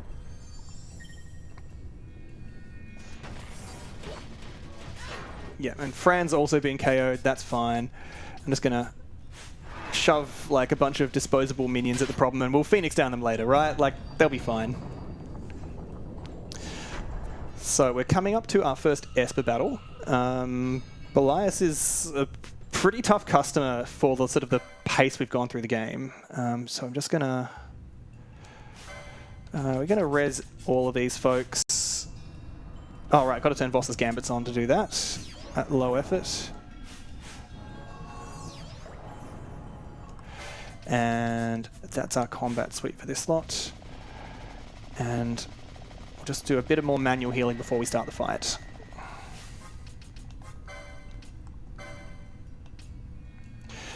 Bosch wants it and Voster wants it. 586, 586, 586. Alright, so we're going to start the fight getting Vossler to use a shock mote to draw aggro, because he's way more durable than the rest of the party. 586, 586, 586, 586.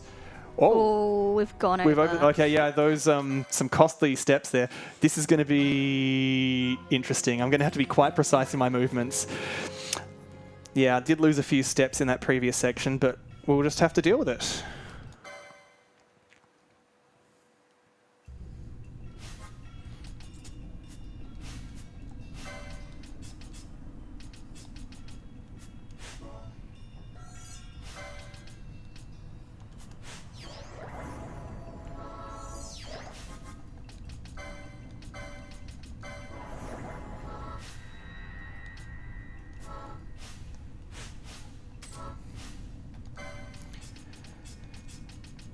Okay. Well, we'll see how we go. 586, 586, 586. Well, I guess we'll see where we're at now. That looked a lot tighter, to be fair. Yeah, I mean, the issues were mostly in the previous screen, so we'll see, we'll see. Okay, that's good. Well, not like comfy, but it's good enough.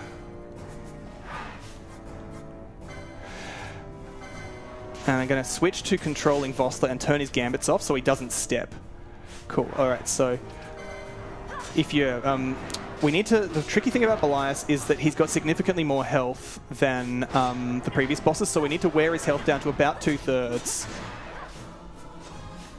583. Okay, I'm going to take Vossler off attacking... like one more attack, and then I'm going to just put him on potion duty. Good. Okay, 585. So unfortunately, it does mean I'm losing out on a lot of combat power. Oh, I didn't. Yeah, that's also a problem.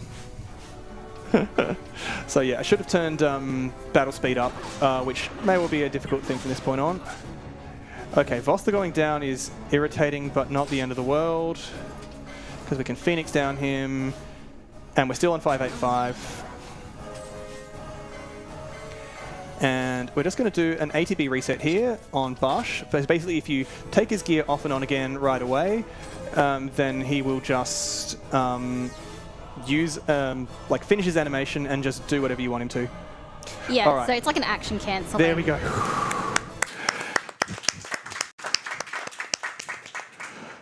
So that was very scuffed, but we, you know, we got it.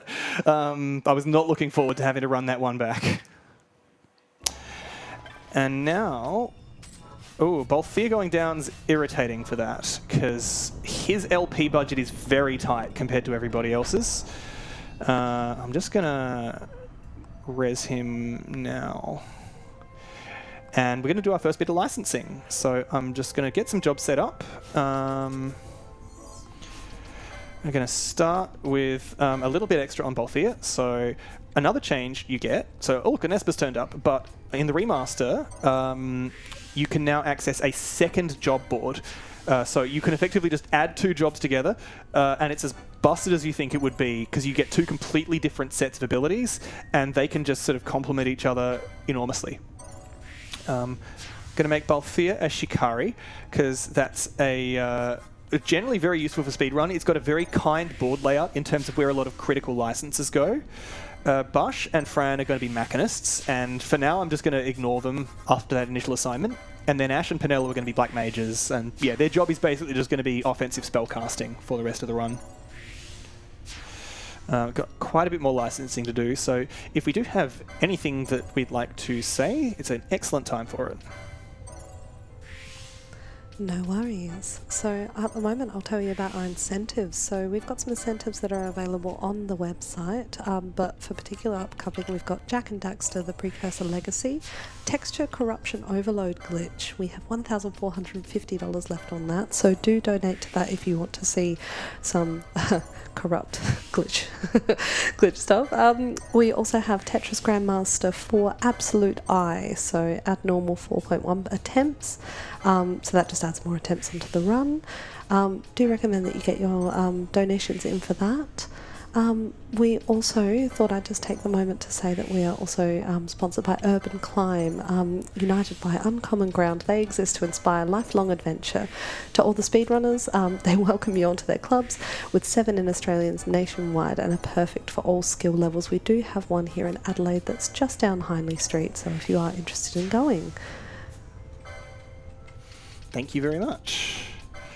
So, Ash and Penelo, broadly speaking, are going to be kitted out the same in the long run, but in the short term, Ash is going to prioritise getting the Golden Amulet license that lets her earn boosted LP, whereas Penelo is taking a more direct route to sort of Black Mage spellcasting and ailing. And important here that I do remember to take away equipment from basically everyone apart from Balthier, and put the Golden Amulet on Ash. Several times I have just forgotten that last step, and I've like gone through a decent chunk, and Ash has not been getting her double LP, and then I've just had to waste a bunch of time like grinding to earn it back. Oh, right, Ash's Gambits are off from yeah, that Belias fight where I needed her to not step. That'll be fine. So yeah, we've gotten our shiny rock. It's shiny, and like I can't remember what color the Dawn Shard is. Is it purple? Is it the blue one? Maybe. I think it's purple. I think the blue one's the Midlight Shard that you basically never blue's see. the Dusk Shard. And No, then, is it? I think Dusk is orange. Okay. Anyway, yeah, you know, it's unfortunately for us, it's like this is what the Empire was after the whole time. They've basically just like been following us, and it's like, you got the shiny rock, well, we'll take it from you, and we're just going to seethe and hand it over because we don't really have a choice. Unfortunately, they decide to test it in their ship's reactor, and it's going to make Fran go berserk, and it's going to sort of all hell breaks loose. And so this is our chance to sort of get out of here. And we're going to start, just turn Balthier's Gambits off, and we're going to summon our new friend Belias, and he is going to just completely destroy this fight. So, by the way, Vossler has... Oh yeah, he's betrayed us. He's betrayed us, by the way. We no longer see Vossler after this. Yeah, yeah, friendship ended with Vossler. Belias is my new best friend. So basically, because Balthier's Gambits are off, he's not earning any aggro, so Voss is just going to waste his time doing 0 damage to our summon. Sorry, mate, it's not going to help. I struggled so much with this fight. He gets the berserk when he's like at a fifth of his health left or something like that, and I'm like, I was burning through all my resources trying to fight it, and I forgot I had Belias. To be fair, he's only just turned up, and you might not have even had the LP for him. Also, like, the ship just blew up. So yeah, the Nethicite sort of, you know, the shiny rock plot artifacts in this game, they're basically depleted. Like, they're basically uranium. You can make horrible explosions happen. So everyone wants them. No one figures out how to use them, apart from Sid, because he's just built different. I think you mean Dr. Sid. Dr. Sid. Thank you. Yeah, he's, you know, he earned it. All right, very important shopping trip here. So this is cashing in on that hunt I did earlier. Decoy and oil, both very handy. Oil's a hilarious status effect. Where you just like, if you're covered in oil, you take triple damage from fire attacks. Yeah. We don't use it much, but the fights that it comes in like handy for, it's absolutely crucial. All right. So the upshot of blowing up that ship and getting away with our newly, like, sort of exhausted shiny rock is that we don't know how to use it. So, like, our plan is to go and talk to the Garif. There's sort of, like, you know, people down in the south who sort of kept to the old ways. Maybe they know something about it. Spoiler alert, they don't. But, you know, we don't know that. So we're going to go and ask their advice. So Giza Plains has like a dry and a rain cycle after you get to this point in the game. So new pathways have opened up, and now we can just sort of go south from where we've been earlier. Chocobos move very fast in 4x speed. You know, they were clearly made in mind of, like, you know, you're running on regular and you're sick of being so slow running around, but it does make the navigation a little bit tricky sometimes. Other benefits, of course, is that you don't ever have to worry about enemies, so they don't aggro to you. You're not technically invulnerable, but nothing can attack you in the first place, so yeah, very handy for getting around. Only downsides are you can't always get them. I'm going to use this teleport crystal here just to make sure I touch it, because I'm not leaving by the gate crystal, but the gate crystal is how I have to return here. So there's not going to be a single visit to Jahara. The first time we're here, it's basically just all talking and cutscenes. So not all the cuts, as we can see, like, you know, not all the dialogue in the game is voiced, and as we sort of get later into the game, more and more of the cutscenes are going to be of the unvoiced variety, and unfortunately, the unvoiced cutscenes aren't skippable because you've got to mash through the dialogue. So sort of our first big dose of them is here in Jahara, and there'll be more later on. Also, sort of from a casual point of view, this is the point where the game has really opened up. So after you do the Tomb of Wraithwall and you blow up Leviathan, you get access to a huge amount of extra areas. You're able to buy a lot more sort of, you know, powerful abilities. That's when you get, you know, you get your T2 magics, you get, you know, Fira, Blizzara, Thundara, all of that. And it's possible to achieve things in combat without sort of, you know, needing to be super, super, super twinked out, because you could just, you know, get access to the obvious good options. Yeah, before this point, anytime you would save it, Crystal would say, oh, you won't be able to leave here, are you sure? Yeah. And you can actually do a lot of stuff from this point on, like, way ahead of sort of the intended progression. Like, in the original PS2, you could get the Zodiac Spear at this point in time if you just walked up into Nabadis. It's different in Remaster anyway, but... Anyway, in the process of going around here, there we go, too early on the cutscene skip, we've bumped into Larsa, the little guy who sort of told us he was called Lamont back in the mines in Bejerba. Turns out he's like the Emperor's youngest son, and he doesn't like all this war stuff, and he's going to sort of be our hostage, basically, and sort of try and go off and, you know, like, go on a peace mission. Yeah, he's a well-meaning young fellow. I will be making some use of him because he has a pretty useful white magic suite, and we've got a lot of grinding coming up. So, Chocobo to get out of here, and we're on our way now, to Golmore Jungle. We're going to walk past the Hene Mines. Right now, it's like private property, don't enter. Like, and we're like, fine, we weren't going to go here anyway, but we'll be coming back here later. For now, just through this little pass, and once we're done with our cutscenes, showing us sort of what's happening back at the Empire, which is basically like everyone's getting ready to backstab everybody else. I really do like the game's plot's obviously very different by Final Fantasy standards, but I enjoyed it when it came out. You know, like, and particularly I really like the effort that went into the English localization. Like, all the characters have a wonderfully sort of, you know, like a wonderfully, like, you know, sort of Shakespearean kind of flavor to them. I don't know. Also, all the judges are, you know, behind their helmets, so they constantly sound like they're, you know, talking through a tin can. I really struggled with remembering the judge names because I couldn't see their faces. Like, they'd be saying, oh, Judge Gabranth or whatever. Like, who? Yeah. They look exactly the same. All right, so I'm just going to sell a bunch of my unneeded gear here. Critically, I need to not sell the chromed leathers. Those are necessary for later on, so keeping hold of those. But the diamond armlet's going to go, and now it's shopping time. So Thundara is going to be the core of my combat for the next little while. I'm going to set up 2 characters as mages, and so we want the mage's hat and the mage's habit.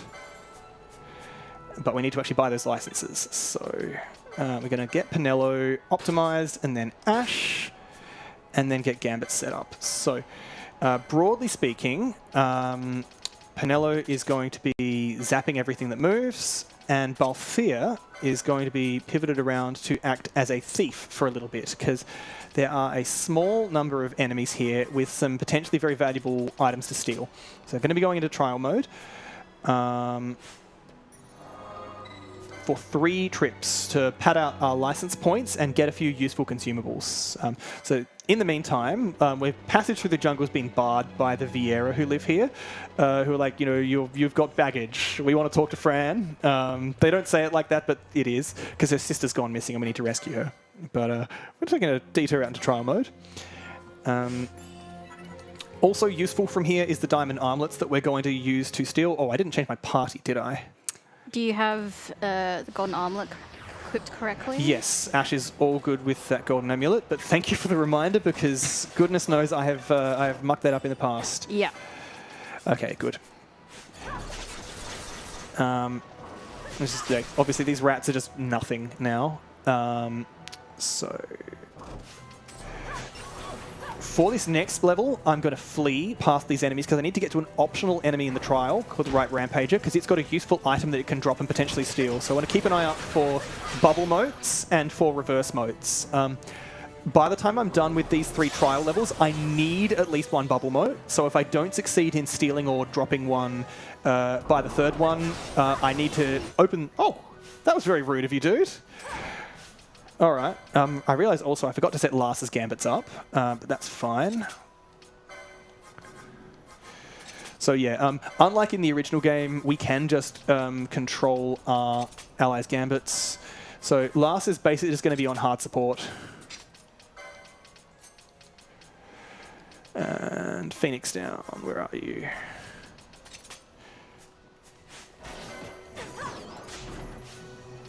Do you mind if I pop in with a donation? By all means.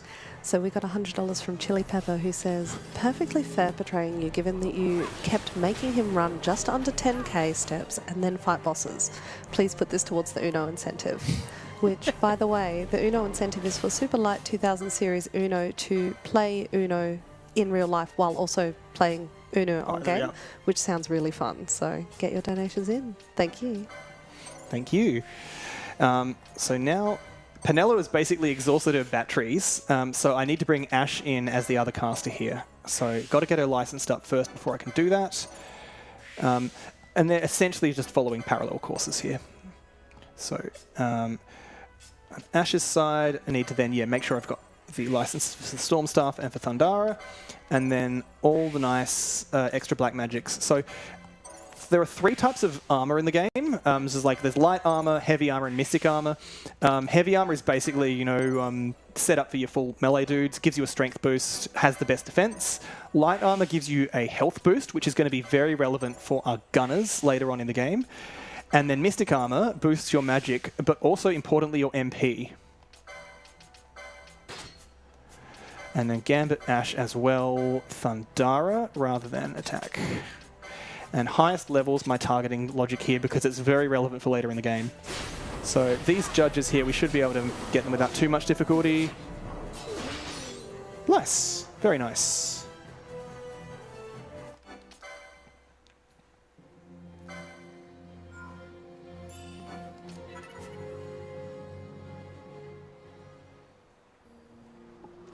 All right. Skip this cutscene here, but it's basically, you know, like the village elder telling Fran, it's like, you suck, you ran away from us, you're dead to us, also your sister's gone missing, please find her, like, we're not going to lift a finger. Like, Fran takes it in stride, despite some extremely, like, poorly thought out, like, interjections from Vaughn. Balthier just rolling his eyes. And we just need to do a little more shopping here, because we earn more money from that diamond arm that we picked up in trials. So now we need to get a mage's hat also for Ash, and a brigandine light armor body piece, because that's going to be Balthier's later on. Going to use the crystal just for a heal, and then 1 more set of trials before teleporting back to Jahara, because that's the quick way to get to the Hene Mines. And there's a few more shopping things. So essentially, yeah, 2 out of 3, and this is going to be the last sort of last LP grind. But we've got a lot of we've got money grinding coming up after that.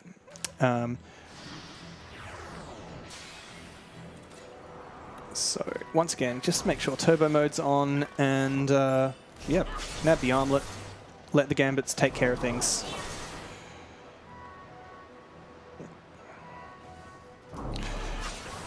Cool. There's another okay, so this is the one I need to pay attention to. Look for that bubble moat. Nope. Ah well. That's a bit irritating. And then here's another, like, a potential big swing. There's like a 3% chance for that werewolf there to be able to steal berserker braces from it, which I've got other ways to get them, but they are like a necessary item for the run, which basically just give you permanent berserk while they're equipped. Like, I know, like, historically berserk's not always been very consistent, I think, in FF games. Like, sometimes it sort of makes you sort of attack friends, I think, but in this game it's just all upside. Like, you can't be directly controlled, but you will just oops, not try mode again, that's too soon. You just mindlessly attack the nearest enemy. You get a massive boost to your damage and a reduction to your charge time. So later on... I can't think of a game off the top of my head where Berserk makes you hit party. Okay, I must be confused then. It might. I'm not saying that you're wrong, but I'm just it's escaping me which one that might be. But there might also be something that does like confuse and Berserk. Yeah, or probably. Something like that. But funnily enough, in this game, Berserk also makes you immune to confuse, which is useful. Actually, speaking of status elements, this is one of 2 games in the entire series that has the reverse status, which I don't know if that's used in the speedrun for this game at all. It is, briefly. Right, I forgot. Yeah, reverse just switches damage and healing. Yeah, it's really fun. Now, I did forget to equip Penelo with the golden amulet, so I just need to make sure I do it before like doing much more in this trial mode run here. Because, yeah, she's supposed to get it for the third one. Yeah, so conveniently, the reverse license is like ludicrously hard to get because, or rather the spell, because I think you got to get your clan rank up to like 1 billion. But you do conveniently get reverse moats, which necessary for very desirable for 2 bosses. If I'm lucky and I get one in the next little area, I'll probably use it for a 3rd boss, but it's pretty low odds, so not likely. All right. Okay, I got an item. I think I'll just... There was 2 bubble modes. Yeah, Oh, I think beautiful. that was 2. Excellent. Yeah, there absolutely was. So we'll just cruise through here because there's a guaranteed bubble moat in a chest in this level coming up, but it takes time to grab it, so it's like quicker to just not do it. Do you Beautiful. need 1 or 2? Only 1. Okay. It might have said 2 bubble modes. I think it said 2. Yeah. I'm not going to complain. It's just a single boss fight where you need it. So that's good. So once we beat this set of judges, that's going to be it for trial mode. And I don't think we got anyone KO'd in any of those trial mode runs, which is good because, yeah, if you're KO'd, you don't get LP, and it can complicate your licensing. So with that done, just need to do a bit more shopping. Need to get the classic FF staple dagger for Balthier. Need to sell first. Don't start shopping until you actually have the money. What, they don't take credit cards here? Apparently not. But yeah, I don't know how to say it in French. Is it main gauche, whatever? Main gauche? I always read it as gauche. Maybe. But I am sure that's wrong. But anyway, yeah, the dagger for blocking, because, everyone likes being able to block. So, Balthier from this point on is going to be the leading man, as he likes to call himself. He's going to be the party leader basically the whole way. And I'm going to equip him with a dagger with a very high block rate and a bunch of light armor to boost his max HP. And he's basically just going to be a punching bag and constantly heal himself with potions. Yeah, so he's going to be the tank. We're going to be, in later fights, be casting Decoy on Balthier for the reflect stuff. And just generally when you're in a boss fight. Oh, and that bronze shield I got from trial mode is a nice little, it doesn't actually mean much, but it's good to have just for the sake of it. All right. And then, get this magic lore down here. So the interesting thing is if you've got laws that are shared across both license board, it lets you sort of jump around across those boards. So that magic lore I bought there lets me get these potion laws without having to go through all of the intervening spaces. Very handy. Balthier's going to be healing himself as well, so that the other characters can be DPSing down. Because the general rule is if you are healing, then you're not actually like doing anything. You know, the easiest way to win the fight is just to KO all the enemies. So you're generally better off specializing. Because if your attackers are having to take time off to heal, then that's just time they could be using to destroy things. Now Pinello, I'm going to get this swiftness license. So they basically let you charge up your meter faster. They're sort of like free improvement. Depending on how you play, they're not necessarily like vital, but they're good to have. And for the gunners later on, they're critical. Yeah, I think also Vaughn is basically just going to be casting Reflect on everyone and not doing much else. Yes, so Vaughn is going to be hard support from this point on. Reflect, and then later in the game he's also going to be setting up Protect, just because there's a lot of like... Balthier has to deal with a lot of stuff coming his way, so it's very good to be able to mitigate that. Yeah, so if any of the statuses wear off, we'll be switching Vaughn back in to re-up those. So 2 useful licenses that I'm picking up here with Ash are Headsman, which gives her bonus MP every time she gets a KO, and Serenity, which gives her a massive boost to her magic power when she's at max HP. Full HP, rather. All right, yes, and we also want to change Balthier's gambits. So he is now just, Mr. High Potion. High potions for his friends, high potions for himself. Oh, right. Also, Nukai-san, for whatever reason, when they did the remaster, they changed the name of a bunch of the status healing items. So I think that the confusion curing item used to be smelling salts, and now it's Nukai-san. Like, the alarm clock that woke you up from sleep is now a prince's kiss. Yeah. And I think, where are we? LA less than 50. Yep. And speaking of bubble motes, we got those ones earlier. Larsa has access to the bubble spell, which is just such a huge power boost. It literally just casts it on someone and they get double HP.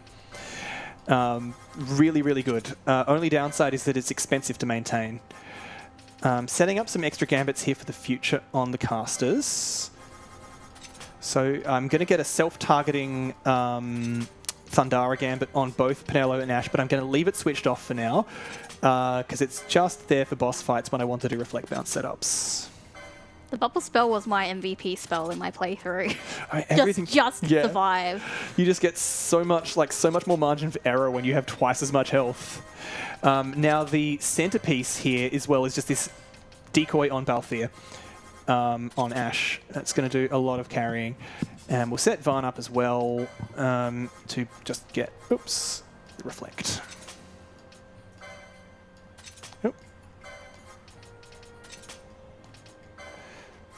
So basically his priority is just to make sure that everyone's there and will enable Reflect Bounce setups. And my gunners for now, Fran and Bash are just sort of chilling on the bench. They don't need to do anything. Oh, yep, and also need to equip. And, oh wait, no, not just optimize. Equip the Dawn Shard on Balthier. So, this is our plot artifact, Shiny Rock. It has the effect, it's hilarious, like a source of common newbie complaints of like, I can't cast any spells, why is my MP 0? Equipping the Dawn Shard means that you have 0 MP, because like the idea is it's this, magic artifact that just drains magic out of the environment and charges it up for future use. So we're using it deliberately here because it also gives a massive boost to magic defense. And later on in the game, it's used to solve some puzzles. So we just get that out of the way now. Unsurprisingly, the Chocobo doesn't want to go into this horrible, scary mine. So we're just going to leave it outside and proceed. So Henna Mines is sort of the site of our last meaningful bit of grinding. This is where we'll be fighting jellies. So many jellies. To get a lot of items. Another one of those areas which did get a bit of a reputation in casual play, because like you could set up some sort of AFK leveling against them if you're, patient. I was never patient enough to bother. I just did my grinding the old-fashioned way, just staring at the screen like a zombie. I want to bunch up these bats here so I whack them all at once, and it's quicker to get rid of them. I don't have to get rid of them, but it's a bit easier if they're not just eating me constantly while I'm wandering through, and we get LP from beating them up, so that's nice. Okay, we'll get this lost too, just to get a chance to heal and reset decoy. So the other thing that's very important is that we need to make sure that Ash and Penelo are at max health as much as possible, and so getting Balthier decoyed is how we enable that, because then like it doesn't matter how overwhelmed we are. Oh, Larsa got KO'd. Come back, we need you. You are very useful. And we'll just zap these guys, and I'm probably just going to like wander through, beat up the T-Rex as well. Why not? Big enemies are worth 2 license points instead of 1 license point. Isn't that thrilling? And then we're almost going to be ready to start going after jellies, because there's the notorious little junction coming up. One last set of bats to destroy. Awesome.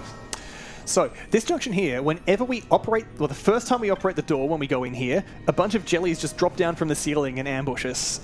And as that sort of like aim off flank kind of thing, they can divide if they're on low health. Also engaging with the game's chain system. Should be on wait, not active. Cool. And I'm not picking up the loot for now, because whenever you pick up loot bags, it delays the chances of increasing your chain level. And higher chain level increases the odds of being able to pick up multiple of the same item. Also just increases the odds of being able to get like good items in the first place. So it's critical when going back and forth through here that I don't fight any enemies. Chain level also resets whenever you load the game, so autosave can't bail me out here. I've got to get this section done effectively in sort of one segment.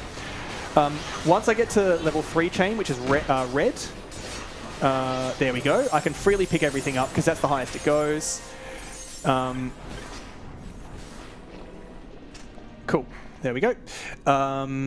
And now I want to get about a 90 chain worth of jellies and pick up all the loot that I can from them. There's a few useful items I'm getting from them. The biggest, most valuable one is just the yellow liquid that they drop, because it retails for a very nice price. I can just sell that at shops and earn a huge pile of gil. Why are blue jellies dropping yellow? I have no idea. The game doesn't actually have blue liquid, so maybe that's why. There's green liquid and silver liquid.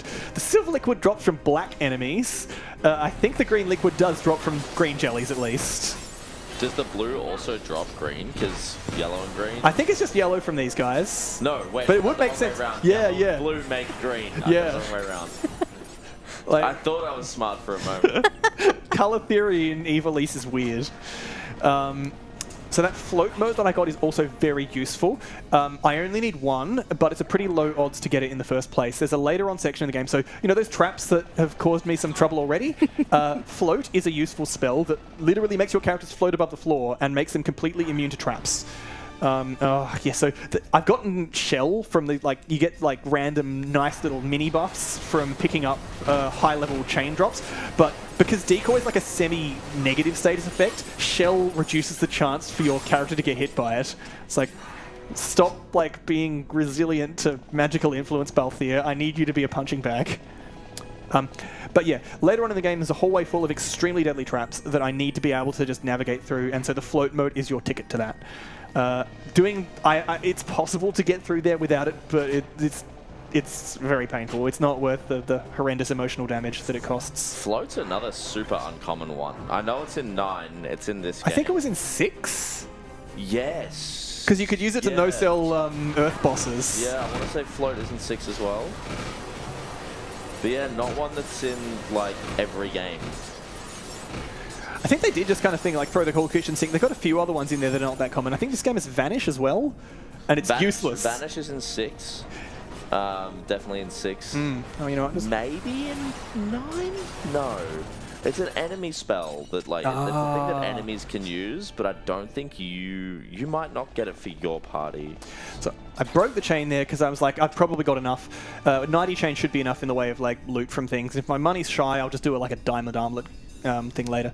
So after we skip this cutscene, we're ready for the boss, and I just need to do a bit more licensing. God, that is such a crazy luxury this version has of a PS2. It's like, oh, my money's short, trial mode, diamond. It's so, like, I felt dirty when I started learning speedrun, because it's just like, oh yeah, there's literally a 6k diamond armlet waiting for you. Right, and now Penelo needs Serenity as well. And very important, I need to get both of my mages access to the Spellbound lore because that increases the duration of status effects on you. And so it's going to be critical for Penelo and for Ash because that will increase the amount of time that they spend with Reflect up on them. Because it's Reflect Bounce Town now. We've gotten word that Vanish is blue magic in FF9. Okay. Well, I guess, yeah, it makes sense if it's an enemy technique, then yeah, that's how that rolls. All right.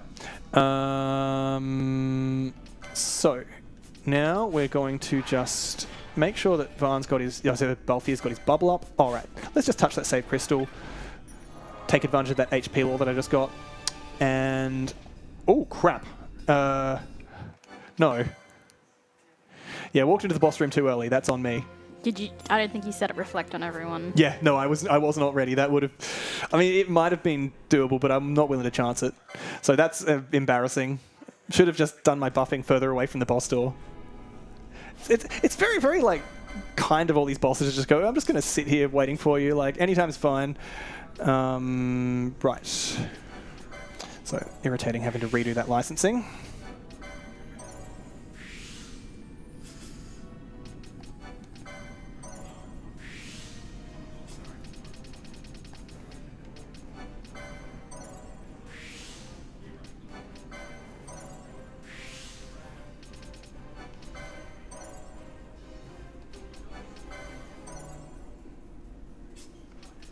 I might take this opportunity just to remind people that we are raising money for Game on Cancer. This charity fundraises for early career cancer researchers who are working across all areas of cancer research to make sure this is the last generation to die from cancer. So if you donate at donate.ozspeedruns.com, you'll be donating to that charity. Thank you for your generosity, everybody. Cool. All right, so I'm going to bring Varn in here and just get Reflect set up on the whole party. Fortunately, Decoy just is one of those spells that arbitrarily ignores Reflect. Like, there's not any real logic behind it. It just does. So I'm going to manually refresh Decoy with Ash. And then also going to change Lars's Gambit to attack with Aqua. And so we're basically just going to unload everything on ourselves because Tiamat coming up, she buffs herself with Reflect, and it's the classic Final Fantasy thing of, oh, you know, Reflect can't block a spell that's already being bounced off Reflect. I am, however, going to stand a bit forward because she will use a physical attack called Breath at 2 HP thresholds. There we go. And that will just hit all the casters, so nice. There we go. She's a pain in the neck in the sword route version of the speedrun because you just fight her with, like, you literally just, you know, use basic melee attacks and she's got a giant pile of health and it's not fun. So that's the nice thing about this routing. All right, so we've now rescued Fran's system, yeah, and that's all good. The Vieira of like, okay, fine, have this like little passport to go out of the woods, I guess. So we're going to be turning gambits off on Larsa and Penelo, and we're going to do another little, like, this isn't speedrun tech exactly, like anyone can do this, but it's very easy for like casual routing to just not do it. So there is a boss coming up called Elder Worm. We're not going to go to it. It does block the direct path to our next destination, but we can go on a slightly less direct path through the Feywood. Downside of that is that the Feywood is like 10 levels higher than the intended path because it is basically like a... You jerk. Yeah, I'll try the YOLO here. We can Phoenix down in the next area. Beautiful. Yeah, didn't expect to just get one-shotted that way.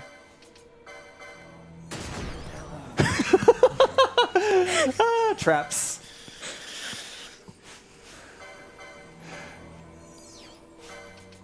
Okay, cool, we're good. Yeah, these Mandragores here mean business. Fine, game, I'll load... Oh, you know what? No, I'm not even going to bother. Because we're basically just fleeing through anyway. Once we're past these enemies, we're back in like perimeter. So sort of like back in sequence, and like we're once again dealing with roughly level appropriate enemies. So it should be pretty straightforward. These enemies aren't playing around. No, they're not. Oh, of course, because I haven't leveled. Like Fran and Yeah, they're. Bash are still like not leveled at all.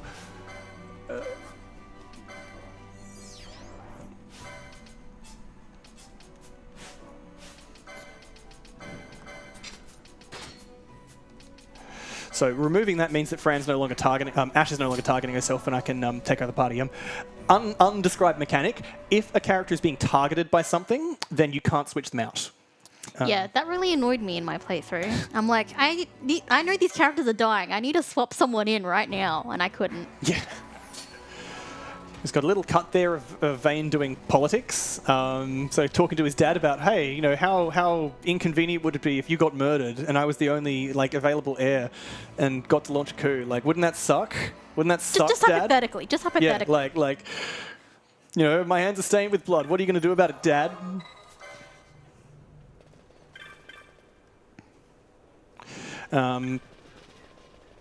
So we've now come to the Holy Mountain, sort of like being used as a bit of an impromptu refugee camp from people fleeing the conflict. The Kiltius here are, so far, sort of respected and neutral, and everyone looks up to them and it's like, okay, fine, like you can feed the poor, whatever, do your thing, like we'll just keep a respectful distance while you do that. And the hope here is that we can talk to the Grand Kiltius, dude here who we're just going to cutscene skip away from, and he can broker a peace between the Empire and Dalmasca. Unfortunately, we find out, oh no, the Emperor Gramus has been murdered, and Vane Solidor is in charge now, and like definitely wasn't responsible for this. Like, definitely not. It was the Senate, definitely. That's why they've all been executed, and like no one can interrogate them. So, understandably, Lars is a bit upset that his dad has been murdered, so he's left the party. He'll get over it.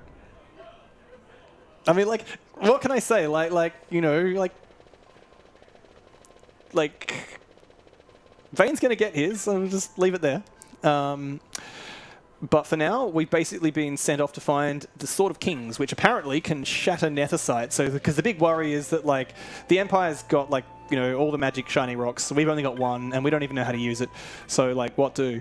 Yeah, we've been collecting stuff called Nethersight, by the way. Yeah. No one ever knows how to use it. No one explains it. But Sid's got like the magic touch, and he's figured out how to make it, like artificial stuff, which he's super keen on. We'll see him later. It has a few little side effects, which we'll see. It's like, you know, they may include rapid muscle growth, psychosis, violent impulses. But like, you know, Sid figures that's a problem for the end user. They do seem to go back and forth between like having good Sids and bad Sids in FFs. I like Sid in 8. Oh yeah, I mean, like, you know, like he just tells it like it is. Old Robin Williams. Looks exactly like Robin Williams. It's great. All right. So I think this is the dungeon where you have to have the Dusk Shard equipped. Yeah. Yeah, these there are teleport things, or there's something you need to interact with that, and they won't listen to you unless you have it equipped. So that's why Balthier's got it. Well, that's why it was equipped much earlier, because you need it for this dungeon. So this level also was, I think, the playable element of the Final Fantasy XII demo disc that came out the year before the game itself. So this is actually a bit of a foundational memory from me. It's 20 years ago at a little event called AFCON, which back then was held at the University of Adelaide in Union Hall. You know, I was a student then, and you know, it was a sort of like, oh, you know, let's go here with a bunch of my uni friends. And they had this like the demo running. It's like, oh wow, you know, it's amazing. What were their connections? How did they get it? And I'm sure it was extremely prosaic and whatnot. But to me, that was like, it was blowing my mind of like, oh, it's, you know, it's an RPG where you can run around in 3D and there are enemies and whatever. Yeah, no, it's... Okay, yeah, these dragons are scary. We'll just take the autosave on that one. Unfortunately, there's like a little pixel you got to go off to the side to get onto the staircase that we've unlocked. What can I say? Autosave is nice.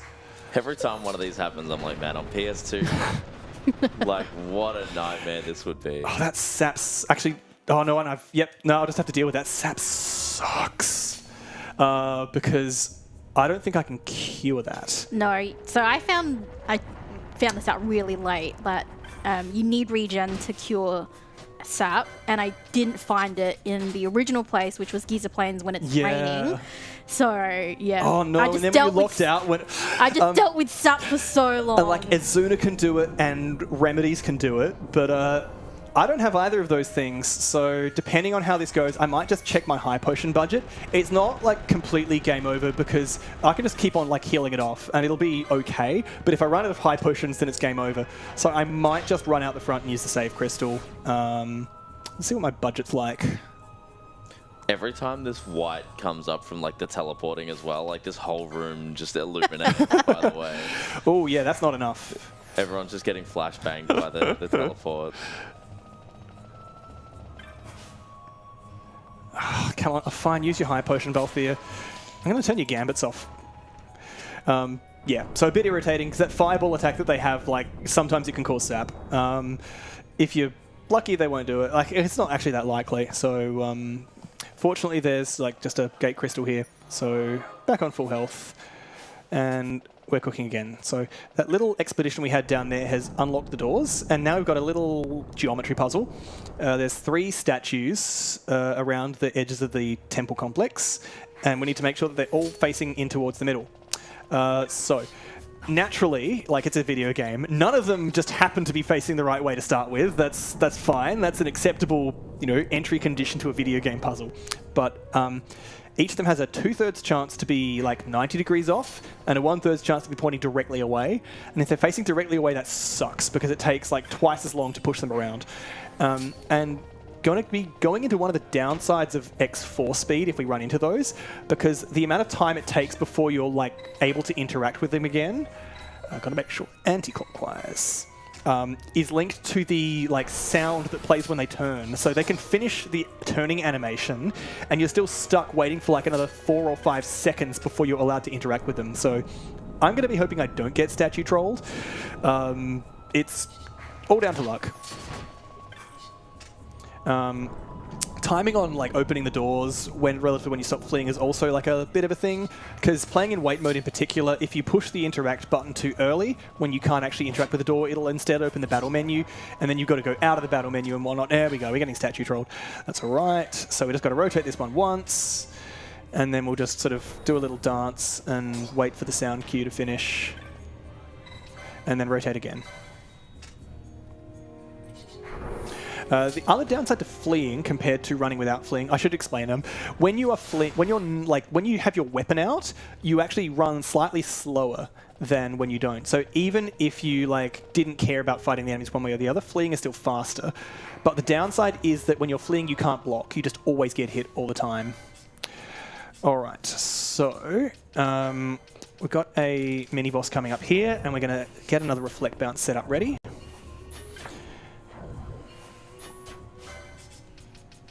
And Ash here is going to set up decoy as well.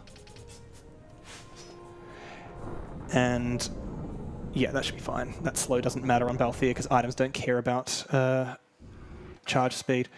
I'm going to flee our way here and just go 2 casts of Thundara and turn our caster's gambits off. And there's Viniscar. Goodbye. Very smooth. Yeah. So we need to get them benched as soon as possible because the reflect status that they've got on them, when you're in the bench, any like temporary buffs or whatnot don't tick down. That should be anti-clockwise, right? Good. Yes. Okay. But yeah, so the casters there, while they're benched, I can just essentially get multiple fights worth of reflect bounces out of them without having to refresh the reflect buff. So there's a reason as well this rounding uses Thundara as its sort of default casting spell, because in this game, like Final Fantasy has a weird relationship with like elemental weaknesses. Like you're pretty consistent, like like, you know, air's good against ground, earth's good against air, whatever, but, or it's bad against it, whatever, but, in this game, ice is weak to thunder. Don't ask me why. I guess they just thought fire and water are a good mix for each other, and we just don't want to let fire be too good and also be good against ice. That's strange, because they had it right in 10, which, if we're following numbers, came out before. I'm pretty sure it did. Yeah, lightning and water are opposed just like fire and ice. Oh, that makes sense. I think it's the line that old Lulu says. But I guess, yeah, it's an 8-element system in this one because they've got holy and dark as well. So this is like, well, whatever. Oh, yeah, that should be all right. Excellent. Okay, so going through into this door, we've got, yeah, Mateus, the Ice Esper.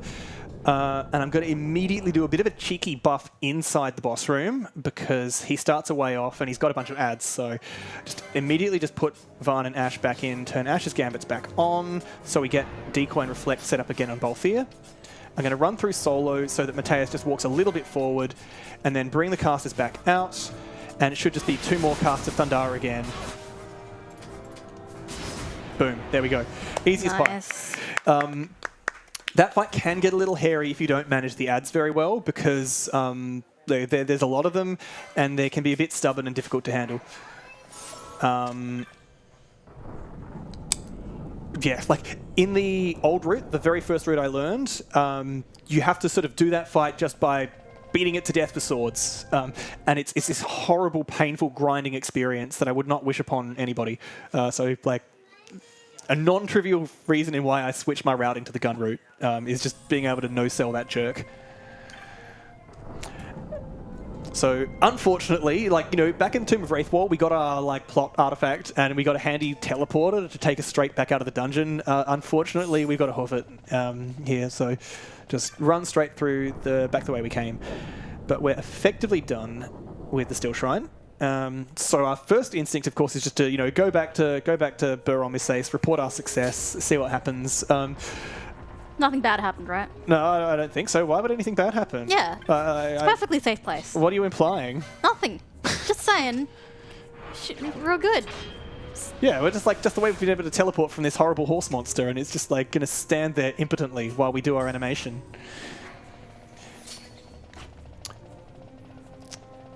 Things are fun looking up for our ragtag team. Yeah, like we've got our like, you know, magic shiny rock smashing sword. We've got, like, you know, a big organized religion backing us that everyone respects and no one is going to, like, declare war on.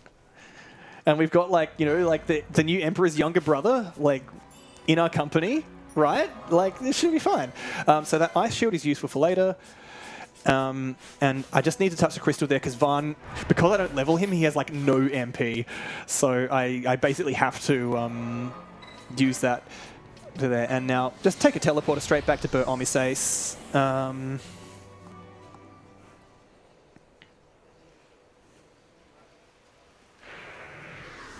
All right. Well, that doesn't look good. It's raining and...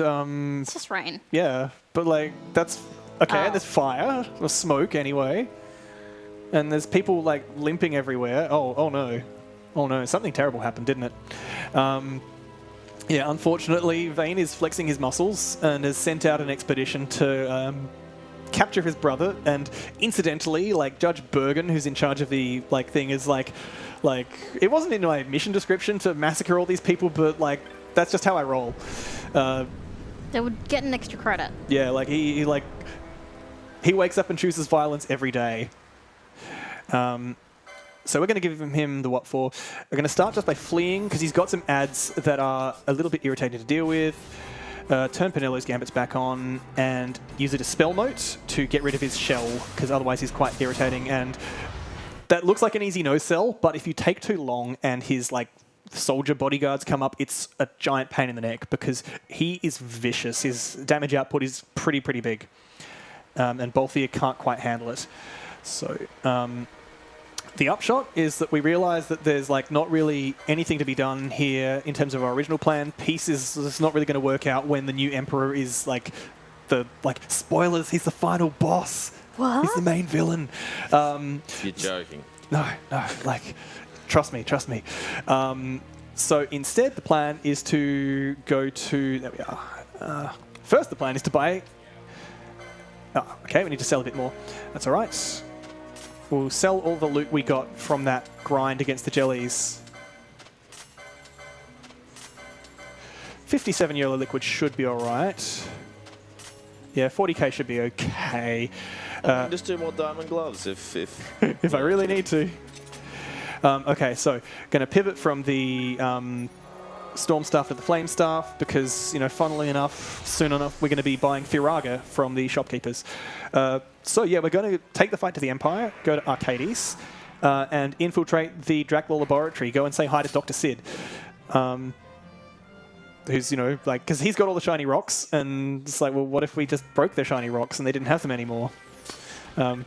Unfortunately, like, you know, no one in this party is very good at long-term planning. Like, they don't realize that they've been mass-producing the things for like a year at this point. So, like, not sure what they thought they'd accomplish in the process. Balthier's got daddy issues. Yeah, Larsa just hands them one, and they're like, they think nothing of it. Yeah, it's like, we've already made this in a factory. I'm not sure why you, like, think destroying, like, the original pattern's going to do. So those Berserker braces I got there, ooh, that's a bit spicy. Ow! Okay, I will just walk through here because I'm coming straight up on like a zone with no enemies and there's a save crystal. So I'll just be able to get a full heal from this gate crystal here. And just going to take this chest here for the Thief's Cuffs, just to sell them for later on, just to make sure my guild budget is looking healthy. So I have from this point on to buy quite a few very expensive guns, and then ultimately all of my healing is still going to be potions. And like we saw, I had like 20 odd potions back in the Steel Shrine, and I'm going to need more by the time I'm done. So yeah, the Evil East high potion industry, like they've got it made. They've got like a natural customer base. Yeah. So the reason why we pivot to guns for Fran and Barsh is that guns aren't dependent on your attack stats. So they also ignore a lot of enemies' armor as well. And it's helpful against enemies, you know, that can deal with, that aren't have high physical defense. So despite us not leveling those characters, we just equip them with the highest level guns we can buy, and they're good to go. Yep. Weirdly enough, though, like, being Berserk still boosts your gun damage. So, like, I don't get the logic of, like, big muscles don't make guns strong, that's fine, but apparently being really angry does. Makes you shoot harder. I guess so. All right. So we've got a little mini-game puzzle here where the Moogles who are supposed to be repairing the gate are just, like, on break. And it's our job to round them up and go, nope, like, the boss says it's time to get back to work because, like, you know, sorry to, like, tip the scales in this labor dispute, but we need to get through that gate. The pumpkin heads here are potentially a bit annoying. They can throw out some irritating status ailments, but fortunately a lot of the time they just start asleep, so you can usually just sort of keep your head down and get past them. So there's 4 groups of Moogles. Fortunately, the last one, once we get to them, does the courtesy of just teleporting us to the end state, so we don't need to backtrack once we've gotten all of them. And yeah, we'll just talk to these ones. I might just use the save crystal to get a free heal here, because I suspect my potions are getting a little low, and I don't want to run out before I get to the next shop. Do you mind if I cut in with a donation that's come in? Yeah, please do. So we have $25 from Rooster, who said, I tried donating yellow liquids, but they only take my money. Shout out to Rooster. He's a super old school runner of this game, and has a lot of like really old school lore. I could listen to that guy talk about like FF10 and FF12 for hours. Like a lot of respect for Rooster. Thanks very much. R-O-O-S-T-A, right? Yes, yeah, okay. Yeah. I am thinking of the same person. Yeah. Yes, not in fact a bird. not the fast food chain. Not the red one.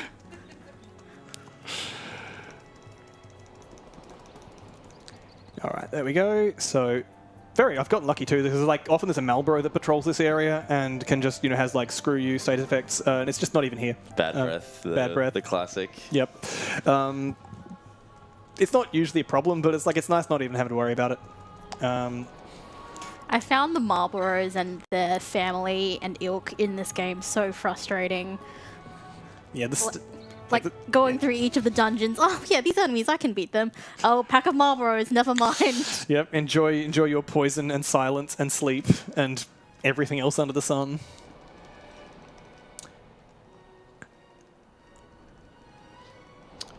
Fortunately, we don't. No, there's only one more area in the game where we have to deal with them, and we've got a trick for them, so Yeah. that's fine. Yeah, I know the one you're thinking of. In different routes, you actually talk to the Moogle boss here because he gives you a sash. It's a little accessory that gives you a big speed boost, and you use, in some of them, use a ninja sword, scales with speed. I don't bother picking it up here because, like, even for just selling it, it's not worth the time loss because apparently it only like retails for like $300 or something. Like the gil rate on that is, why is the diamond armlet 6,000 gil and the sash, which is actually useful, is like only a few hundred? I don't get it. Evilis's economy is weird. It's in shambles. Yeah. They spend it all on airships. Do you need to do any more farming with the golden amulet on anyone? No, I should be good. Okay. I mean, it's been on Penelope this whole time as well. Yeah. I'm just being mindful if you need to buy licensed stuff. Yeah, I think we're good. I do have a few things that I do need to buy here. Actually, yeah, if you could maybe double check if that cheat sheet mentions anything about Fond Coast. Fond Coast. Okay, turn that map overlay off. All right, so sell these storm staves and yep. All right, so first order of business, I need to buy 2 guns. This Aldebaran, very important. I also want to get Firaga and an adamant vest to upgrade Balthier's armor, and then Bacchus wine and remedies, and yep, high potion should be good. So I want to have about 45 or so. Yep, gold needles are good. Yeah, I can't see anything about Fond Coast. I think you're good. Awesome. Okay, so we got another like bout of licensing. So that shield I picked up back at the shrine, we're going to get the license for that and for the adamant vest. So that gives Balthier more defense and more hit points. We're going to license more HP. Oh, I should have held off on that because we got the Sage's Ring. And oh wait, no, that's it. What a dummy. I was like, I've got a suspiciously large amount of license points because I hadn't bought Firaga yet. Yeah, so the tricky thing with the game is that, yeah, you need to, like, for your spells and equipment and whatnot, you need to not just get the actual thing, you need to get the license for it. So that's absolute shambles of a rookie mistake there. I always hate that. That mistake almost feels worse than not having enough of the resource in the speedrun. You're like, I have too much money. I missed something critical. Yeah. Something's gone horribly awry. I even bought the spell and everything. It's like, you know, do I need to be able to use that? Nah, it's just there to sit in the trophy case. All right. So we'll just... there we go. Do over. Get Balthier sorted out. And then... Do you mind if I take this opportunity to remind people that we have some prizes they can donate for? So if there's, we've got 2 prizes at the moment that we're going for, an Urban Climb Pass and an Untitled Goose Game code. So anyone who's in Australia who does a minimum donation of $10 will be able to go in for one of them. So do get your donations in. I love how you'd mentioned that, oh, you know, just being shy. Ash only had 1 LP spare. I saw that. Yeah, we're just doing setup for both Barsh and Fran now. We did buy their guns just before.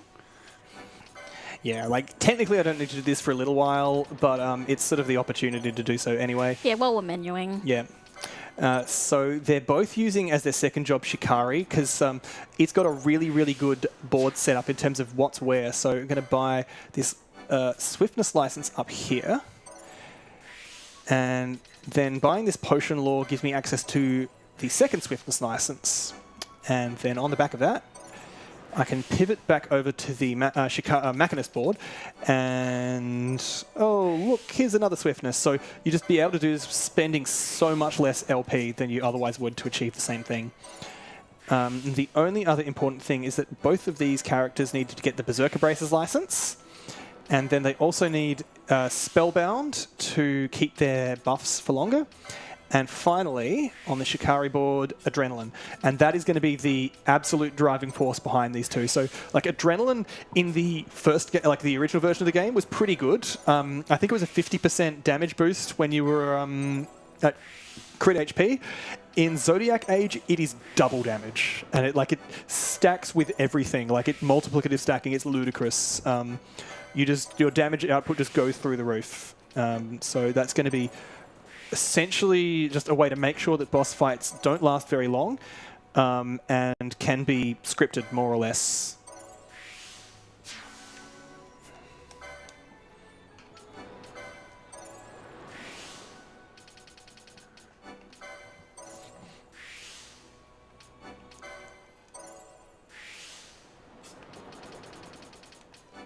All right.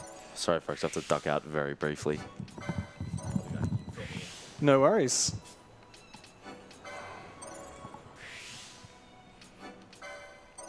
If you've got a moment, I might just duck in and say that Please we are do. raising money for Game on Cancer. This charity raises early career cancer researchers, funds early career cancer researchers who work across all areas of cancer research to make sure that this is the last generation to die from cancer. So if you are listening and you'd like to donate, you can go to donate.ozspeedruns.com. We also have a donation match happening at the moment, so any donation that you make will be doubled. Thank you so much for your generosity. Oh, that's brilliant. Donation matches are always fun. I'm now going to temporarily turn off the decoy gambit because the next fight I've got is going to depend on both of my mages basically just being full tilt offense right out the gate. Going to upgrade our Nukai Sand gambits to remedies. And we should be good. All right. Just going to... Where are we? Talk to our lovely Chocobo hire. Okay, that money is a bit tight. I guess we'll see how we go. We're in the short term, I'm fine. The game has a suspiciously frequent trend of right before you've got some story necessary gil spend. Oh look, here's a chest with 4,000 gil right before you need 4,000 gil to pass this area.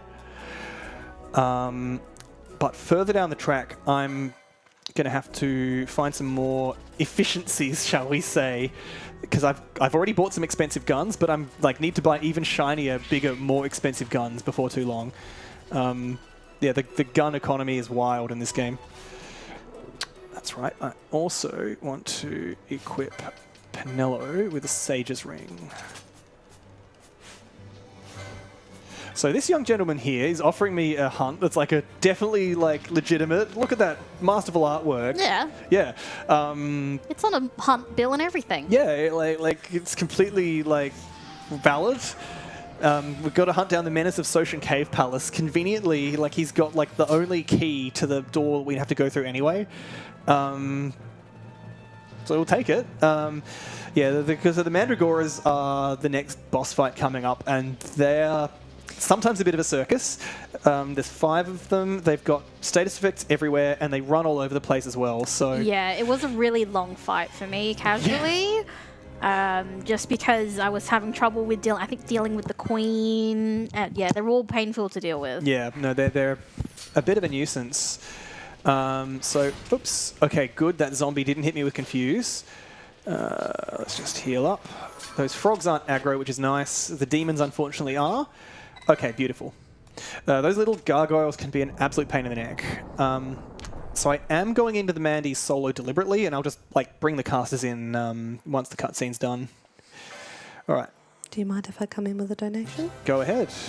So we've got $50 from Jay Pacone saying, so are we going to sneak into the necrohole of Nabudis early for the Zodiac Spear? Please put this towards Tetris 4.1 attempts incentive. Jerks. Okay, well that was bad. Yeah, I let them get completely ruined. It was almost good. Yeah. Oh well, the next volley should do it. Boom. There we go. Jerks. There's a reason I got the Remedy Gambit on the casters. So I'm going to keep the casters in the party for a little bit. And they're going to essentially, because this game is made by the Evilise team, walking around regens your MP. And I do need to make sure they're at tip-top shape for the boss at the end. Okay, it looks like it's not going up, so I'm assuming that's at the cap. Back on the bench you go. Oh, no, actually, we can keep it at max battle speed. Strictly speaking, it's safer to turn the battle speed down for the next area, but I don't plan on encountering many enemies, so I'll just try and save myself that little bit of menu time.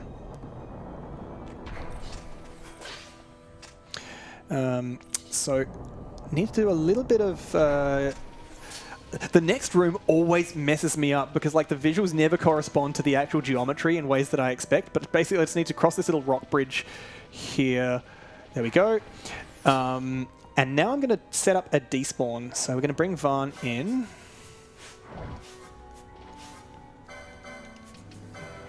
And make him wait to use a potion on Balthier, but because we're so far away from each other, Vaan's AI doesn't know what to do to execute that command, and he just sort of goes in a like a what do, and I can walk further and further away from him, and because like basically under the hood, this is not a remake, this is a remaster.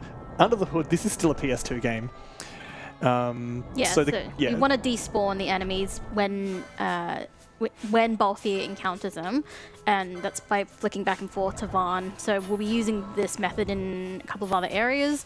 It's just to avoid getting hit by really, really high monsters, and just to make getting through the dungeons a lot easier. That's one of the coolest pieces of tech in this game, in my opinion, is like the despawn management. It's an interesting one as well because like they didn't have to leave that logic in. Obviously, like we're running on like God knows how many like extra like memory and everything compared to what was in the. Right, I need to remember to use that bubble mote from ages ago. Where are you, Down. bubble mote? Just because Ahriman can be a little bit funky. So the early reflect bounce has worked out well. I just need to turn it off on Ash for now to make sure there's at least one person consistently like hitting it. And I'll just use fleeing to keep this under control. And then, oh, that sucks. Wow. I don't know how that happened. Oh, our reflect wore off maybe. Oh, well. No, I don't know how. I don't know what got Pinello, but we'll just get it back on. We'll manage.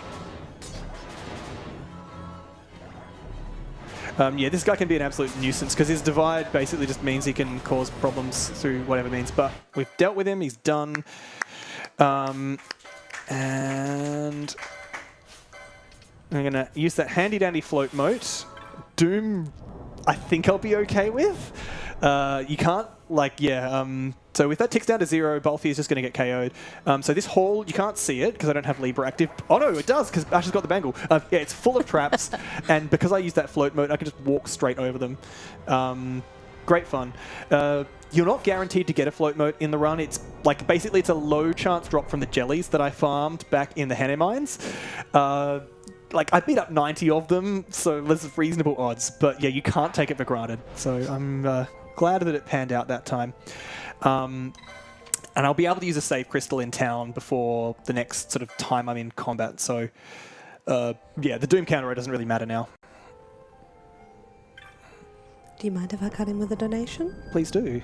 We have $50 from Jazz saying, congrats to Shay on speedrunning Final Fantasy XII in under 50 hours just to commentate this run. Please put this towards the Eno incentive. Yeah, I finished this game on Sunday night.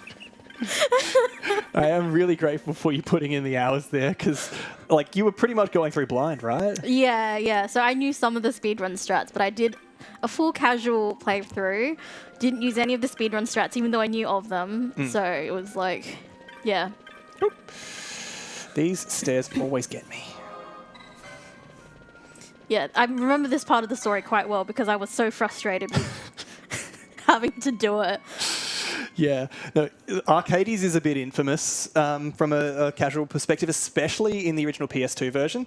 You sort of got like, you know, it's meant to be sort of a talky social part of the game, but it's also at the point where like you've been on the back of like 7 or 8 consecutive sort of wilderness and dungeon areas with no plot at all. Like this is literally the first plot that we get of any real whatever since like beating up Judge Bergen, and you basically just get, you know, sort of told, oh, it's a big city here, you've got to flim-flam your way to success, and everyone is constantly like making you jump through a bunch of arbitrary hoops just to be able to advance. Yeah, and also these chests, they're also full of little amounts of gil. Like, I would start opening, ooh, a chest, let's open them up. And they would give you like 11 gil. Yeah. Yeah. The rich people don't live here. No, they don't.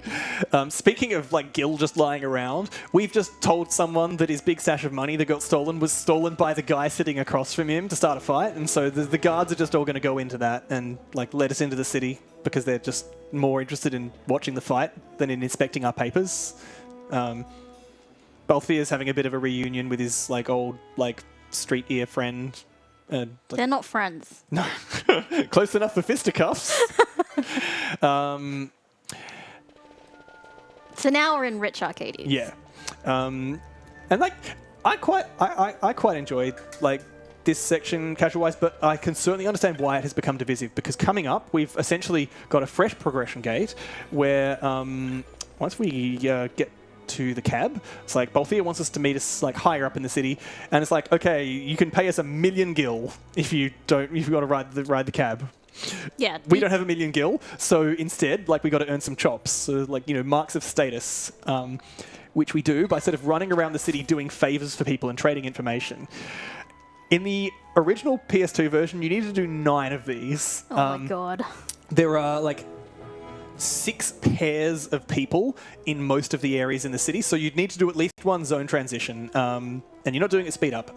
In the remaster, you only need 3, so it's actually really, really easy. So we're going to start going and talking to, where are you? This senior researcher. Oh, that's the avid reader. Other person in... Oh, we'll go with this guy instead. Gentleman onlooker. Going to talk to the eager crier. It's like, okay, if you work really hard, you'll eventually be rich like that guy over there. Probably, maybe.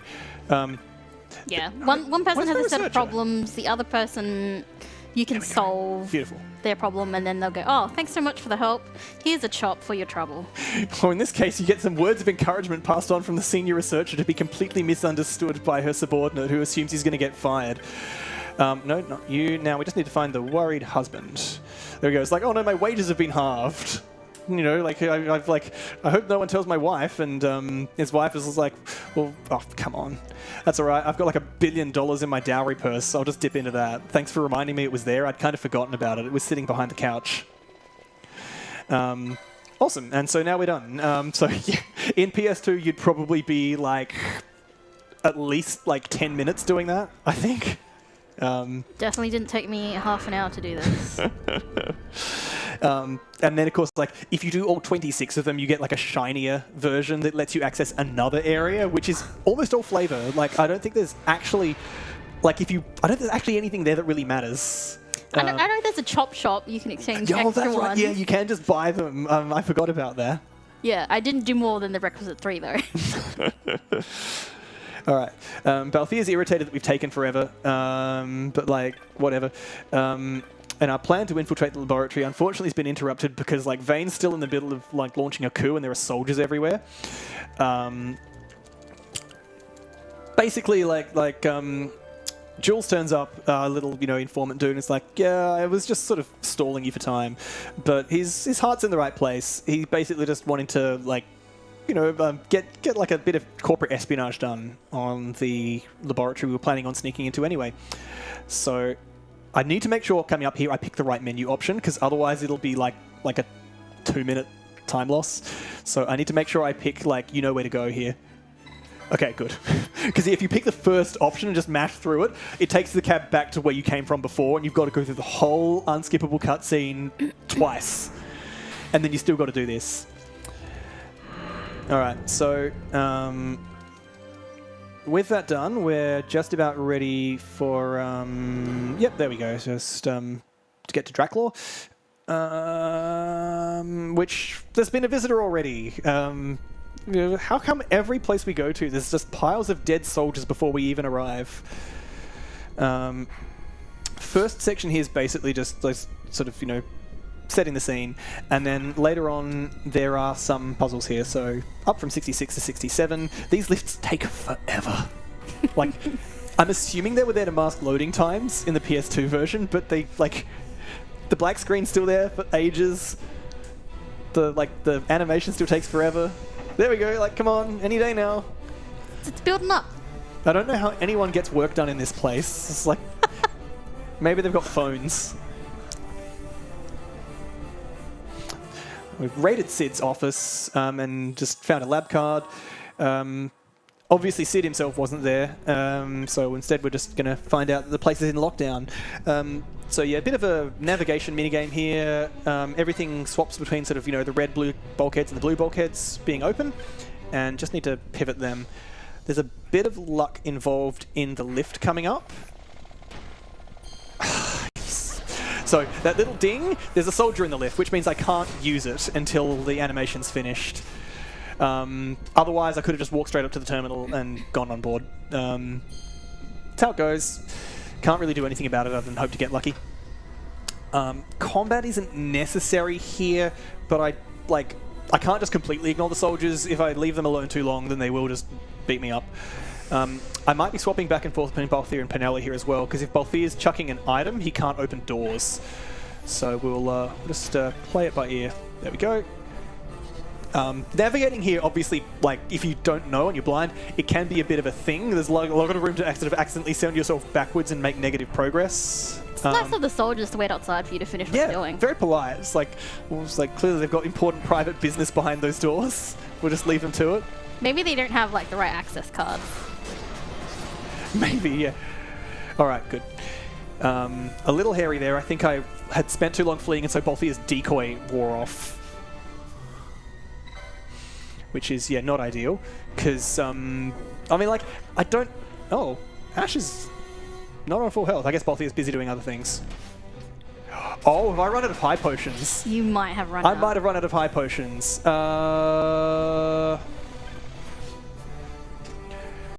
I shouldn't have. I bought more in Fawn Coast, didn't I? I think... I'm going to check. Oh, I got plenty of high potions. I don't know what I'm talking about. Did I not? Oh, there we go. Yeah, that's why. So, this is good. It's caught me before this is actually critical. I just forgot to set this gambit. So from now on, I actually need to only bother healing Ash and Penella with high potions, because my gunners are going to be doing crit HP setups instead. Speaking of which, Fran and Bush, it's your time to shine. Oh, why can't I? There we go. Critical, but I'm going to bring them out here because the most important thing they need to do next is die. I need to get them down to crit HP, and the fastest way to do that, far and away, is to just let them get KO'd and then resurrect them with a Phoenix down. Because crit HP is basically just like essentially 20% plus anything, and wouldn't you know it, Phoenix down restores exactly 20% HP. Oh, okay. You're doing the animation cancelling with Barn, not sorry, Balthier. so yeah, I'm doing this, there we go, finally. So, up to floor 70, no more enemies, and we're good. Now, I don't think I got a reverse moat earlier, did I? I just got the bubble moats back in trial mode. I haven't caught one. Yep. We did talk about... No, I think I just brought that Yeah. up kind of randomly. I'll do a quick scan. It'll be right next to the bubble mode if I have it, because it drops from the same enemy. Nope. Okay. No. So, first order of business, get a reverse mode. So, conveniently, this little room here outside Sid's office has a 25% chance to have a chest with a reverse mode in it. Frustratingly enough, that chest could also contain an Eroga mote instead, and you can't tell which one it is until you open it. So, just a bit of back and forth here. Oh, second try. That's nice. Look at that. Happy. It's... not necessary, but it's hugely important for a boss later on. Alright, so we're just going to Phoenix down Yeah, I these two. think from this point you won't be using the save crystals or touching them much. Yeah, because the problem is just to do the... you didn't turn off for the... Yeah, I didn't fix... I should just turn Basha's gambits off. Yeah. Alright, and this one...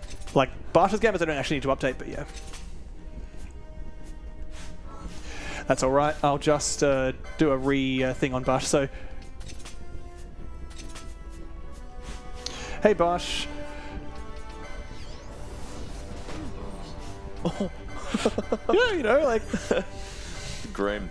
Yeah, so from now on we're going to avoid touching save crystals. Yep. To avoid having to reset up Fran and Bash's health. So those the light armor that I'm equipping them increases their max HP, so that they're now in crit health, even though technically they're not. Like they weren't when I set them up. Gonna turn game speed up, and we also now need to adjust Varn's gambits. Now he's only going to buff Balthier, and his first priority is going to be protect. So we're just going to get Protect and Decoy set up on Balthier. And now we're going to rush through to Sid. Yes. That crit HP setting was like a really, really clever. When I was like reading that up in the guide, I was like, oh, it's genius! It's absolutely genius. If you've got a huge pile of money, you can also do it with like reverse plus renew, but yeah, we don't have those resources. Pity if anything were to happen to them. So Sid's a little gnarly in this setup because Berserk is like mindless in its targeting, and I need to get rid of all his ads before I can kill him. I also like once he casts haste, that's my cue to nab this treasure, and then I'm just going to use a Phoenix down to deny that. Okay, he didn't do it, but he was about to do a cutscene attack, and if he'd gotten it off, that would have been like 30 seconds of wasted time. So no evil laughter for you, Sid. Yeah, so bosses will do a big animation when they're low at a certain health. So what Nikosov was trying to do was to interrupt it, which wasn't needed. Yeah. But yeah, so even if no one's down, if you use a high potion, or in this case a Phoenix down, it'll interrupt it because you get priority over it. Basically another artifact of the game being a PS2 game originally, because they were concerned when we got all these flashy spells going off, like are we going to like do, like, you know, is it good to have enough video memory to handle all of the effects? So everything in the game apart from the basic attacks has an effect capacity value, and the game can only have so much effect capacity going at once. The remaster upped the effect capacity drastically, I believe, from 8 to 32, but any cutscene attack needs the effect queue to be completely clear. Oh, whoops. First, I need to do some unequipping. Yep. Good. Because I've got to buy some very expensive guns, and in order to buy those, I first need to sell a bunch of other stuff. Do you mind if I come in with a donation? Yeah, of course. So we have $10 from Cecilary saying, hello from the randomizer side of the Final Fantasy XII community. I've always been really happy to see runs of my favourite game, my favourite Final Fantasy at a marathon. Good luck. Thank you very much. Excellent. So, ooh, yeah, I think we'll be okay. 9K is a little leaner than I wanted it to be. I was hoping for at least 10. Because, yeah, this is the point where, like, the potion shopping gets expensive. The siren song of the diamond gloves called. Oh, yeah, those Phoenix down are a little low. Let's see how many remedy... Oh, and the remedies are low too. How many X potions can we afford with this? I think we'll just try finding economies elsewhere. Sell these. Oh, and I think we got a few consumables. I think I saw, like, the Soleil Fang and whatnot. Yeah, don't need you. Don't need you. Oh, I thought I saw it. Maybe I didn't.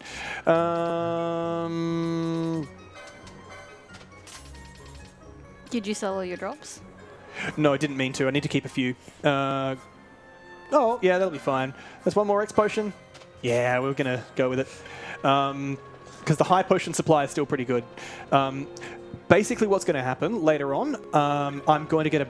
Oh, yes, very important. Remove the Dawn Shard from Balthier. So, coming up, I'm going to have to summon Belias, and like any Esper, he needs a mischarge in order to use. The Dawn Shard zeroes your MP and also zeroes your mischarges. So it's a classic problem is if you go in without a full MP restore, you got no MP, and then you just regenerate from 0 to 100 just to be able to summon the Esper. Yeah, I'm getting one more X potion guaranteed from a chest coming up. 12 should be fine.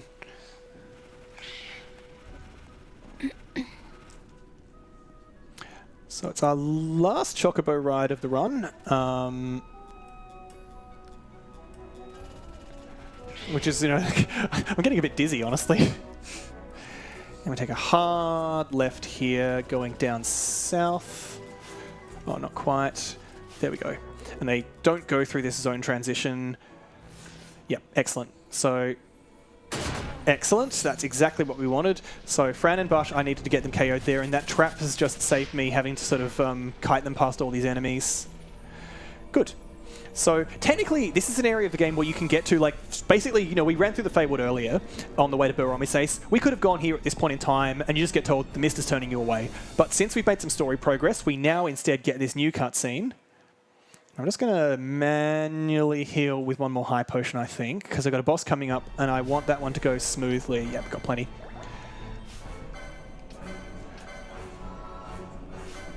And we'll just res our 2 gunners. Yep, Fran berserk herself. Oh, right, and one more thing I need to do, more licenses. So, the 2 gunners, because yeah, I sold my old gun, and now I've got a newer, shinier gun. Hello, Spiker. You can do a lot.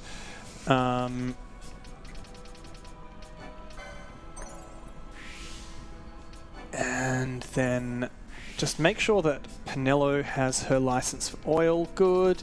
And I'm just going to buy HP laws for Penelo and Ash while I remember, because I don't need them for a while, but they are necessary for later on, because there's a fight where they basically take unavoidable damage, so I want to make sure that they're in good shape for that.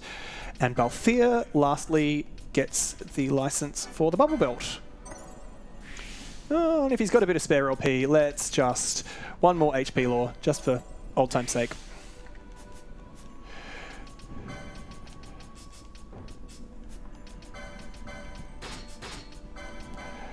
Berserker braces, and we're just going to run straight into Rafflesia here. I'm not going to set up decoy because I can do more basic aggro management. I just start by chucking a Phoenix down, and like that's a healing item, so it basically just generates a bunch of initial aggro. Whew, Curse is really bad. Well, that sucks. Because it inflicts me with disease, which lowers your maximum health. I don't have any way to cure it apart from the save crystal right before me, so unfortunately I've got to redo the Berserk low HP setup on the Gunners. Yeah, the disease and the sap is also awful. So I'm just going to get... Fran's Berserked herself from her Gambits, yep, classic. So we're just going to remove Bash's Berserker braces, and I'll just make him just manually shoot Fran and then shoot himself. Yeah, like these guns don't mess around.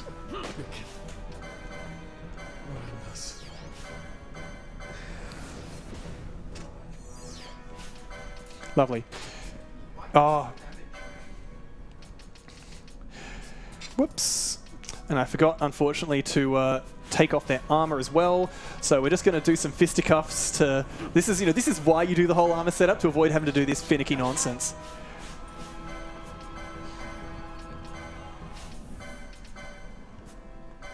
Beautiful. All right.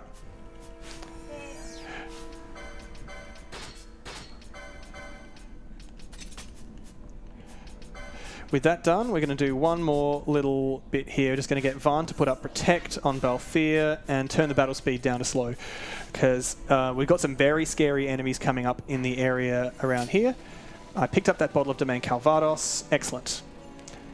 The first room's pretty easy, because most of the Mirror Knight enemies here, like their first gambit is to just cast Reflect on themselves. So they just let me walk straight past. They're only scary if you try to fight them. Next area, a little bit trickier. I'm going to take advantage of the party leader change pauses the game to just orient myself. I've got a little illusion puzzle here where I have to walk through the right door. And I'm just going to cheat and turn the map overlay on. There we go, Bubble Belt. I am going to delay activating it a bit. Oh, that was a mistake. All right. Good. We have a question from the crowd. Yes. Asking why guns instead of magic, and then someone asking why not magic guns? Vaan helpfully reminding me that I've actually messed up his gambits. Yeah, so mid-game, the reflex strats work really well. Yeah. But in the end game, there are bosses with really high magic defense, so it's also a lot easier with physical damage as well with the guns. Part of it too is that the guns need less time to set up. Once you've got your Berserk set up, it's pretty comfy to just go with it. There's our illusion. Okay. Oh, it's a slow pattern here. So there's basically a random chance of which one of these you have to go through. I got the worst one, unfortunately. Oh, they mean business. Oh, that Gyrovaganus is doing me an unkindness. All right.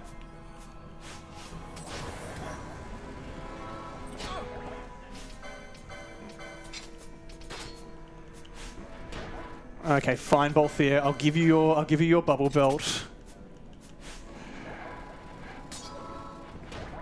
Okay, cool. So we're just going to zoom through here.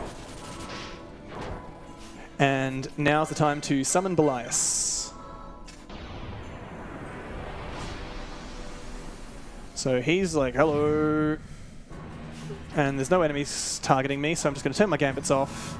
Get a bit of handy healing from Belias as well. That's not intended. And yeah, open the gate. For many players, this is the only time in the game they will summon an Esper. So that didn't go according to plan, but you know, that's all right. We're still advancing. Turn my gambits back on. I'll do the rest of my healing with high potions, and then I'll just X potion to success with after that point. Oh, yeah, that's fine. We'll adjust our gambits now. Okay, I need to res Vaughn. Phoenix Down's getting a bit low as well. Yeah, so this is basically, yeah, I should have gotten the extra diamond armlet. I'm being stingy and I've paid for it. So I can upgrade that to X potions, and just doing this now, add an oil gambit for Penelo, which we won't actually see sort of taking advantage for ages, but do that. So change our gambits on Vaughn and Bosch to Domain Calvados, which is an item added in Zodiac versions that is just instant bravery, basically. So it's not as powerful as Berserk, but it doesn't have the downsides, and they stack. So might as well. There's also alternate strats that I don't think you're going to use, where you do the same strats with Fran and Barsh, but with Penelo and Ash, where they're in also critical health, but with magic, because there's an accessory, I can't remember the name, but yeah, Leather Gorget, I think. That's it, yeah. So you equip both on Ash and Penelo, and they'll basically do, I can't remember the amount, maybe double damage, but magic. Yeah. I think like it's basically you double damage, but you'd be doing 1.5x without it. All right, Daedalus is a reasonably tight boss, so I want to use, where are we? Haste Emote. And then also that Domain Calvados I picked up on Fran, give her bravery, and then just stay out of the way so that it targets me and not the gunners. Very nice. And I want to get them benched as soon as possible because I need to keep their buffs for a later boss, and I want to keep as much of that buff uptime as possible. This is where you're going to be seeing Yep. The despawn happening. So we're going to be setting up with Penelo here with an item. And Bosch is going to be, sorry, not Bosch, Balthier is going to be running away. And then we're going to be swapping back and forth between the two to despawn the enemies. And the enemies in this area are ruthless. Yeah, they mean business. Yeah, the other reason to despawn them, even without the actual, like, sort of, like, you know, being in peril of your life, is that they'll slow you down, having to do block animations, having to run around with your weapon out. Yeah, not ideal. So basically just going back and forth between Penelo there means that I can constantly tell the game, no, I'm over here, no, I'm over here. Like, these enemies are obsolete, ignore them. It also means that I can run through with Balthier without having to flee. Which... Oh, no, there we go. Does mean that, like, theoretically I can block enemies instead of having to... Oh, I see, she's caught up. Okay, now we're fleeing. Cool. Okay, they missed the stop, which would have been the only complete game over. That sap I can now cure, thanks to Penelo having Remedy Law. Yeah, at this point of the game, I still didn't have anything to cure sap. Oh no. So this dungeon was also quite awful to me. Did you have anything to cure disease? No. Oh no. I was really struggling at this point because I was just trying to get through as fast as possible, and yeah. Yeah, Giravagan's pretty brutal. I imagine you probably did not have fun with Shemhazai either. No, that's correct. Yeah. Alright, so Penelo's now timed out on that potion, so she's going to be gradually creeping forward, but that's actually good at this point, because ideally what I want is that when I flip the next switch, she should be just in position to go through the next locked gate. And so touch this gate stone, and I should just be able to go back to Penelo and flee to success straight through here. And because we turn the battle speed down, we're just able to escape getting bopped by these enemies. Excellent. All right, I got a cutscene to skip, and then we're pretty good here. I'm going to take an optional item here. This is not necessary, but Tyrant, the boss coming up, can be a bit gnarly. So it's basically a second bottle of Domain Calvados, get people boozed up and make their physical damage better. Just off on the side here. Once I'm through this scene. You don't need it, but it does make the fight a bit more consistent. So we're just going to go and grab it. And switch back to Balthier.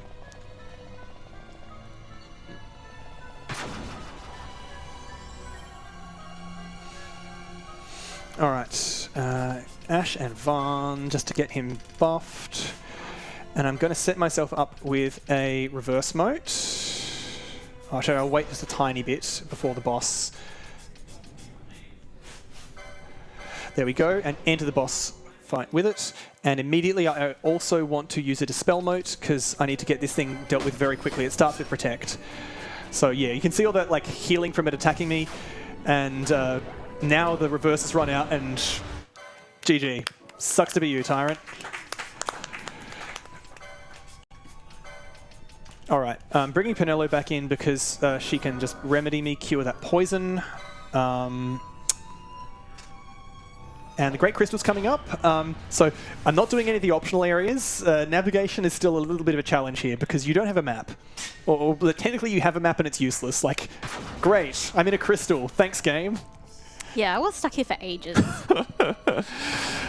So I'm just going on memory here. Fortunately, sort of this part of the... Oh, where's Pinello being targeted? Oh no. Whatever, I'll just let her get bopped. Oh, okay, well that works too. Normally my approach is to bring the gunners in for that, but I guess, yeah, the spellcaster works.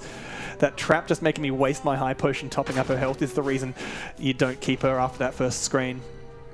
I am deliberately getting these chests here because you can sell the equipment in them for cash, and given that we've already demonstrated, I've been a little bit, I'm a little bit strapped. Very important to just get more fodder.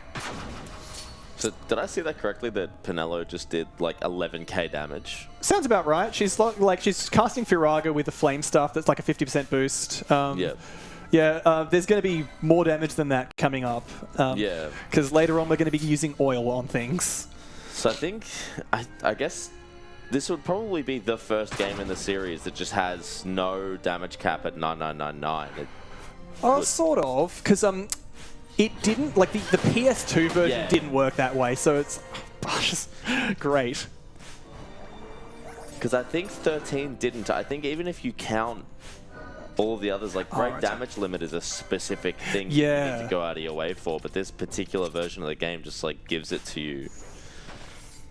And I need to make sure absolutely to get rid of that Petrify on Bosch, because that would be very unpleasant if that goes through. You might be right.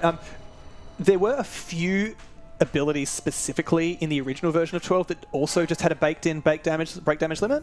Some of the Esper attacks in particular, like Zeramus has one that's like, you know, do the difference, but like based on how much health he lost. So it's literally just like max health, like max health minus current health, like times a billion.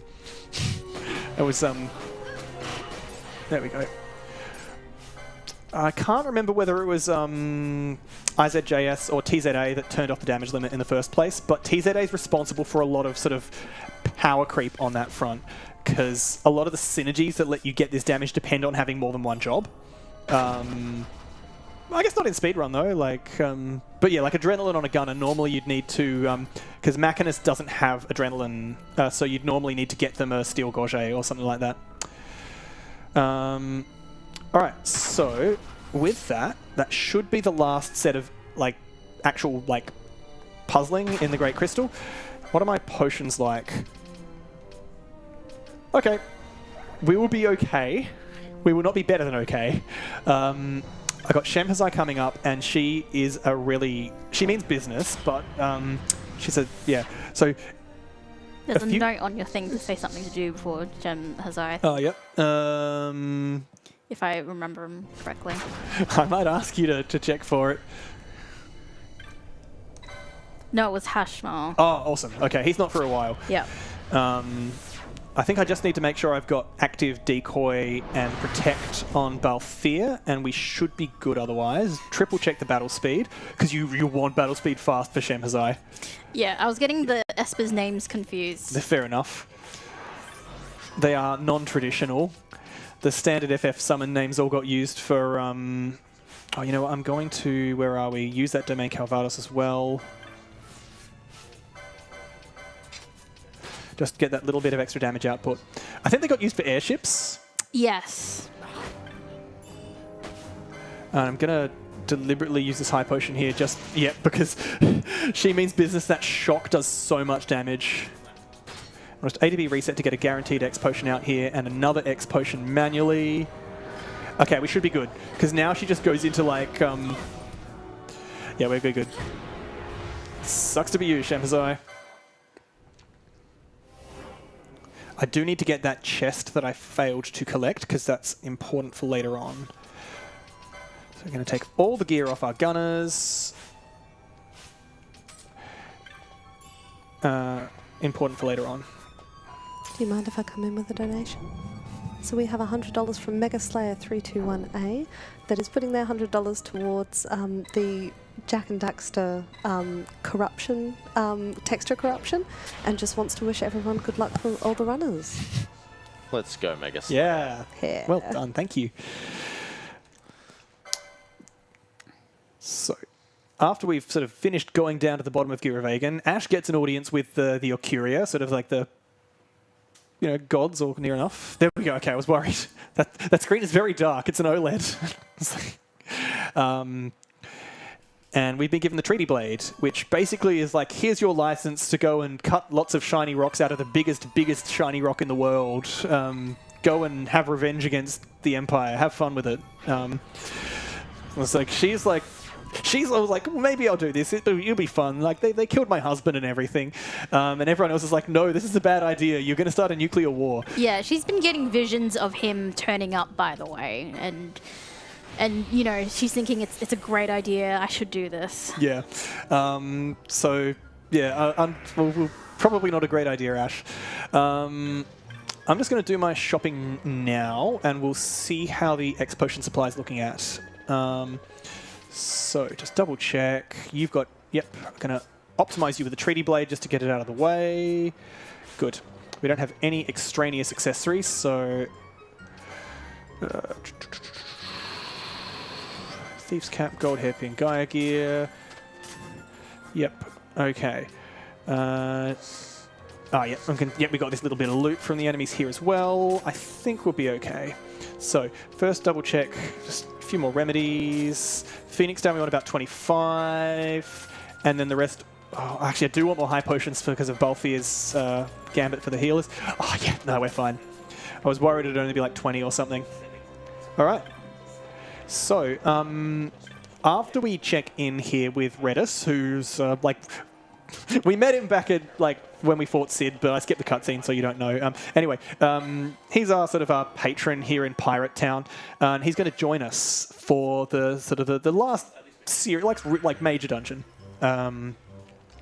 He is going to cast one spell twice, and he's going to use a few dispel motes, and that's all he's going to do. The first thing I'll do once I have him in the field is turn his gambits off, because he has nothing that he can offer me. Yeah, these two side characters, by the way, are like... They remind me of Final Fantasy X, like an off-ject and yeah, and just someone from the side hanging out. Yeah, I mean, you're right. Rickon and Ject pretty much are just the same basic character beats. You've got the shocker dark hair, the big bare chest. He's a bit less of a jerk. Yeah. We don't know if he's got any kids. Well, yeah, maybe he's a bad dad.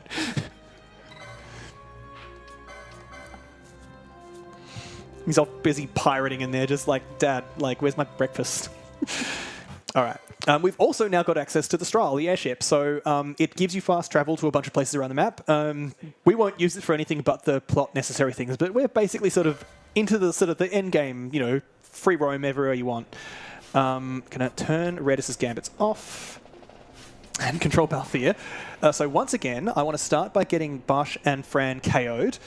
There's a few ways to do it. Some of the enemies here will do it for me. Om nom nom nom nom. Tasty Bosch.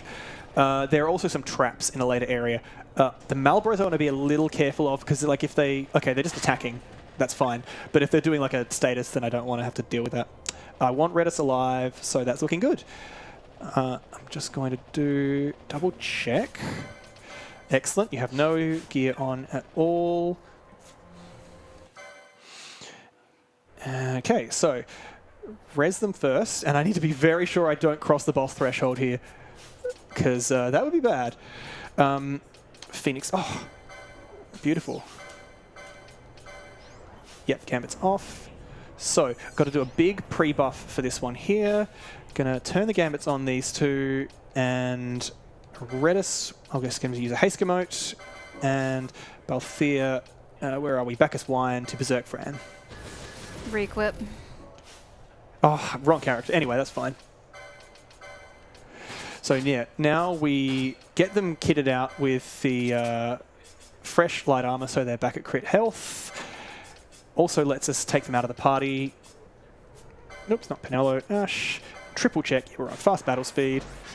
Now, Hydro is an absolute bastard of a boss. There's a reasonable chance I reset instantly, depending on what he does. Let's see.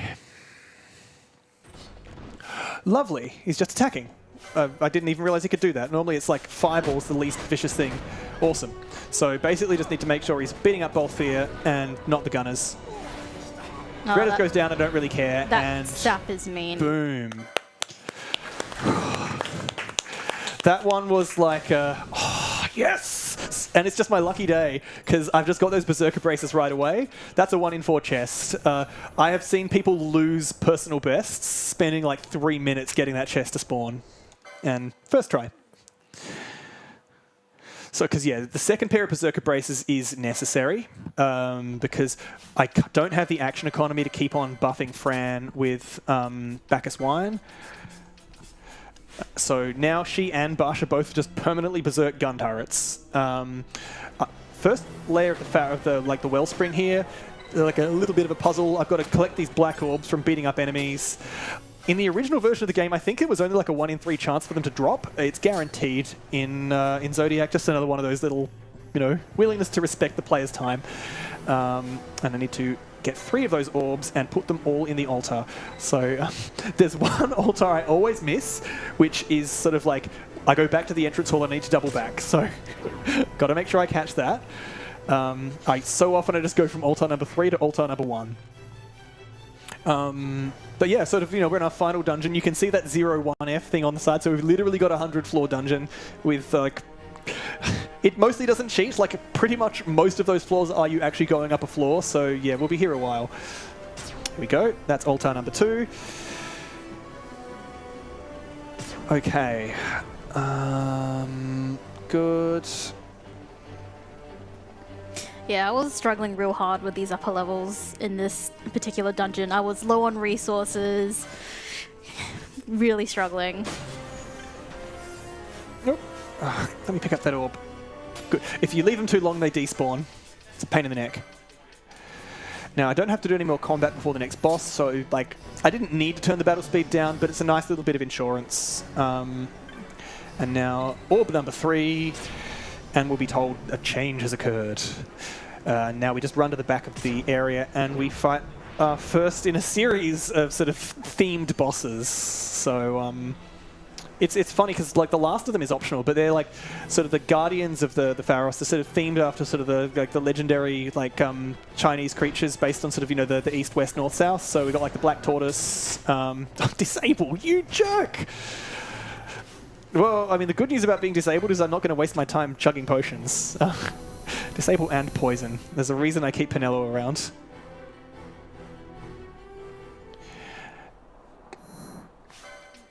Cool. So just that remedy will get me tip-top. So I also need to bring Redis back into the game because I'm going to be using the only part of his kit that ever comes directly into play. Which is... First, we'll just... Phase 1, Pandemonium, big tortoise. We just let him, like, do his thing. Eventually, he'll... oh, wait. Whoops. There we go. Should be still okay. Yeah, so once Perfect Defense goes up, he is literally invulnerable. He's immune to all magic and all attacks. So we're going to use a Rise from Redis, which is like the, I'm going to res you on full health and manually refresh Decoy and Balthier. And just due to the way that the game works, like arbitrarily, he just drops his like barrier because you've tried to resurrect him. Like, I don't actually know what the proper game logic of it is. If it's genuinely, oh, like this, you know, this helpful spell's coming through, I've got to make myself not immune to magic, or if it's like an effect capacity thing of like, this is a, you know, big serious spell and I've blocked this many spells, so like time to switch it off. But either way, if you can't turn that off, like I think he has like. It's either 1 minute or 2 minutes of just sitting there being invulnerable. 2 minutes. It's miserable. I waited the 2 minutes. Well, I appreciate your sacrifice. Okay, so I'm just doing bad navigation there. These teleporting horsies have it in for me.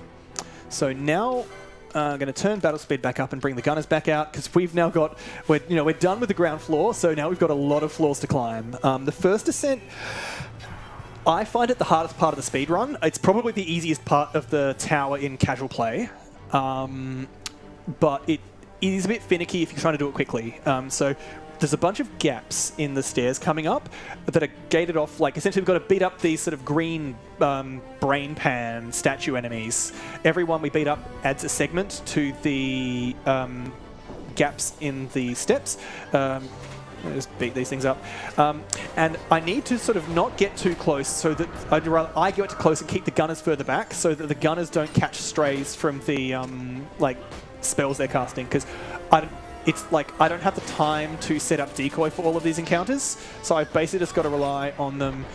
Oh, that's irritating. I'm just going to bring Pinello in to cure that disable. Disable's really, really mean in this game. Like, literally the only things that you can do are walk around and flee. Can't use items, can't use any weapons, can't summon. You just completely no-sold. I mean, it's called disable. Sometimes it's more mean than others. Like, you know, it's not like silent. It's not like a physical version of silence or anything like that. I guess that's what I'm getting at. It's just, it's worse. Now, in a little bit, we're going to see sort of the more complicated part of the statue game, because eventually, on top of the green brain pan enemies, there's going to be red data enemies, and they will take away the sort of the green bridge segments. So right now, it's literally just kill everything that moves and you can't go too wrong. Another disable. Well, they're really aggro with that today. I think I'll just wait for this one to wear off. Yep, good. And just shoot them and we're fine. So the problem is if you kill any Dadars before you build the bridge, then it will take away progress on the bridge segments. So you need to try and avoid them. I'm going to do... this one's less reliable, but I'm going to try... There's one sort of up ahead, after I've dealt with the next two enemies, I'm going to try another despawn trick. Because there's 3 enemies there that I only want one of them to actually spawn. So there's 2 brain pans and a Dadar. And I don't want the Dadar to be there at all. And I don't want one of the brain pans to be there because it's very close quartered and it's hard to maneuver the gunners there to not sort of get eaten by magic. So there should just be one enemy here. Okay, I did it right. The frustrating thing about that trick is that like it's just like no one can tell that you did it. Like failure's the only way that it's actually apparent. But I'm happy it worked. You can lose a lot of time on that section otherwise. So this section here is a huge, huge area. Oh, okay, Doom on my gunner. I think that's the first time I've seen Doom hit them. I've had them get KO'd by random, like, you know, black magic and whatnot, but it's the first time I think I've seen Doom hit them and not Balthier. I'll have to res them eventually, but, you know, that's all right. I can live with that. You usually expect to have to res the gunners a few times. And obviously, whenever you res them, you've got to redo their crit HP setup. So... all right.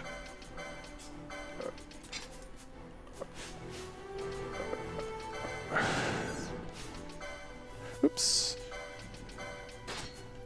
Lovely. Oh, okay. So, yep, there we go. Just manipulate the spawns of these enemies because we need a lot of them to get destroyed if we want to get through to the next area. I'll see. Are we looking at enough here? I think maybe with both of these we've got enough. We might need one more. No, we're good. Okay, awesome. Now this wyvern here is a bit of a pain. Oh, okay, I got, disrespected it. I should have taken the gunners out of the party and fled through that. But whatever, we've got Phoenix down still. Now this section here is also a little bit tricky because these guys... Okay, good. They did actually start targeting the gunner. Bugger. Okay, good. Oh, okay. Not so good.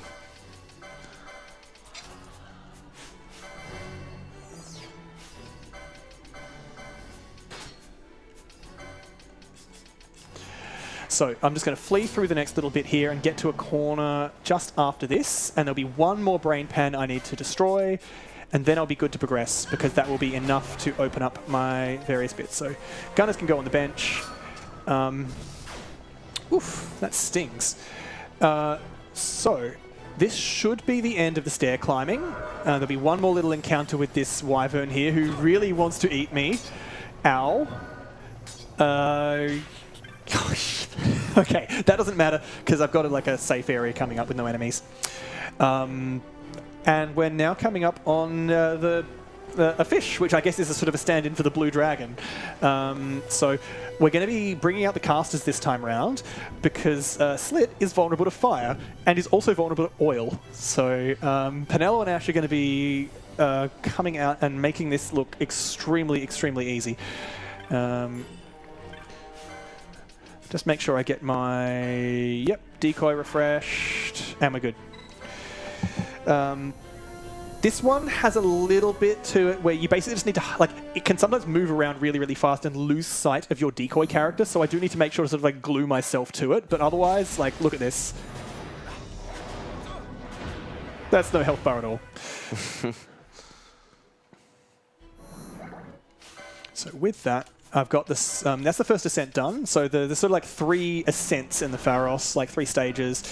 First ascent is mostly just, climbing upstairs. Second ascent is, I would say probably the hardest part of the tower, apart from the final boss on a casual run. I found the third ascent to be a bit of a victory lap. Shay might disagree. But this bit here is, it's a bit mean. So you've got 4 separate altars where you demand you sacrifice something if you want to proceed. Otherwise, the doors are locked. There's the altar of magics, the altar of steel that locks your attack command, and the altar of wealth, which locks the ability to use items. Altar of steel locks, magics locks magic. We're picking the altar of knowledge, which turns off your map. However, the PS2 and the remaster version have 2 separate map systems, so you'll see our little top mini-maps gone, but we can still just bring up the overlay map because they didn't think to catch for this. So that's just a completely that altar is basically just free compared to all the other 3. You'd still do it even if you didn't have this because you can just know the map and do things by dead reckoning, but having to not even give anything up in the process is very nice. Yeah, this part I was really dumb and I let go of my magic. Oh, that's vicious. Yeah. Because I expect, a lot of the time, certainly when I just play casual, that's your healing, basically. Yeah, yeah. Obviously I'm using items in the run, but, no one likes using items to heal, right? It's no, I want to keep... too scary. You run out of them. Yeah. You don't wanna, what if you need them for later? Yeah, I've got 10 elixirs on the final boss. No, the thing is, I was running low on resources. No. I got it. Yeah. Yeah, so this part was a real struggle for me. I'm just going to run past these little froggies here. It's a bit irritating catching that stray there, but I think we'll be alright. There's also this little mechanic here. You see in a few little fool's facades where there's these fake walls you can smash. Excellent. That enemy's busy buffing itself and it can't eat me. Those guys are scary. And that's done with sort of the 3 sort of regular stations, and we've got no boss fight coming up, and second ascent will be done. So Fenrir is one that is extremely I want to do a very specific setup to beat this guy, the white tiger.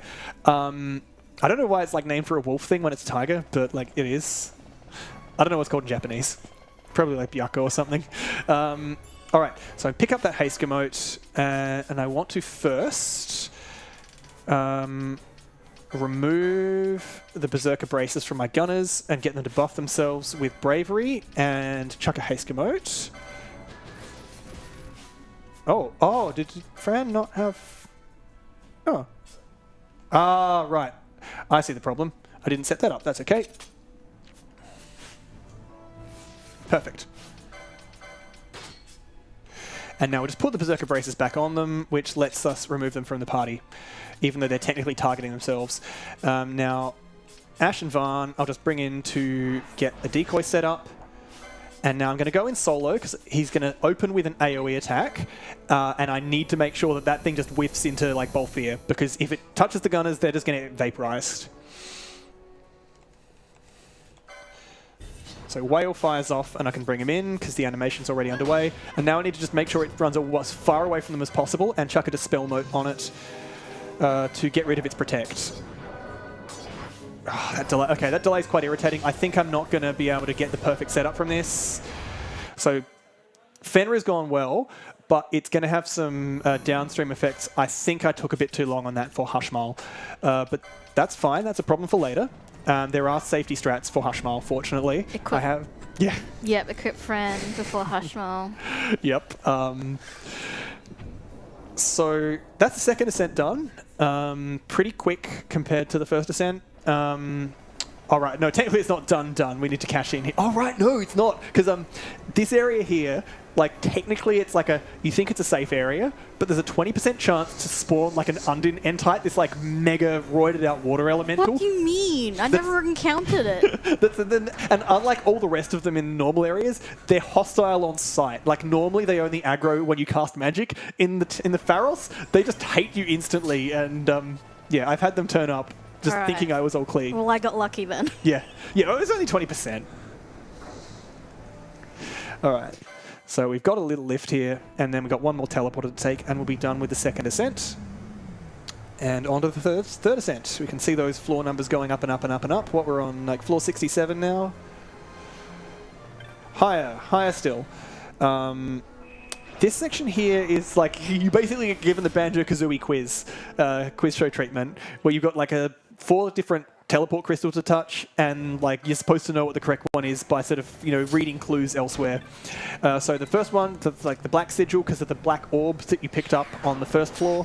Yeah, so everything you did in the previous part of this tower, you're reliving now.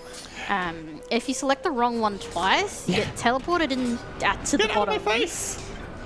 There's like a huge enemy that spawns and can likely wipe your party. Ask me how I know. Yeah. Green sigil for the brain pans, yeah. And of course, going there is how it gives you the explicit clues as well. It's mean. Yeah, the only upside of going there is getting the map of the area. But yeah, it was... So yeah, a lot of mean zombies and ghosts. Yeah.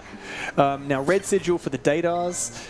And then the next one is hilarious because it's which one did you pick? Like, which sacrifice sigil did you pick? So every playthrough is going to be a different experience. For me, it's the sigil of sacrifice for knowledge. So I've got the lovely little pink there. And then it's like, haha, faked out. We've got 4 sigils next, and they're all wrong. So instead, you have to go here, beat up this wall, and touch like the transparent Empyrean sigil to get through for the last thing. So. Also, there's a 20% chance for to spawn a rare game golem enemy here. He's not here, that's fine. So we're going to equip Fran with our new gun before Hushmal. Get the game speed on fast. And now I'm going to chuck my reverse moat that I got all the way back in Dracula Laboratory. Where are you hiding? Because the start of this fight, I need to do pretty clean. Double check, yep. So, for whatever reason, you could skip the earlier lift cutscenes, but you can't skip this one. Who knows why? Hushmal's coming up. He's the Earth Esper. So plan A is I just use the reverse moat to face tank him and rely on the gunners being so roided out that they can just sort of phoenix down past his mega attack. Plan B is to use a float moat because all of his Earth Elemental attacks always miss a character with float. Alrighty. Do you mind if I come in with a donation?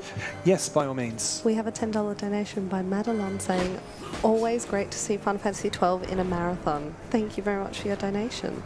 Also, did you say you were on floor 6-7? Yes, it's a generational thing because you go like twice. You go to 6-7, then 68, and then you go to 70 after floor 68. So you only get the kids' funny number. Anyway, that's Hushmal. Like, you know, if he got Quakejaw off, I would have cried. The Phoenix Down I use as all melt also gives me some secondary benefit because I want Redis alive for the next encounter. So, yeah, we're right at the top. Look, like 91, 92, and a cutscene, and we're a few more floors up. Oh, look, we're right at the top. We're nearly there. Almost on our way to the Suncrest. 99! Perfect! So we're just going to refresh Bravery on our gunners. Oops, did I remove the wrong piece of equipment? Huh. Why is Fran still berserk? Alright, she's not gambited for Bacchus Wine, is she? You did have her. Oh, did Barsh Bacchus her? Yeah. Alright, that's fine. We'll just let... it'll wear off before too long. I'll just triple check the gambits are right. Okay, good. So we'll just let that wear off. It can't take that long. Yeah, okay. Any second now. Yeah, there's a lot of like There we rare go. items in this place as well, which I didn't end up getting because I was like, I need to get out of this place. Yeah, like a lot of the sort of the end game tier spells and stuff, like, you know, your Flare and Holy and whatnot. Okay, good. So we're going to once again do the Decoy Protect setup for the next boss fight. All right. Oh, that was... it'll be fine. So, up first is Gabranth. Yeah, he's turned up in the cutscenes a lot, but this is the first we're seeing of him in gameplay. Technically, he's supposed to be like actually on a peace mission, but like he sees Barsh and is just instantly into murder mode. He's not very good at his job. Yeah, he says, if I see that Ash is going to cause war, I'll attack her. But if she's going to be peaceful, then I won't. But he ends up attacking her. Yeah, anyway. I took Barsh out of the party there because if he's here, the smack talk lasts longer. That's right, Yeah, he talks back. Your name was forever stained with blood. Blah, blah, blah. Okay, and we use an instant Phoenix down here to prevent his cutscene attack and bring Barsh back in, and then that should just be boom, goodbye Gabranth. Now, unfortunately, we've got to fight Sid again, and he's much scarier this time. So we're just going to start with another Phoenix down to stop his Gatling gun attack. Yeah, he and now does phase a two. lot of Yeah. gun attacks in this fight. He's summoned an Esper. Like, Espers are for other people too, apparently. And Famfrit is the water Esper. Unfortunately, Famfrit is insubstantial and has resistance to guns. So the guns won't work on him. So instead, we've got to rely on some spell casting. So we're going to start with a few very specific commands. We need to make sure we don't fire that, get a manual decoy refresh and use a reflect emote from Balthier. Oh, it's up high, isn't it? Yep. There we go. Get the whole party with Reflect and use a Dispel Mote on Famfrit because that will make Sid waste his time rebuffing it. And then the casters just go to town on it. Goodbye, 21k per cast. How about that? So, I now need to also Dispel Mote Dr. Sid and do a manual re-decoy again on Balthier. Oh, I should be fine. But make sure Balthier runs 1,000,000 miles away from Sid. I can't block this cutscene attack. So I need to hope that it only hits Balthier and doesn't get the rest of my party with the AoE. If they get KO'd here, that's just a reset. I've got to do Gabranth and Sid again. There's just no coming back from it. Good, we're alive, so just flee and just reflect bounce our way to victory. Boom, in your face, Sid. He is the run killer. It doesn't look like it, but he has a passive augment which reflects part of the damage back on him, so your casters will slowly kill themselves attacking him even with decoy up. I have lost multiple runs to Sid just saying no, so I'm feeling very happy there. We've got one tricky encounter left. So we've had a heroic sacrifice there. Redis has blown up the Suncrest, and Ash has decided, okay, maybe like that was a bad idea, and I'll just not do that. Unfortunately, in the process, like Sid's activated his super weapon Sky Fortress Bahamut, and Vane's on his way to blow up Rabanastre, so we need to stop him. Fortunately, because this is a JRPG, even though we don't actually have any useful strategic assets, and like we don't have like any powerful godstones or like tech or whatever, like the power of friendship will be enough. We'll just beat him up and he'll die because he's a video game boss. So one last little word with the pirates. telling us that we can fly to Bahamut. So I'm going to start by just doing some gambit removal here. Make sure I don't have my friendly fire gambits on because, yeah, that'd be bad. Cool. I will just do one last double check that I've got enough potions and Phoenix down, because it would be very embarrassing to flub it at the last minute. I was just about to remind you to make sure you've got enough. Okay, yeah. Phoenix down, excellent. They're looking fine. So we'll just sell. Don't need you. Don't need you. Okay. Cool.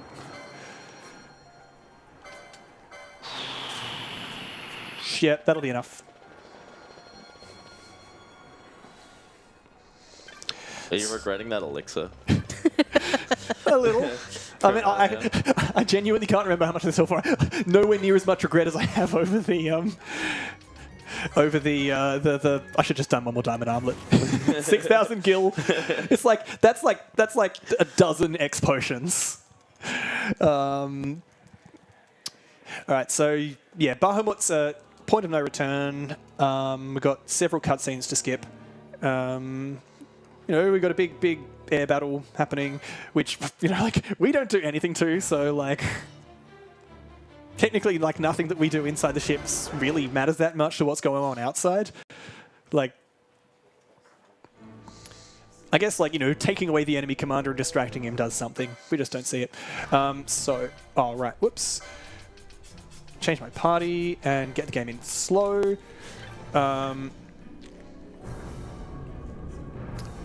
Yeah, Bush and Fran here, I want them to get bopped. The soldiers here, despite the fact that they're just like those loser Imperial soldiers we just clowned on back on Leviathan and whatnot, they do hit quite a bit harder.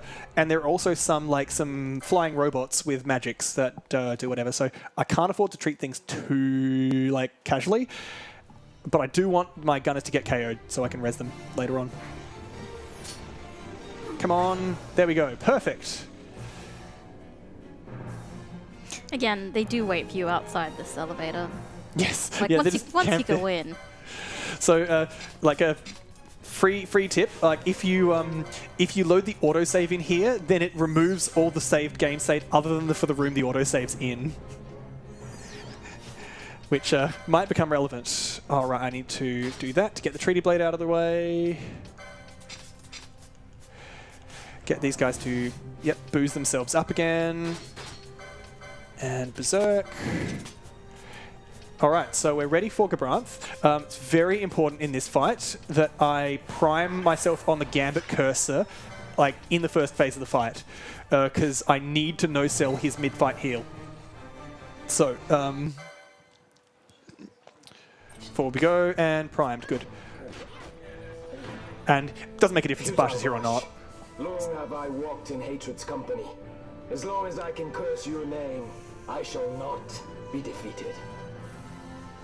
Then come.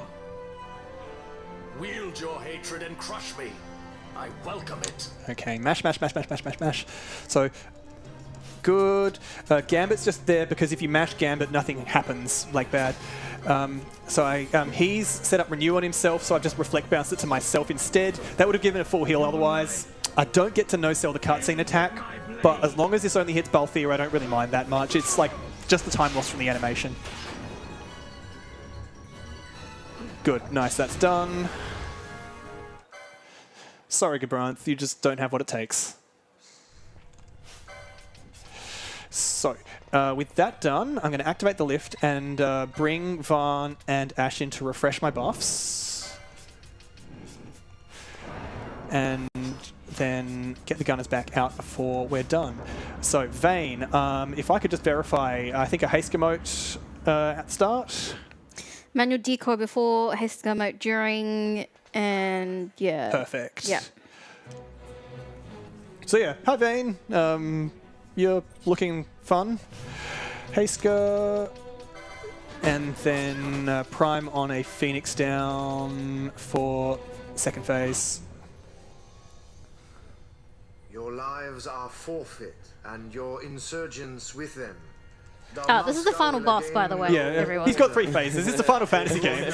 I'll let you know when his time's coming up. Catch. I was like, this is, yeah.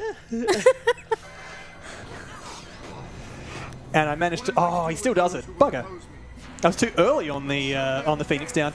Once again, if it's only targeting Balthier, I don't care. Like, that's a single target. Yeah, we're good.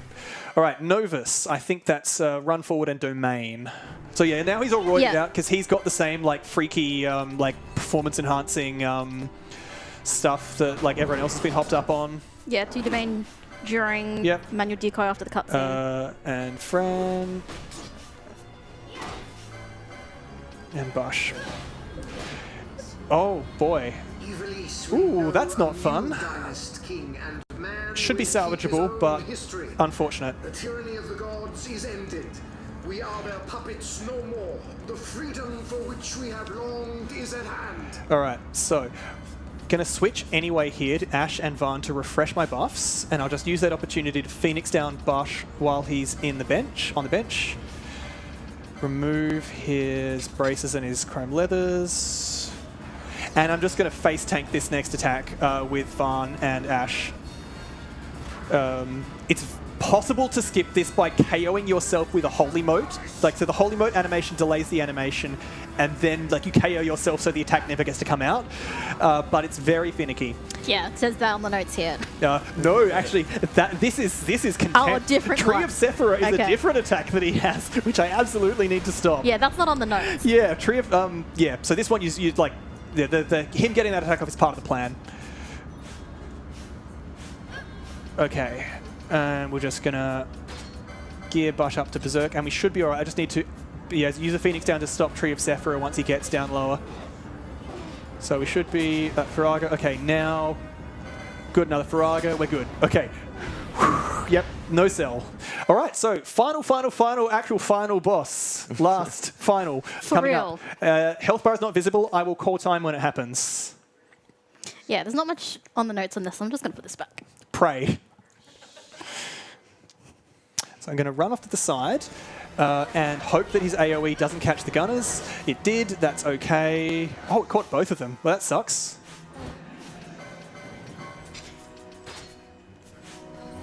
Yeah, so Vane's fused with Bahamut here.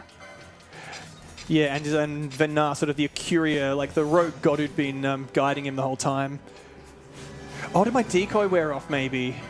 Yeah, I think your decoys, yeah, it has. All right, you know what we're going to do?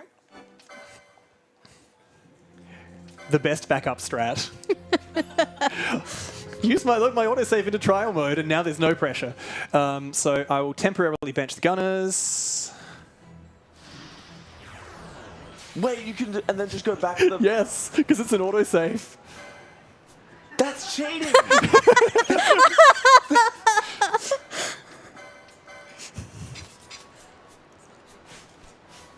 Oh, they're getting targeted by the rats. That sucks. So I do actually need to wait for the rats to stop attacking my gunners. Man, like I can, fighting the final boss and a bunch of rats are giving me trouble. Okay, so Phoenix down on Ash. Waiting there? What, the final boss? Well, he's very polite. Yeah, all the enemies are very polite in this game. I want to call this rat strats. Oh, come on.